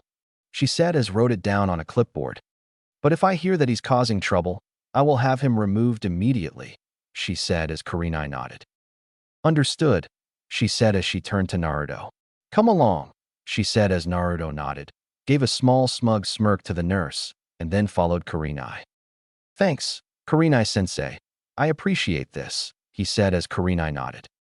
It's fine. I assume you are here to ask Hinata about her cousin Niji, she asked as Naruto nodded. Yeah, if I want to beat him and avenge what he said about Hinata, I need all the info I can get about him. I figure since she fought him, she might be able to help, Naruto argued as Kurenai nodded. It's a sound idea, but you must be aware that as a Hyuga clan member, she can't divulge much in the way of her clan's techniques, she said as Naruto nodded. I figure, but anything is better than nothing, he said as Kurenai stared at the boy. He's different from the preliminaries. What could have forced this change? She pondered to herself as she led Naruto to Hinata's room. Still, I wonder how Hinata will react to having her crush suddenly visit her in the hospital. Would be rather entertaining, she thought before she stopped the boy. Kurenai-sensei, he asked as she handed the flowers to Naruto. Here, give these to Hinata when you see her, she said as Naruto raised a brow. Why? He asked as Kurenai chuckled. You're going to visit someone in the hospital. It's customary to bring them a get-well gift, she argued as Naruto blinked. Is it? Huh, I didn't know that. Then again, I've never really been that sick to have anyone visit me. Or had anyone visiting. Would she even like them? Naruto asked as Kurenai looked at the boy with concern before nodding. Well, trust me, Hinata will like them. Especially from you, she said as Naruto raised a brow. Why me? He asked as she sighed. Just trust me, and make sure you tell her they are from you, she said as he raised a brow. Trust me, she said and led him to Hinata's room, where two members of the Hyuga clan were guarding her room. Kurenai-san. They greeted with a bow, before looking down at Naruto. What is he doing here? One of the Hyuga guards asked as they glared at the boy with their pale eyes. A glare Naruto was all too familiar with growing up. He's with me. He's a friend of Hinata's and wishes to see her, she told them as they looked at each other, knowing full well that the boy before them was the Jinchuriki of the nine-tailed fox. Forgive us, but we were given strict instructions to not let anyone other than approved staff, Lord Hisashi, or your team into Lady Hinata's room, the Hyuga guard said, staring at the boy before them. I can assure you he will not cause Hinata any trouble. I will be watching over them the entire exchange. You have my word, Kurenai told them as they looked at each other before nodding. Very well, you may enter, they said as they opened the door and the pair walked in. Hinata was busy staring out the window of her hospital room as she watched the clouds drift by. She had been stuck in this hospital ever since her battle with her cousin Niji. The injuries she had sustained from her cousin had damaged her internal organs, and if he had landed the final blow, she could very well have died. Luckily, the doctors had told her she should make a full recovery, so long as she did nothing too strenuous, lest she reopened her internal injuries. But her father, despite his cold demeanor, had been assured that she was receiving the best of care, though he did voice his disappointment that she lost to a member of the Branch family. Her father had become emotionally colder over the years ever since her uncle had died, expecting her to be stronger and capable of leading the clan. It was no secret the rest of the elders found her to be unsuitable to lead the clan, seeing as she could not defeat her younger sister. Not that they care about the fact Hinata couldn't bring herself to harm her younger sister, Hanabi. She was the only reminder of their late mother who died shortly after Hanabi's birth, and she made a promise to her mother to keep Hanabi safe. Yet because of her inability to hurt her sister, she failed to prove herself to the elders, and they started making plans to have Hanabi become the next head of the Hyuga clan. And this defeat at her cousin's hands would no doubt push the agenda even more. And the worst part of it all was that she lost in front of her crush, who probably thought she was a failure like everyone else did. No, Naruto-kun would never think that. He cheered me on even when Niji and Kiba were telling me to give up. He never stops trying and never lets anyone push him down. It's one of the many reasons I look up to him, even if he doesn't see me, she thought to herself as she looked out the window and smiled thinking about the boy she had a crush on. Lady Hinata? You have visitors, she heard from her guards as the door opened, and she turned expecting to see her sensei, and maybe Kiba or Shino. Well, she was right about the first person. The last person she expected, however, was her crush, holding a bouquet. "Hey, Hinata, how are you doing?" he yelled with a smile on his face. Instantly, Hinata went red in the face from the surprise visit from the last person she thought would visit her room. "In Naruto-kun," she yelled and started flailing her arms around, unable to form a coherent sentence. "WW, what are you doing here?" she yelped, trying to hide her face. "Well, I came to see you, of course," Naruto said like it was the easiest thing in the world, while Hinata was misinterpreting it, and her mind read the words as, "I came to see you, Hinata," in a more seductive fashion, thus causing her face to blush red and her heart to beat faster. "Why you? Emmy. She stumbled over her words. "Oh, by the way, Kurenai he stopped when Kurenai coughed into her hand. "Oh, I mean I got you these," he said as he held up the flowers. "I was told it's customary to give a get-well gift. I hope that's okay," he asked as Hinata was blushing deep red and saw Naruto in a much more seductive way as he presented the flowers to her. "Naruto-kun FFF lowers me," she managed to mumble out as her face was redder by the second.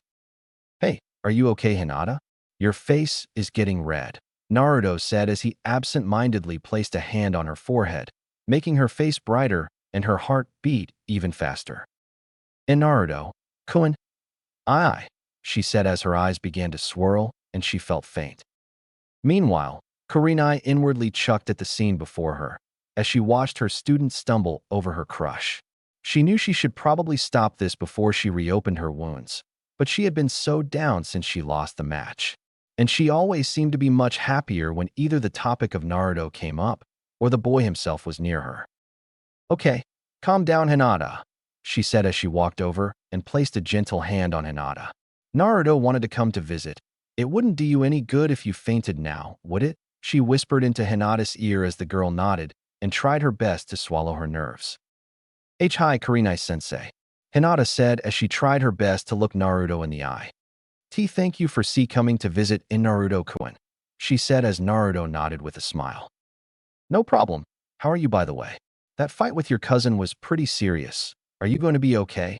he asked as Hinata nodded while blushing. "Why, yes. The doctor said I should recover if I take it easy for the next few weeks. It's nothing too serious. I just have avoided unnecessary stress for a while, and unfortunately, I won't be on active duty for a while. Thank you for the concern," she said as Naruto nodded his head. "That's good to hear. You were pretty awesome out there," Naruto complimented as Hinata shook her head. But I lost. I must have looked pathetic being beaten up like that," she said as Naruto shook his head. "Nah, you didn't back down and you never gave up. That makes you pretty awesome in my books," he said with his trademark grin as Hinata blushed and felt her heart flutter. Naruto then sighed as he sat on the small chair next to her bed, causing her to become jittery at the proximity. "Okay, so the reason I came here is that I wanted to find out more about Neji. But I've been told multiple times that clan members won't give out anything to me, even if he's the one that put you here," Naruto told her as she nodded. "So, instead I need to ask this, Hinata," Naruto said with uncertainty, something Hinata had never heard from him. "Neji strong, isn't he?" he asked as she solemnly nodded. Hi, she said as Naruto nodded with his head down. "Yeah, I figured that," he said with a solemn nod. But you might be able to win," she said as she suddenly grew shyer. "Huh, why do you think that?" he asked as Hinata began fidgeting with her fingers. Because she said as she couldn't muster up the courage to speak her mind. She looked over to Kurenai, who gave her a supportive look as she returned her gaze to the inquisitive Uzumaki. Because, when you cheered me on, I felt like I became stronger. I even started liking myself more, and that was thanks to you cheering me on. It may not seem like I've changed to others, but I feel like I've changed, and it's all thanks to you, Naruto-kun," she told the boy, who smiled and rubbed the back of his head. "All thanks to me? Thanks. I guess I am pretty influential, huh?"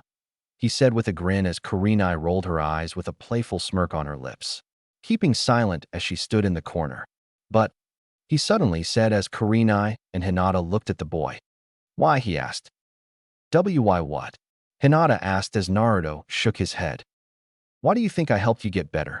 I mean, Sure, I look super strong and stuff, but that's just a facade, he said, forgetting for a moment that Kurenai was in the room. It's an act I put on because I'm so frustrated with failing all the time. I failed the exam 3 times trying to do a simple clone jutsu. I had terrible chakra control, and his mind recalled the Jinjutsu trick a week ago and how he thought he hurt Sakura. And I don't think things ahead and I could get someone hurt, people I care about. I just don't see how I can be someone that inspires you, he said with his head low before in a brazen moment. Hinata placed her hand on top of his.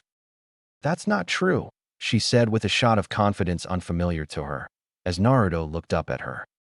The fact that you never give up, never let anyone put you down, is inspiring. You have this amazing strength to get back up and keep trying. In my eyes, you're not a failure. You're a really strong and cool person, Naruto-kun, she said as Naruto stared at her before he smiled. Thanks, Hinata, I needed to hear that. And don't worry, I'll make Neji pay for what he did to you. He had no right to say all those things. The guy's a total jerk, Naruto declared as Hinata felt flush from this declaration. Before she noticed her hand was on his and shot off it like it was a hot plate, leaving him slightly confused before she flustered and Kurenai chuckled in the background. Thank you, but it's okay Naruto-kun, Neji-san is not a bad guy. Or really, she tried to defend her cousin.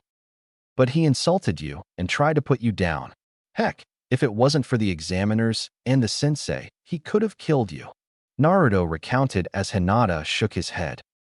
I know, but the thing is, I think he has a reason to be angry at me, she said as Naruto raised a brow. Huh, what possible reason could he have for hating you? Aren't you two family or something? He asked as Kurenai shook his head.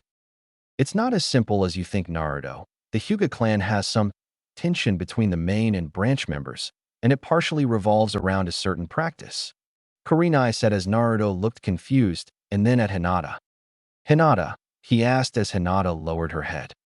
Why, you see, there is a certain tradition within the Hyuga clan where members of the branch family are given a certain seal, she said as Naruto became curious. A seal? He asked as she nodded. It's called the birdcage seal. It's a seal that is placed on members of the branch family.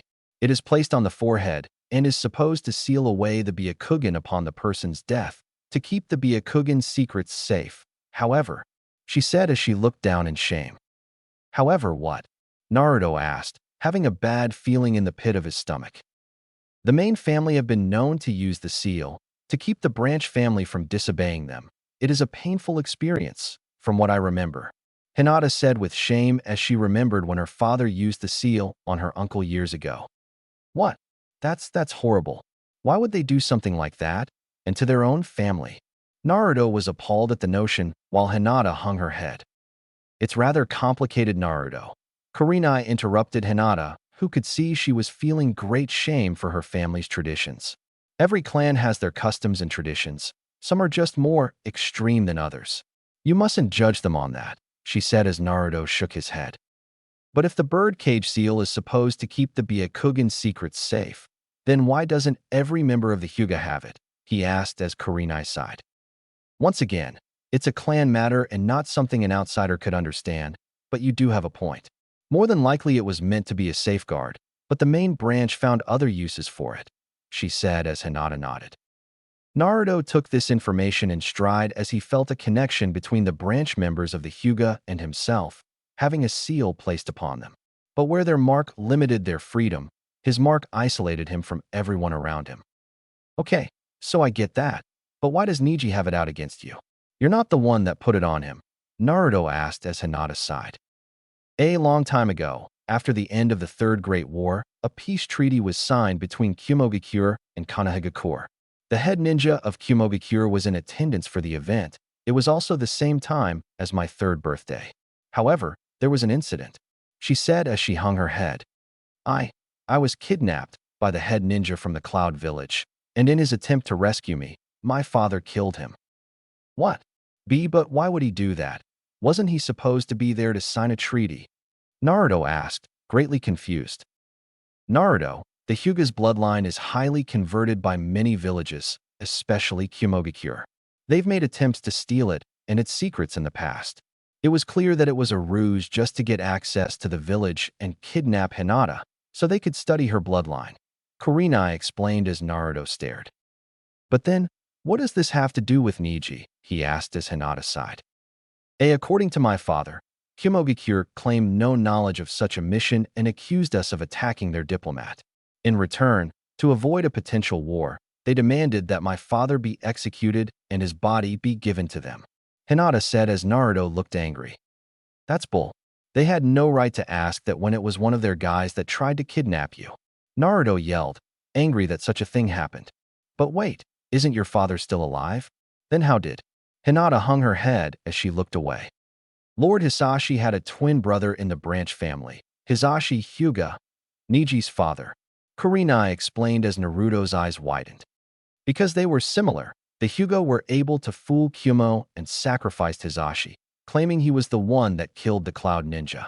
And with the birdcage seal, the Byakugan would die with him, denying Kumogakure access to the Hyuga bloodline. But why did he have to die? It still doesn't make sense, Naruto argued as Kurenai lowered her gaze. You have to understand, Naruto. Konoha was still vulnerable after both the Third Great War and Nine Tails' attack, she said as Naruto stiffened at the mention of the Nine Tails. If we hadn't complied, the Land of Lightning would have used the incident as an excuse to wage war on Konoha. With the way things were back then, there was no guarantee that Konoha would have survived. But by sacrificing his life, Hisashi Hyuga prevented a war between the Land of Fire and the Land of Lightning, Kurenai explained. And that's why Niji hates me. I'm a constant reminder of the fact his father died, while mine still lives. Hinata said as Naruto nodded solemnly. I see. Naruto said as he gripped his shirt where the Nine Tails was sealed away. Man, I kind of see why Niji is like this. His father died to stop a war, branded with something he never wanted or asked for. Makes me realize that there's more to people than just what's in front of me. It just makes me think what would have happened if my father didn't sacrifice himself to stop the Nine Tails, and maybe what would have happened if he was still around. Could he have stopped the attempt, or at the least make the Cloud Village back off? Naruto asked himself as he thought about the ifs and what-ifs. So, I hope you understand why you shouldn't be so harsh on Nijini. It's not his fault. Hinata asked as Naruto sighed. I know, Naruto said as he gripped his fist. But it's not your fault either, Hinata. Naruto said as Hinata looked up. I get what he went through, losing his father. It's messed up. But that still doesn't give him the right to put others down, especially you. He then looked over to her as a fire raged in his eyes. If he was a genius, he could have seen the possibility of helping you to make the clan better. You don't like those cage seals, do you? He asked as she shook her head. Then instead of putting you down, he should have helped you rise. Then you could change the Hyuga clan for the better. Get rid of the seal and the stupid divide between branch and main. And you know what? I promise that when I become Hokage, I will help you change your clan's stupid way. Because I never back down. I never give up. That's my ninja way, he said as he pointed his fist to Hinata. Hinata's face flushed red as he stared directly into her eyes. Her crush on the boy grew bigger with every second as she found him to be more inspiring and determined than ever before. It made her more attracted to him. Thank you, Naruto-kun, she said as she twiddled her fingers, and the boy grinned. No problem, Hinata, and thanks for the insight. I came here wanting to know more about Niji and how to beat him, maybe even get an insight about him. And thanks to you, I think I know a little more about him. Now I know I'm going to win, he said with his trademark grin. Hinata smiled as she nodded. Why, you're welcome, Naruto-kun, she said as Naruto chuckled. I should get going. Thanks for the insight, I needed it. And hey, I enjoyed talking with you. Think it would be okay if I came around more often? He asked as Hinata felt flustered and tried in vain to come up with a response. Luckily, her sensei answered for her. Hinata would love that, Naruto. I'll talk with the head nurse and give you access later, she told him as Naruto nodded. Sweet. Thanks, Kurenai-sensei. Well, I should be going. Thanks, Naruto said as he got up to leave, but paused before he turned back to Hinata. You know, I always thought you were kind of weird, Naruto absently said as Hinata felt crestfallen and Kurenai was debating whether to slap her forehead or Naruto's. But, he suddenly said as Hinata perked up. I think you're kind of awesome, and I like people like you, he said with a grin, as Hinata felt her heart race and her face flush red and then promptly fainted. He likes me, Hinata thought to herself as she passed out. Hinata. Oi, Hinata. Are you okay? Naruto yelled as he rushed up to the girl and started shaking her to see if she was all right. Kurenai had to suppress a chuckle as she watched the happy-go-lucky grin on Hinata's face, happy to see her pupil smile after so long. She could see the benefits of having Naruto interact with her more and wondered how else she could help the shy Hyuga break out of her shell. Later at the training field, Jiraiya sat under the tree as he made edits to his latest manuscript. His publisher was hounding him for his next Make-Out Paradise sequel, and so far he had the basis of what he was planning to write. But he also had to balance his responsibilities with maintaining his network, his duties as a Leaf Shinobi, his Toad Sage responsibilities, and now the responsibilities that he had for his godson. Speaking of which, he spied Naruto walking towards him, hands in his pocket as he seemed to be mentally mulling over everything he learned. "Welcome back, kid. How'd it go with the heiress?" he asked as Naruto snapped out of his mental musing and nodded. "Huh? Oh, yeah, it was very informative. I kind of understand why Niji is so angry, losing his dad like that. Still doesn't make what he said right, but I get it. I would be angry too if my dad died because of political bullcrap. But then again, Dad would have gladly made the same sacrifice, wouldn't he?" he asked as Jiraiya nodded. He proved that years ago when the Nine Tails escaped. As Hokage, it's more than just being the strongest or the smartest. It's about putting your life on the line for others. All Hokage before has shown that quality, but that doesn't mean it's the only quality. Your dream is to become Hokage, but that doesn't mean you have to throw away your life recklessly, Jiraiya said as Naruto nodded. "I see. Well, I guess you want to get back to training, right?" he asked as Naruto nodded. "Yeah, but before that, there's something else," he said as Jiraiya raised a brow. "Hinata, she said that I helped her be better, that I inspire her because I don't give up. I still don't understand what she meant by that, but it made me feel happy for some reason. Any idea what that's about, pervy sage?" he asked as Jiraiya smirked at the little knowledge. "Oh, it's just you'll understand when you're older," Jiraiya said as Naruto felt a blood vein appear on his forehead. "What the heck does that mean, you pervy bastard?" Naruto yelled as Jiraiya laughed and put his book away. "Nothing. Now, let's get back to training. You've only got a week left for the finals, and I think it's time you learned some ninjutsu," he said as Naruto stopped his anger and seemed to bounce with excitement. "Yes, new jutsu. What are you going to teach me?" he yelled as the old sage grinned. "Well, I have a wind and earth jutsu I can teach you to increase your offense and defense, while Gamariki can teach you a water jutsu for range," he said as Naruto's face grew grim at the thought of the one toad that he found annoying. "However, there are a few techniques I think would fit your certain skills," he said and threw him a scroll. Naruto caught the scroll and opened it up as he looked upon the contents as his eyebrow raised. "Huh? Another clone jutsu?" he asked as he looked over the scroll. "Ah, but not just any clone jutsu. One I think will give you a great advantage over your opponent. Combine that with another jutsu, and Niji won't know what hit him," Jiraiya said as Naruto read over the scroll. "Think this will give me an edge over Niji?" he asked as Jiraiya nodded. "Without a doubt," he said as Naruto grinned and rolled up the scroll as he placed his fingers together. "Then what are we waiting for? Shadow Clone Jutsu."